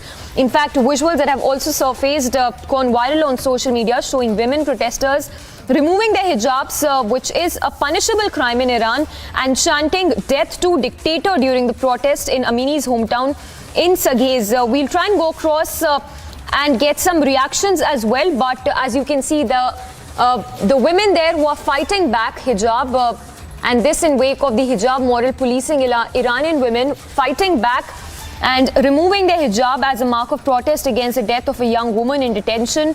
In fact, we are now getting to know that the security forces even used tear gas shells to disperse the protesters, while the women chanted "Death to the Dictator" slogans. And these are the protests that are taking place after 22-year-old woman died in custody. Nationwide protests that have broken out in Iran. Remember, 16,000 women have been prosecuted over hijab in Iran. Iranian women chopping their hair, burning hijab as a mark of protest. And this is, in fact, not the first time that an incident such as this, where a 22-year-old woman died over hijab, has come to light. Several such incidents that have happened over the past few years, dating back to 2007, when 27-year-old medical student was arrested and declared dead. In 2008, where clashes also broke out over hijab at Tehran University School of Arts. Our executive editor Niranjan also joining us for more on this. Niranjan, if you could talk to us more about the situation unfolding in Iran, where massive anti-hijab protests have broken out.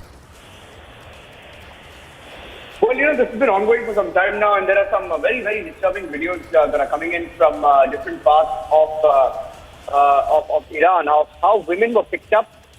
Women were picked up by this moral policing team, and one of them has also been killed. I mean, a 22-year-old has died, and in the middle of that, you have this huge debate.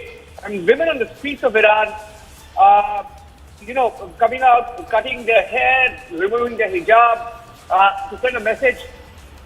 And what is happening now is that Iranian women are fighting this fact. They're burning hijabs to mark their protests over the death of Mahsa Amini. A slew of protests erupting in Iran over the death of Mahsa Amini, a 22-year-old woman, following her detention by the country's morality police. Yes. And I'm sorry, please hold your thoughts for a moment. We have senior advocate Abha Singh also joining us. Ma'am, if I can get your quick response in the situation unfolding in Iran, massive anti-hijab protests that have broken out, women there chopping their hair, taking to streets to protest the hijab.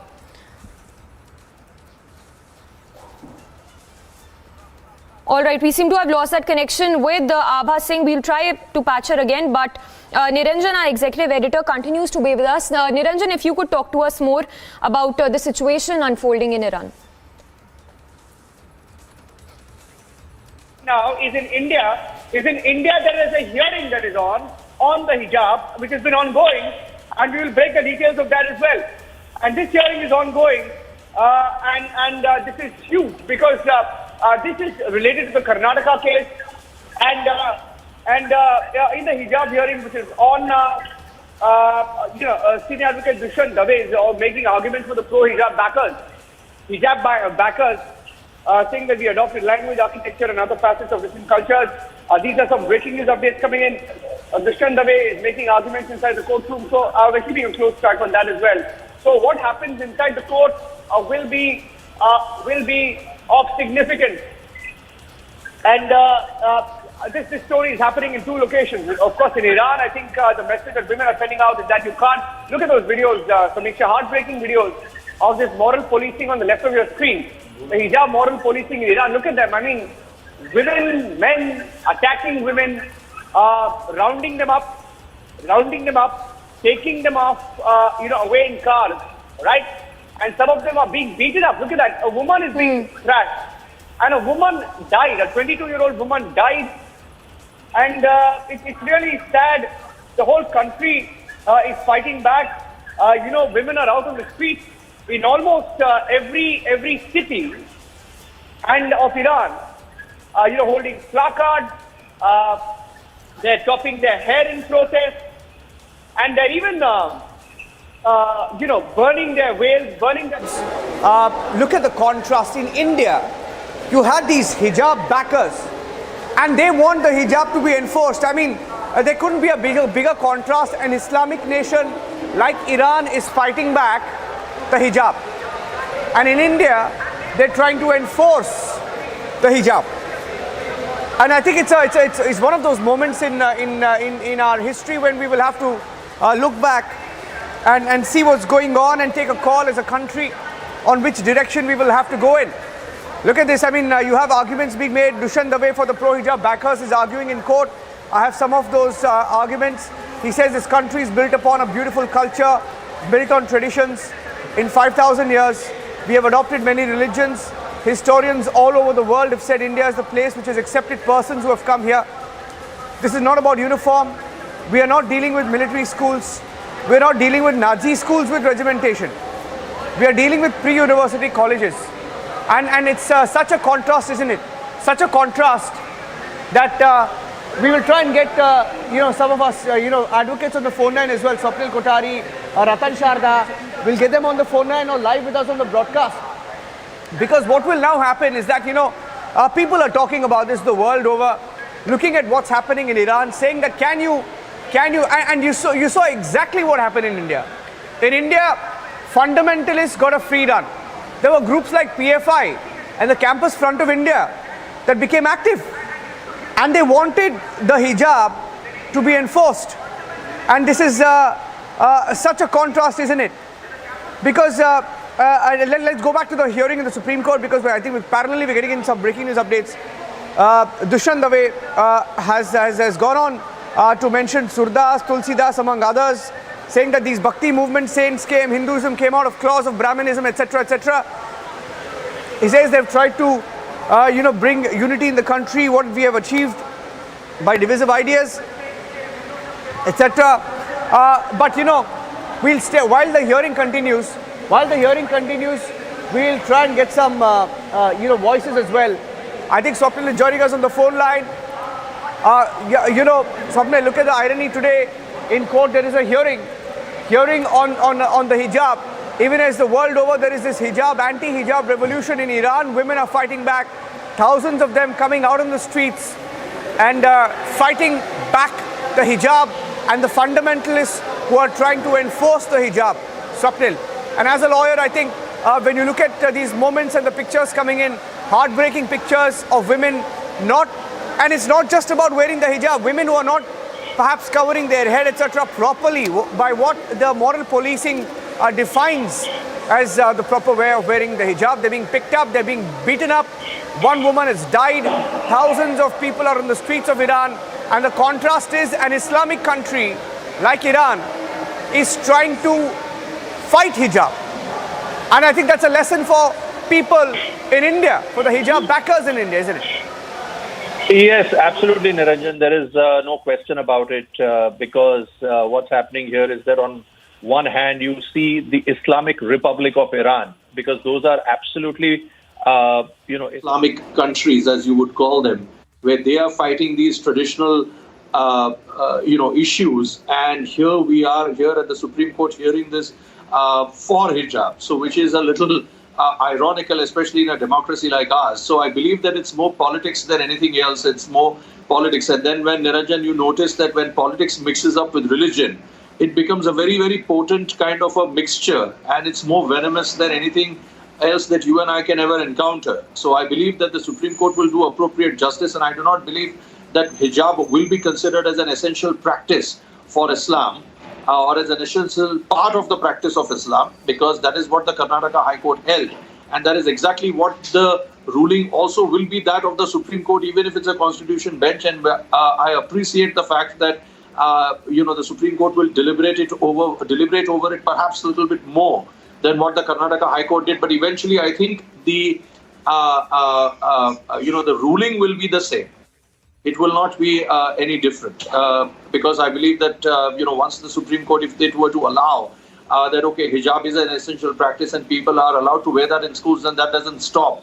Tomorrow I could say that, I need to wear something, or do some puja before I enter the High Court premises. So, that doesn't stop and it'll open up a Pandora's box. So I believe you will not see a different ruling than what was there in the Karnataka High Court, because generally the Supreme Court does not overturn rulings of the High Courts unless and until there is an error apparent on the face of the record. and there was no error here. Yeah. Swapnil, I think it's going to be a long hearing.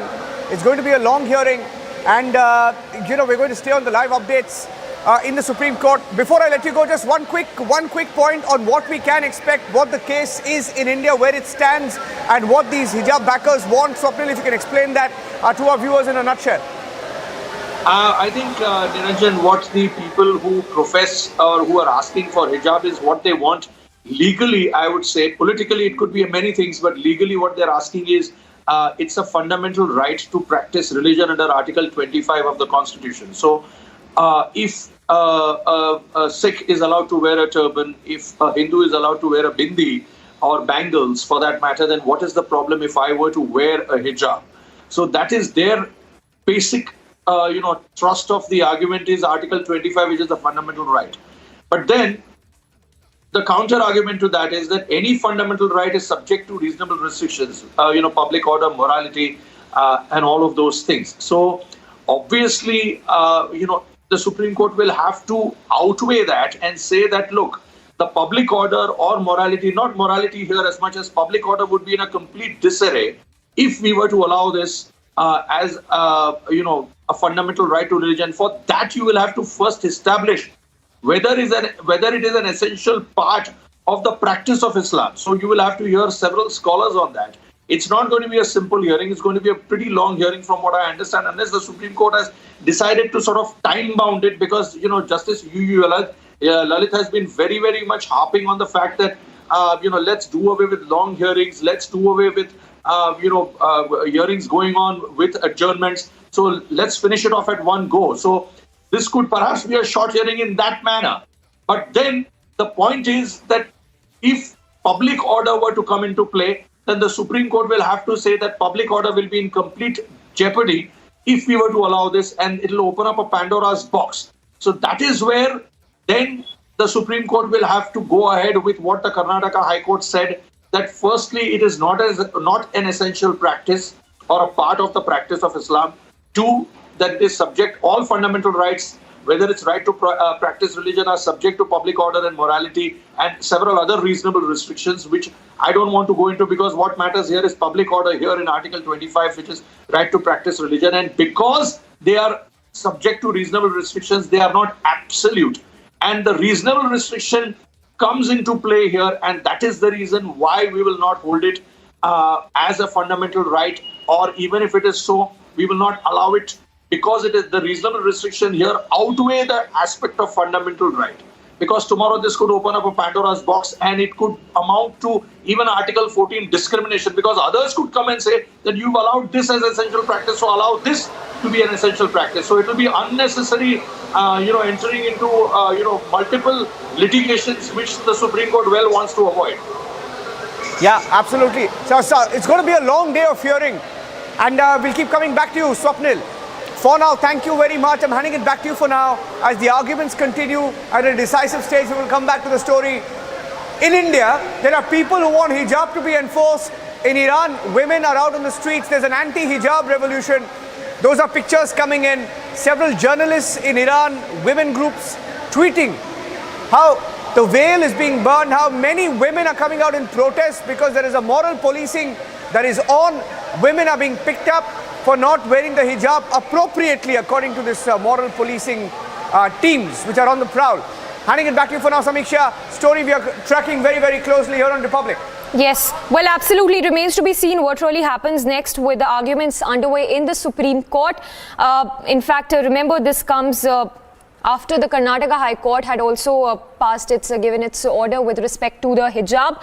Closely tracking the arguments being made in the Supreme Court as well, where Dave is saying that we try to bring unity in the country. What have you achieved by the divisive ideas? And my submission, Article 25, should be interpreted in light of debates happened in the Constituent Assembly as well. In fact, Dave also mentioning Surdas, Tulsidas, among others, when these Bhakti movement saints come, then Hinduism came out of clause of Brahmanism. That's the word coming in from Dave, who's arguing in the Supreme Court as we speak. So, senior advocate Dushyant Dave there making the argument, saying we adopted the language, architecture and other facets of different cultures. For now, moving on to more breaking news coming in.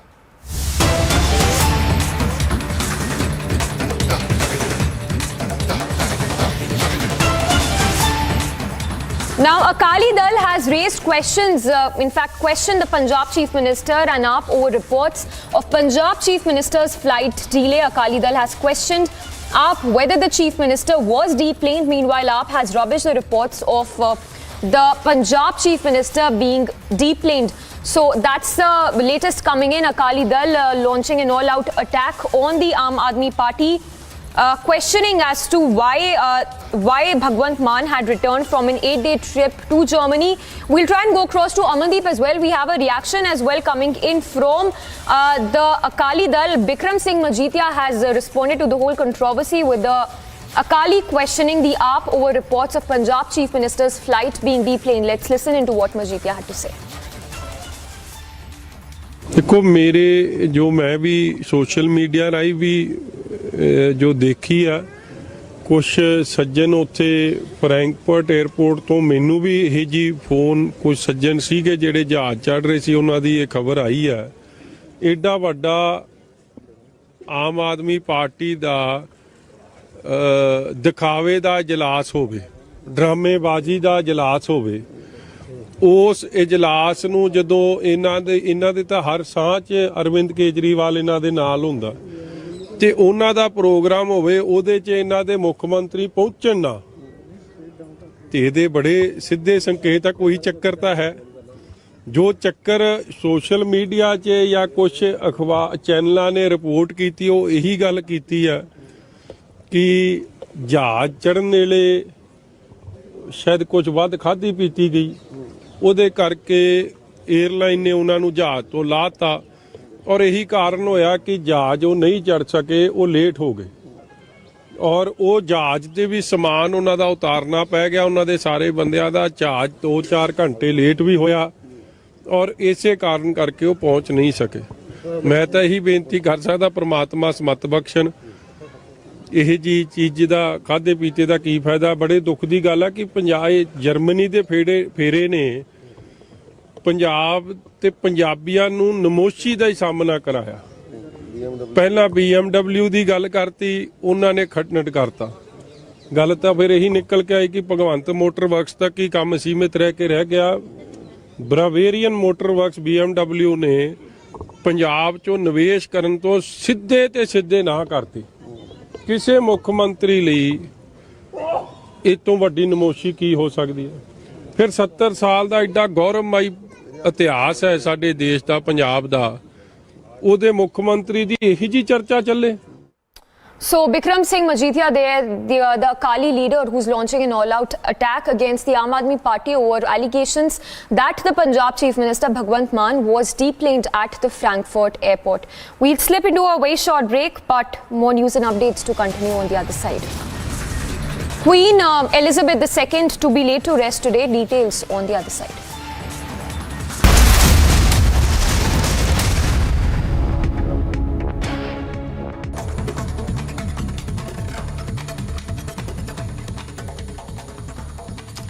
And in other top stories, Delhi Police's Economic Offences Wing has summoned actor Jacqueline Fernandez to appear before it at 11 this morning for questioning in the 200 crore rupees scam.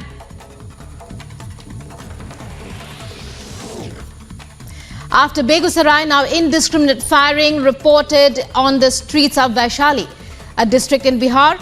Bike-borne criminals fled in the direction of Rajendra Chowk, firing indiscriminately on Marai Road. An investigation has now been launched to nab the accused. Mumbai court to hear the bail application of Sanjay Raut today in Patrachal scam case, accused in a 1,000 crore scam.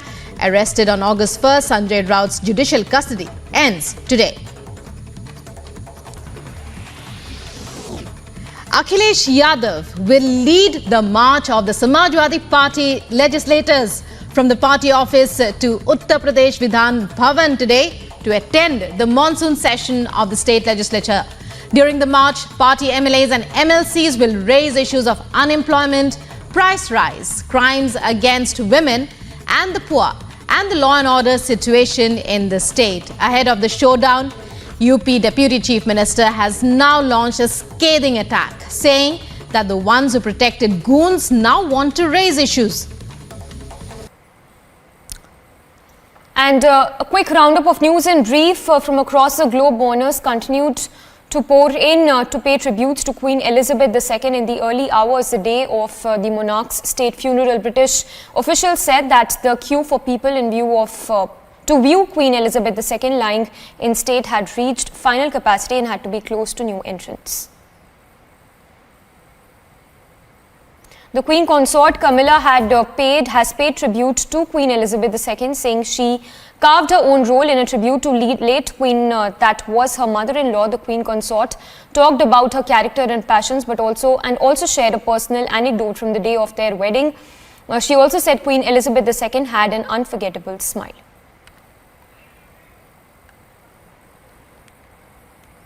The President of Trinidad and Tobago described that their meeting with late Queen Elizabeth II felt like meeting with an old, familiar face. She acknowledged that many Caribbean nations expressed the will to end ties with the monarchy.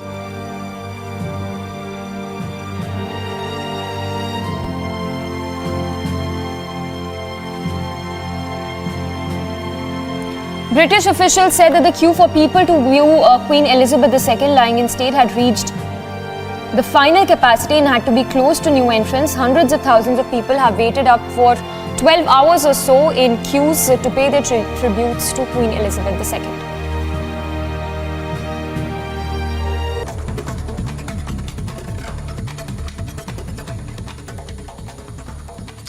And in other top stories, Delhi Police's Economic Offences Wing has summoned actor Jacqueline Fernandez to appear before it at 11 this morning for questioning in the 200 crore rupees scam.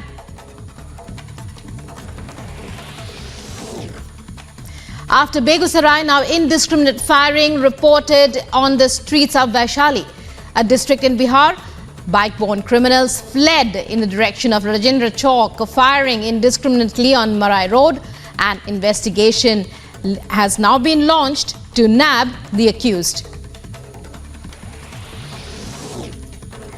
Mumbai court to hear the bail application of Sanjay Raut today in Patrachal scam case. Accused in a 1,000 crore scam, arrested on August 1st. Sanjay Raut's judicial custody ends today.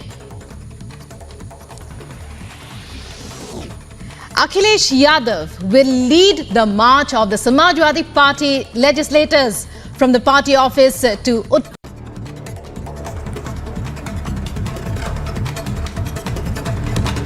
And news in brief. Chandigarh women's stage protest, the latest update coming in. SIT team that has been formed in connection with the video scandal probe.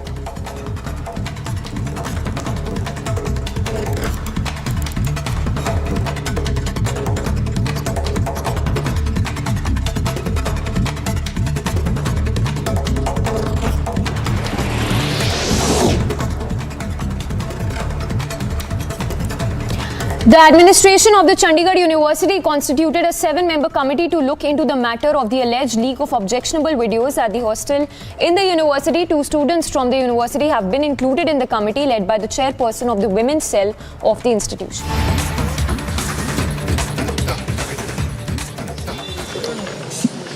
A new ESR has been filed. I don't know on what basis, I don't know. I have just requested them. Let me see. Sir, what are the allegations in the new SCI which has been filed? I don't know. They have not given me copy. I don't know. Still, it is in a process. I have requested them. Let me see. Sir, what is your allegation on this disproportionate asset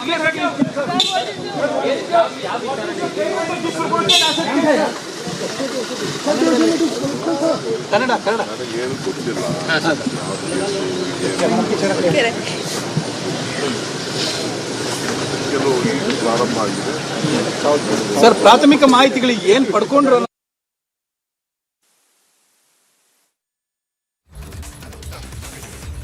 That's the first response coming in from DK Shivakumar after he was interrogated by the Enforcement Directorate in connection with money laundering charges. The first response coming in where DK Shivakumar is seen ducking those specific questions on the allegations he's facing in connection with this case, saying that he's yet to get more information for which he's been summoned by the Enforcement Directorate. We'd slip into a very short break, but more news breaks to continue on the other side. UK's Queen final journey today, as she will be laid to rest today.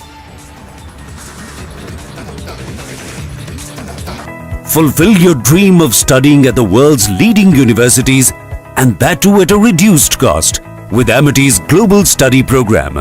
Study in India with Amity for some years.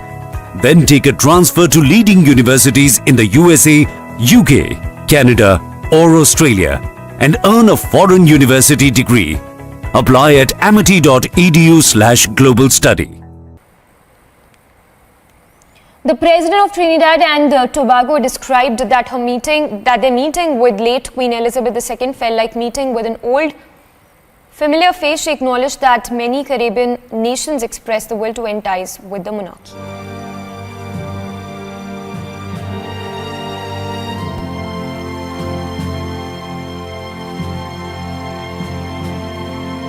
British officials said that the queue for people to view Queen Elizabeth II lying in state had reached the final capacity and had to be closed to new entrants. Hundreds of thousands of people have waited up for 12 hours or so in queues to pay their tributes to Queen Elizabeth II.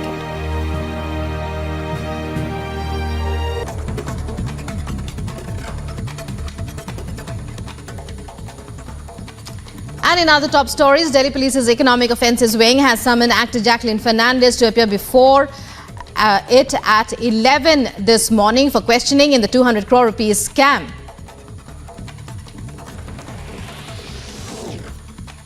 After Begusarai, now indiscriminate firing reported on the streets of Vaishali, a district in Bihar.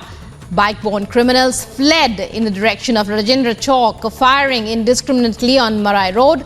An investigation has now been launched to nab the accused. Mumbai court to hear the bail application of Sanjay Raut today in Patrachal scam case. Accused in a 1,000 crore scam, arrested on August 1st, Sanjay Raut's judicial custody ends today. Akhilesh Yadav will lead the march of the Samajwadi Party legislators from the party office to Uttar Pradesh Vidhan Bhavan today to attend the monsoon session of the state legislature. During the march, party MLAs and MLCs will raise issues of unemployment, price rise, crimes against women and the poor, and the law and order situation in the state. Ahead of the showdown, UP Deputy Chief Minister has now launched a scathing attack, saying that the ones who protected goons now want to raise issues. And a quick roundup of news in brief from across the globe. Mourners continued to pour in to pay tributes to Queen Elizabeth II in the early hours the day of the monarch's state funeral. British officials said that the queue for people in view of to view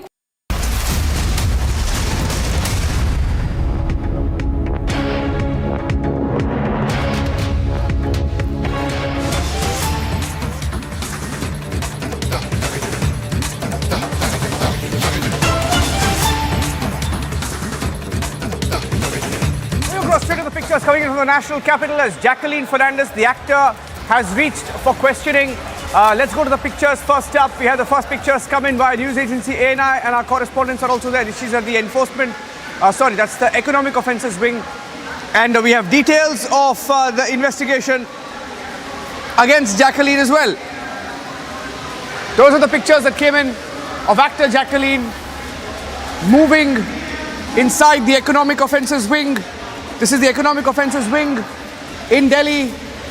Jacqueline, we are told, will be confronted face to face with her designer during the interrogation by the Delhi Police's economic offences wing. That's the breaking news update coming in right now. The investigation has also revealed that to impress this actor, the con man called Sukesh Chandrasekhar had given a huge amount to Jacqueline's designer and had also sent across a few dresses to the designer. So basically, this is the breaking news update coming in, and I think Jacqueline is being questioned as we speak. We'll also going across to the pictures coming in here. DK Shivkumar's questioning is ended. And our reporters are live there as well. So from questioning at one agency to the questioning on the other, on A9 Select, let's go across. All right, so we'll go across to that in just a bit. Staying with Jacqueline Fernandez. Let's go across to our correspondents. Shravan is tracking the story. Piyush is tracking the story. Piyush, can you hear me? Piyush, what's the update on Jacqueline questioning? How many more people got gifts? And why were these gifts given? Well, that's what the Delhi's Economic Offences Wing is now investigating. Let me first tell you, Niranjan, that today the dress designer of Jacqueline Fernandez was also to appear before EOW wing of Delhi Police, but she is not coming today. That's the big confirmation, first confirmation, which we are now telling to our viewers, that she will not be joining the investigation today. Her lawyers have now told to Delhi Police that she is unwell and she would not be joining the investigation, and that is why she would not be appearing there. Also, what we are now learning is that Jacqueline Fernandez has just reached. Initially, the EOW was planning to do a confrontation investigation of both the people of dress designer of Jacqueline as well as Jacqueline Fernandez. But as she's not appearing, only Jacqueline Fernandez would be questioned, and that's about the transactions which took place between Sukesh Chandrasekhar and Jacqueline Fernandez. Let me straight away also try to show you pictures from right outside the EOW wing of Delhi Police, where Jacqueline Fernandez has just entered, and right now as we are speaking, she is being interrogated. She is being questioned by the top officers of EOW wing of Delhi Police. Also, it is important to highlight as to how there have been multiple times she has been summoned, not only by ED but also by Delhi Police. Last time when she was summoned, she was questioned for more than 8 hours. This time also she was questioned because Delhi Police wanted to do investigation by bringing her dress designer. Also, what is the EOW is investigating today? They were to analyze about the transactions. Also, they were to analyze if the siblings, family members and colleagues of Jacqueline were also benefited because of her relations with Sukesh Chandrasekhar. And that is why she was questioned today. Today, most likely, she would be asked about the transactions which took place between Sukesh Chandrasekhar and Jacqueline Fernandez, and how much money was given she got from Sukesh Chandrasekhar. That is also going to be the part of investigation. So there are multiple things on which EOW wing would be focusing on. What we are also learning is that earlier, when Jacqueline Fernandez got in touch with Sukesh Chandrasekhar, she was alarmed by her co-stars not to get in touch with him, but she overlooked that.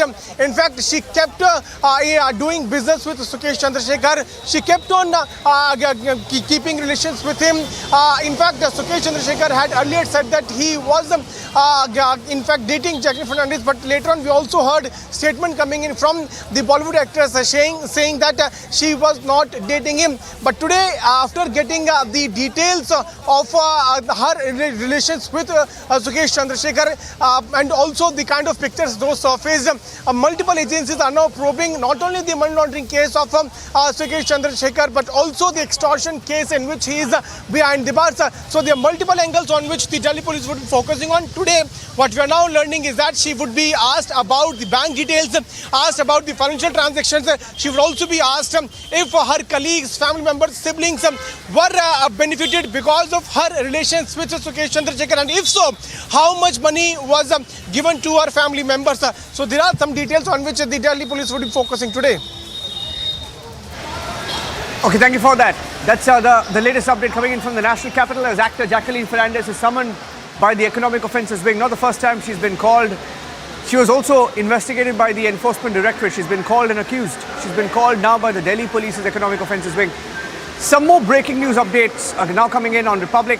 Let's go across and get you those breaking news updates as well. This one from Chandigarh University in Punjab. There's an update on that. Let's go across straight to that breaking news update coming in.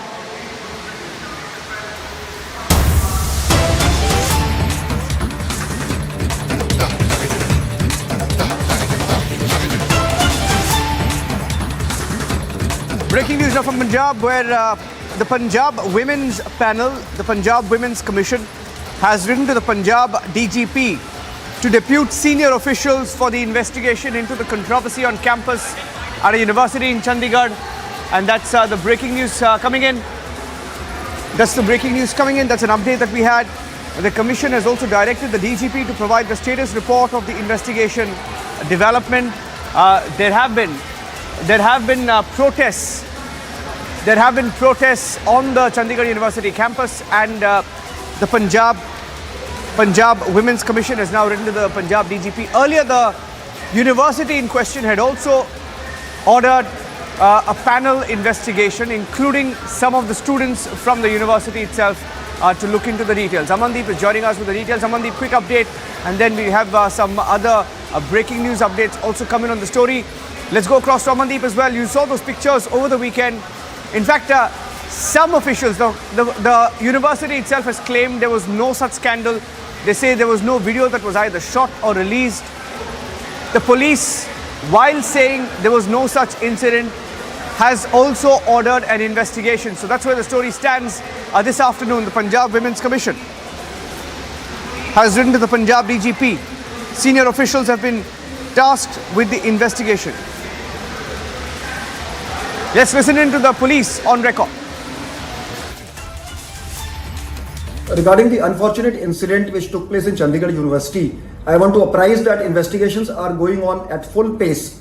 Police has made 3 arrests in the case, including that of a student and 2 others from Himachal Pradesh. Certain electronic devices have been seized. I would like to thank DGP Himachal Pradesh and the Himachal Police for extending all cooperation to Punjab Police in making the arrests late yesterday. And CM Punjab de Adesha to baad is the high level probe order hoya hega. We have constituted a 3-member all-women special investigation team which will conduct the investigation under the supervision of Gurpreet Deo, senior IPS officer. And I want to make 2 assurances to the students, the parents and the community at large. Firstly, we would respect the privacy and dignity of all individuals concerned, and we will make endeavors to protect the privacy of the concerned people. And secondly, we would get to the bottom of this matter. We would investigate deeply. Whoever is involved will not be spared. Nobody in this case will be spared. Investigations are going on a day-to-day basis. एक मैं appeal भी करांगा जी that everyone should maintain calm and peace and do not listen to rumors. A lot of content is going on social media which is sometimes unverified, uncorroborated. So I would say that look at authentic channels for information, and all of us as members of society have a duty to preserve harmony and peace in society. Getting a word from Amandeep. Amandeep was on the campus yesterday where there were thousands of students who protested. The college in question, the university in question, spoke to some of these students promising an investigation while maintaining that nothing really happened on campus, claiming that there was no scandal at all. So if there was no scandal, no video, etc., why were students protesting? Amandeep, where does the story stand?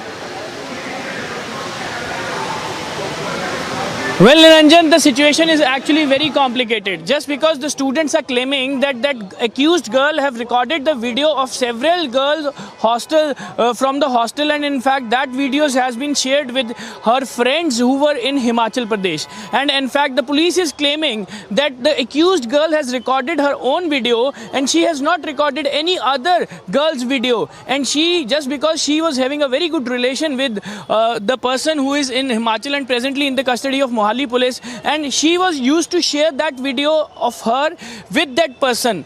But the point is that students are questioning that if she was sharing her own video, why police have registered an FIR? It was a private matter. Then there should be no public interest. And why when there is no complainant, when there is no objection from girl, then why the police have registered an FIR against all of three, and if she was not recording any other video? And meanwhile the hostel girls are also alleging that she has recorded the video in the washrooms where girls used to go, and just because the hostel was having a common washroom and every student on the floor, they have used that washroom, and in fact the accused girl was recording the videos through her phone. And now the police has sent the phone of accused girl to the forensic, just because there are certain evidences that the girl has deleted the videos that was recorded and shared with his friend. and even this investigation is taking so many complicated turns, Niranjan. And meanwhile, the girl students are very much concerned about the safety and the security inside the hostels, and they are alleging that they are not feeling secure, and that was the reason. That was the reason they have launched the protest. But viewers, now we are slipping into a short break, but stay tuned for more updates on this story, just because the rolling coverage of Chandigarh University video leak coverage is continued. Stay tuned.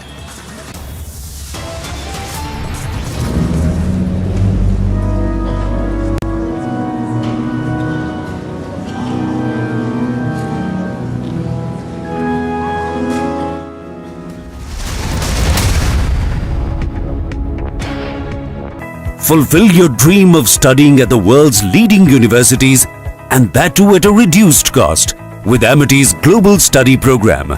Study in India with Amity for some years. Then take a transfer to leading universities in the USA, UK, Canada or Australia and earn a foreign university degree. Apply at amity.edu/global study. And a quick roundup of news in brief from across the globe. Mourners continued to pour in to pay tributes to Queen Elizabeth II in the early hours, the day of the monarch's state funeral. British officials said that the queue for people in view of to view Queen Elizabeth II lying in state had reached final capacity and had to be closed to new entrants. The Queen Consort Camilla has paid tribute to Queen Elizabeth II, saying she carved her own role in a tribute to late Queen that was her mother-in-law. The Queen Consort talked about her character and passions, but also shared a personal anecdote from the day of their wedding. She also said Queen Elizabeth II had an unforgettable smile.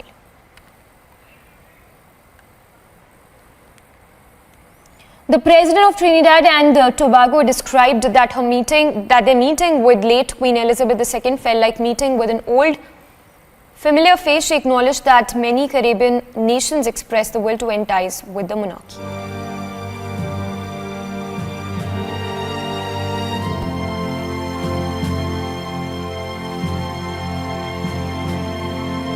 British officials said that the queue for people to view Queen Elizabeth II lying in state had reached the final capacity and had to be closed to new entrants. Hundreds of thousands of people have waited up for 12 hours or so in queues to pay their tributes to Queen Elizabeth II.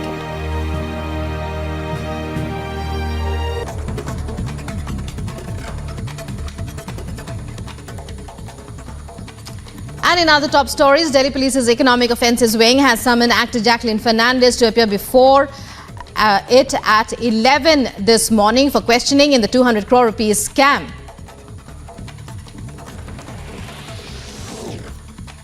After Begusarai, now indiscriminate firing reported on the streets of Vaishali, a district in Bihar.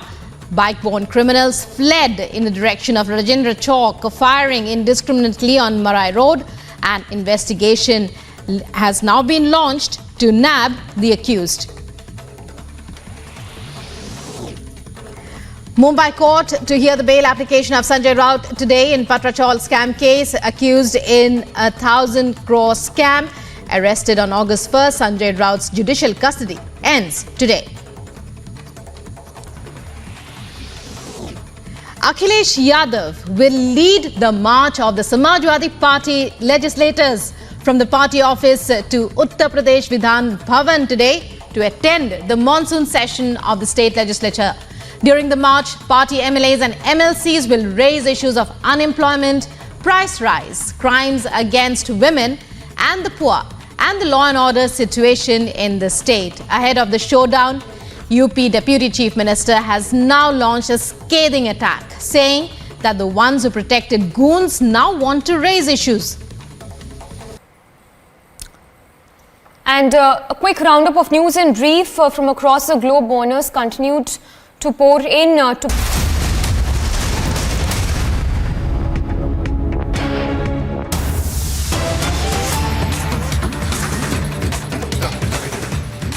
Welcome back. You're watching Republic TV. In the last few days and weeks, there's been a revolution in Iran. Pictures of how women were targeted a 22-year-old was killed by the moral police in Iran, trying to enforce hijabs. And women across Iran have come out in large numbers in protest. In large numbers. A slew of protests being seen across Iran. All across Iran has women come out on the streets protesting the moral policing. Many women chopping their hair in protest. Many women seen burning their hijabs in protest against the mandatory veiling of women in Iran. Masi Alinejad, an Iranian journalist, has been tweeting many such videos, and some of her videos are on screen as well. She's an activist in Iran, and she's sharing videos of how women are cutting their hair, and speaks about how women are angry, burning their hijabs in different parts of Iran for the killing of the woman called Mahsa Amini by the hijab moral police in Iran. And across Iran, there are visuals coming in from different cities of Iranian journalists and social activists sharing pictures from university campuses, from the streets, on students joining the protest against the killing of Mahsa Amini by the hijab police. Now, the contrast in India is when women in Iran are coming out in large numbers to protest against the mandatory. All right, I'm just getting a quick word from Prajwal, who's joining us live from Bengaluru. Prajwal Prasad is our Bengaluru correspondent. I'm going across to him. Prajwal, story in contrast to what's happening here in India, in Karnataka. We saw earlier this year the hijab protest break out. And there are people, of course, most of the petitioners are mostly based out of Karnataka. They're fighting the Karnataka government. They want the hijab to be allowed. Not sure that's the real perception. Not sure that's the reality. Because most women around the world are fighting back. So it's, if anything, the hijab backers in India should get a reality check from what's going on in Iran.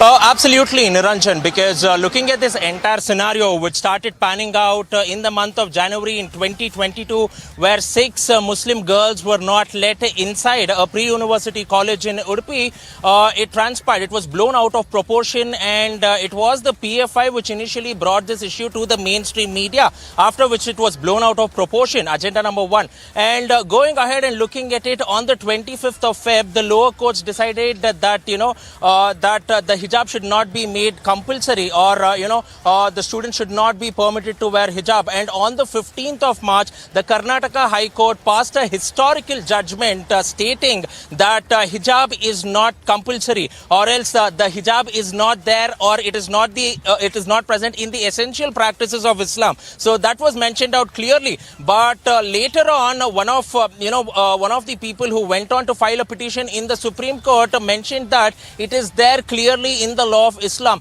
But if you are looking at what is going across in Iran now, it is definitely, to all these people who are supporting the hijab, it is a huge setback, because we are speaking about progress in India at this point of time. So hijab definitely is not signifying progress, is what has been mentioned. And also moving ahead, right now the hearing is also underway in the Supreme Court, where Dushyant Dave, who is arguing for the pro-hijab, he's making out his statements clearly, going ahead and moving on, stating that that they have all the right to wear the hijab, but the Karnataka government has clearly stated that they will be following the orders which has been passed by the Karnataka High Court for now, Niranjan.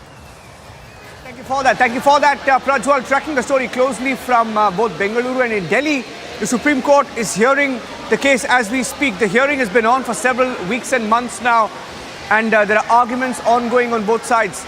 There are some people who continue to contest the Karnataka High Court order of going with the state government, saying that hijabs should not be allowed on campus. Taking a short break now on Republic TV. When we come back, getting you the latest details. In fact, let's cut across also to the pictures coming in from London right now.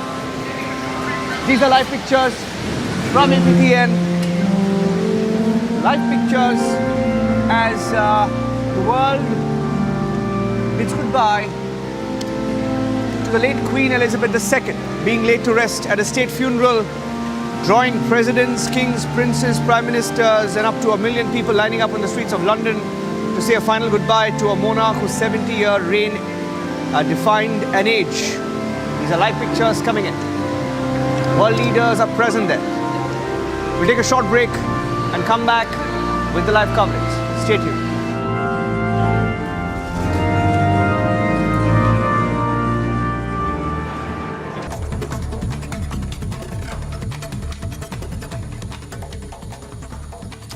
And in other top stories, Delhi Police's Economic Offences Wing has summoned actor Jacqueline Fernandez to appear before it at 11 this morning for questioning in the 200 crore rupees scam.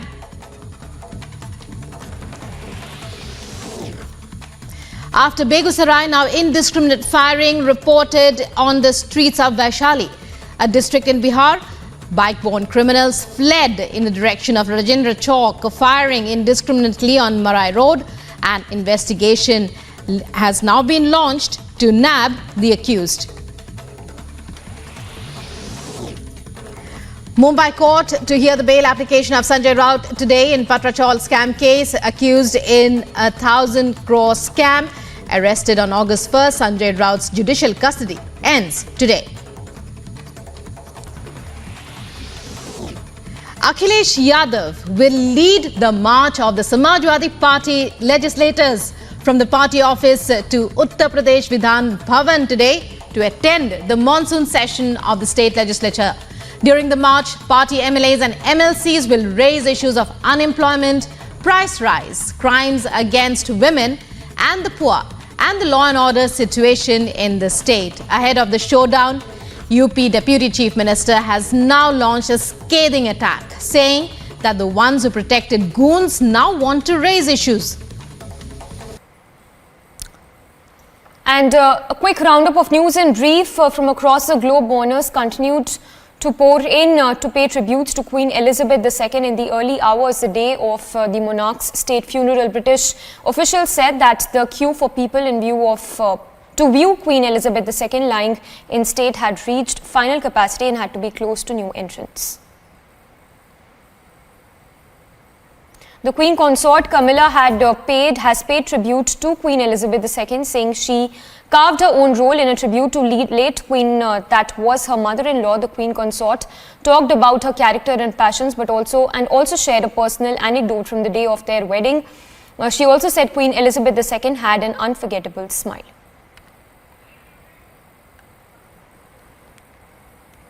The President of Trinidad and Tobago described that their meeting with late Queen Elizabeth II felt like meeting with an old familiar face. She acknowledged that many Caribbean nations expressed the will to end ties with the monarchy.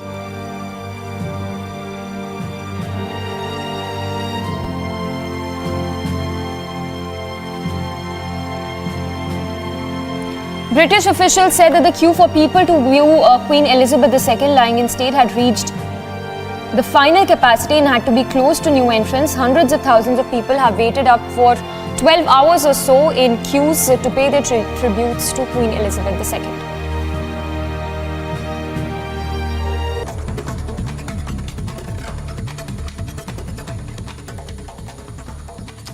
And in other top stories, Delhi Police's Economic Offences Wing has summoned actor Jacqueline Fernandez to appear before it at 11 this morning for questioning in the 200 crore rupees scam.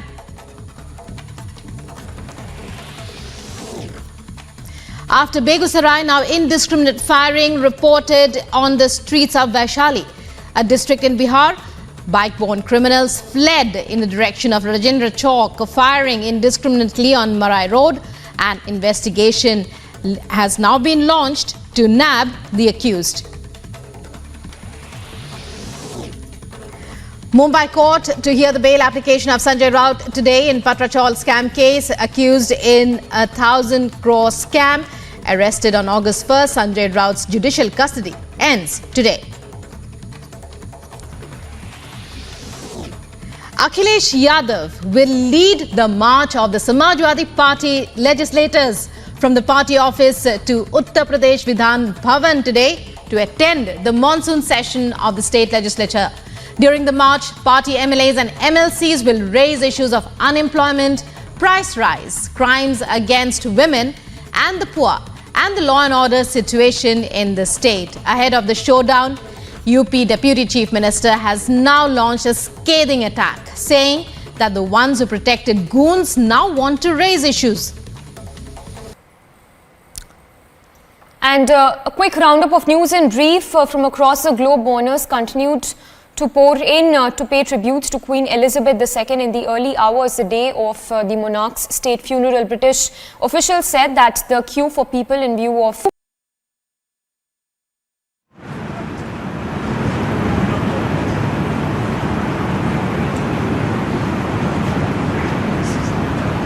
hundreds of thousands had filled in front of a flag-draped coffin.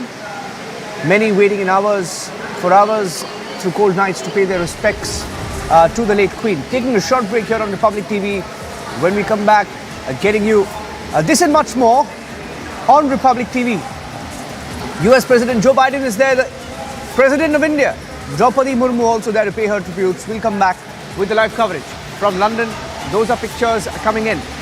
Stay tuned. The President of Trinidad and Tobago described that their meeting with late Queen Elizabeth II felt like meeting with an old familiar face. She acknowledged that many Caribbean nations expressed the will to end ties with the monarchy.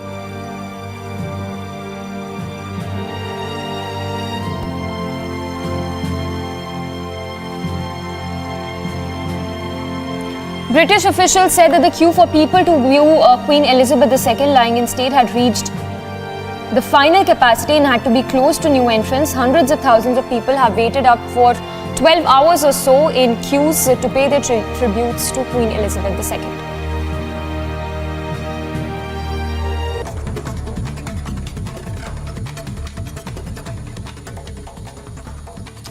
And in other top stories, Delhi Police's Economic Offences Wing has summoned actor Jacqueline Fernandez to appear before it at 11 this morning for questioning in the 200 crore rupees scam.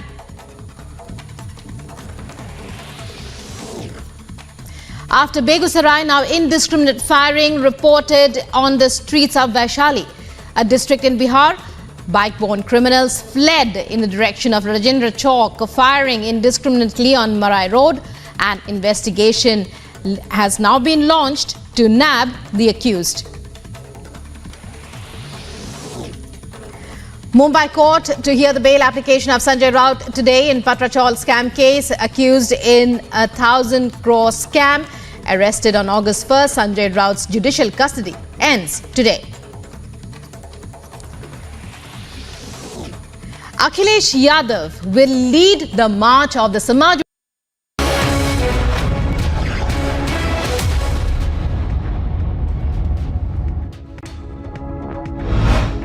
Good afternoon, you're watching Superfast 50 at 3 p.m. I'm Soesha Samant, and to begin with the first story, a third accused has been arrested by the Punjab police as part of the probe into the alleged video leak in the Chandigarh University. Meanwhile, students of the university ended their protest in the early hours of Monday after the district administration and police assured them of a fair and transparent investigation into allegations that objectionable videos of several women students had been recorded. Two hostel wardens have been suspended by the Chandigarh University administration. An FIR under Section 354C of the Indian Penal Code and Information Technology Act has been registered in the matter, and further probe is on. The Punjab Police has formed a 3-member all-women special investigation team to investigate the Chandigarh University video leak case. Meanwhile, the DGP appealed to everyone to maintain peace and harmony.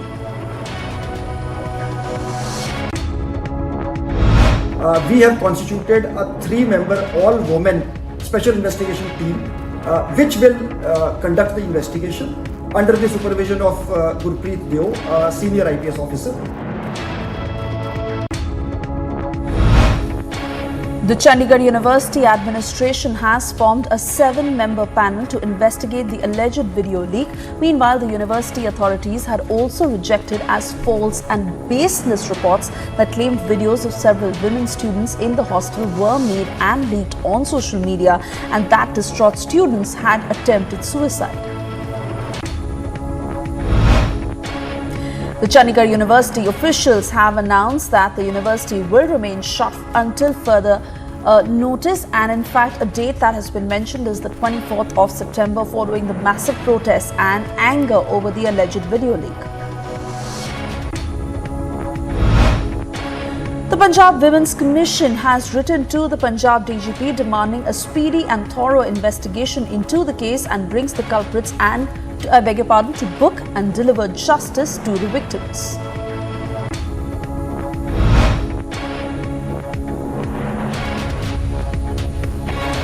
ED sources have told Republic that Aam Aadmi Party leader Durgesh Pathak was spotted at the residence of the Lickagate accused Vijay Nair in Mumbai.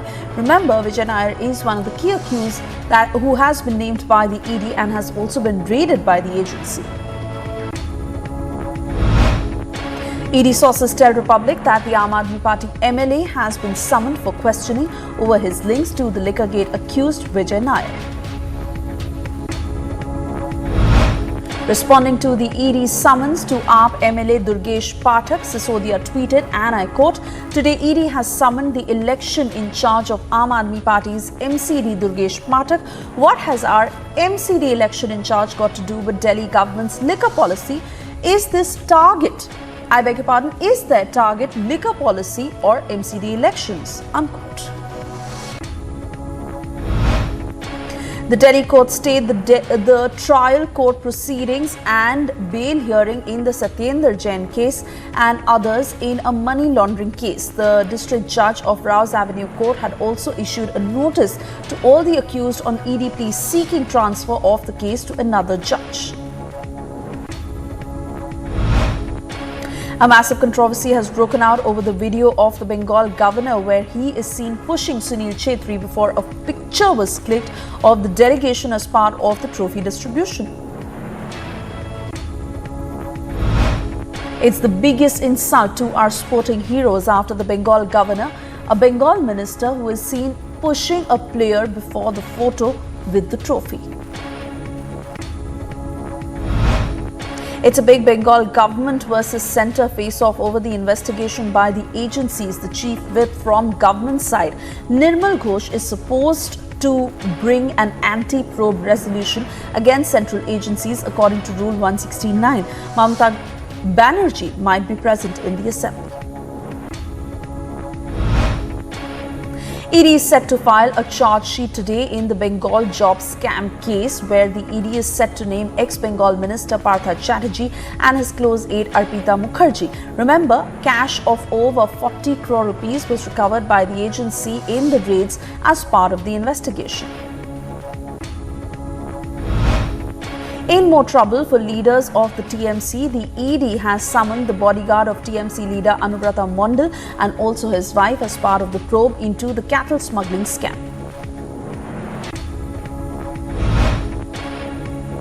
On the occasion of Prime Minister's birthday, Delhi's Gurudwara Shri Bala Sahib Ji organized an Akhand Path which started on the 15th of September and culminated on the 17th of September. This Akhand Path was attended by thousands of Sikh devotees. A delegation of the Gurudwara visited the Prime Minister at his residence at 7 LKM today to offer prasad and blessings. Akali Dal questioned the Aam Aadmi Party government over the reports of the Punjab Chief Minister being deplaned in Frankfurt. This comes after media reports of the Punjab Chief Minister being deplaned in Frankfurt because he was drunk, a claim that the Aam Aadmi Party has vehemently denied.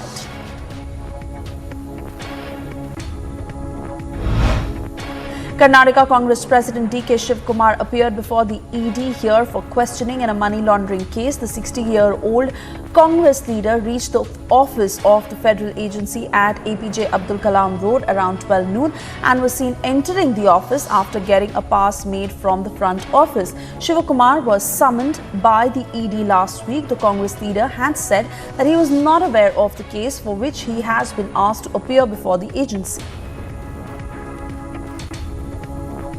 A new ESR has been filed. I don't know on what basis, I don't know. I have just requested them.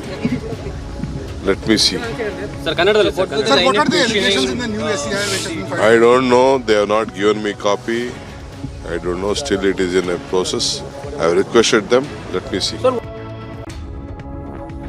In an unprecedented move amidst the ongoing row between the Kerala governor and the LDF government, Arif Muhammad Khan on Monday shared with the media video clippings of him being allegedly heckled at a Kannauр University event in 2019.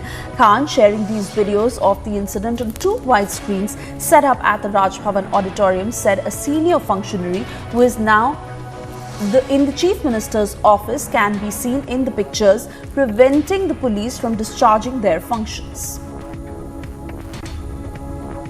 Delhi Police's Economic Offences Wing is questioning Bollywood actor Jacqueline Fernandez in connection with an extortion case linked to alleged conman Sukesh Chandrasekhar. This is the second time that she has been summoned for questioning by the Delhi Police for her alleged role in the case.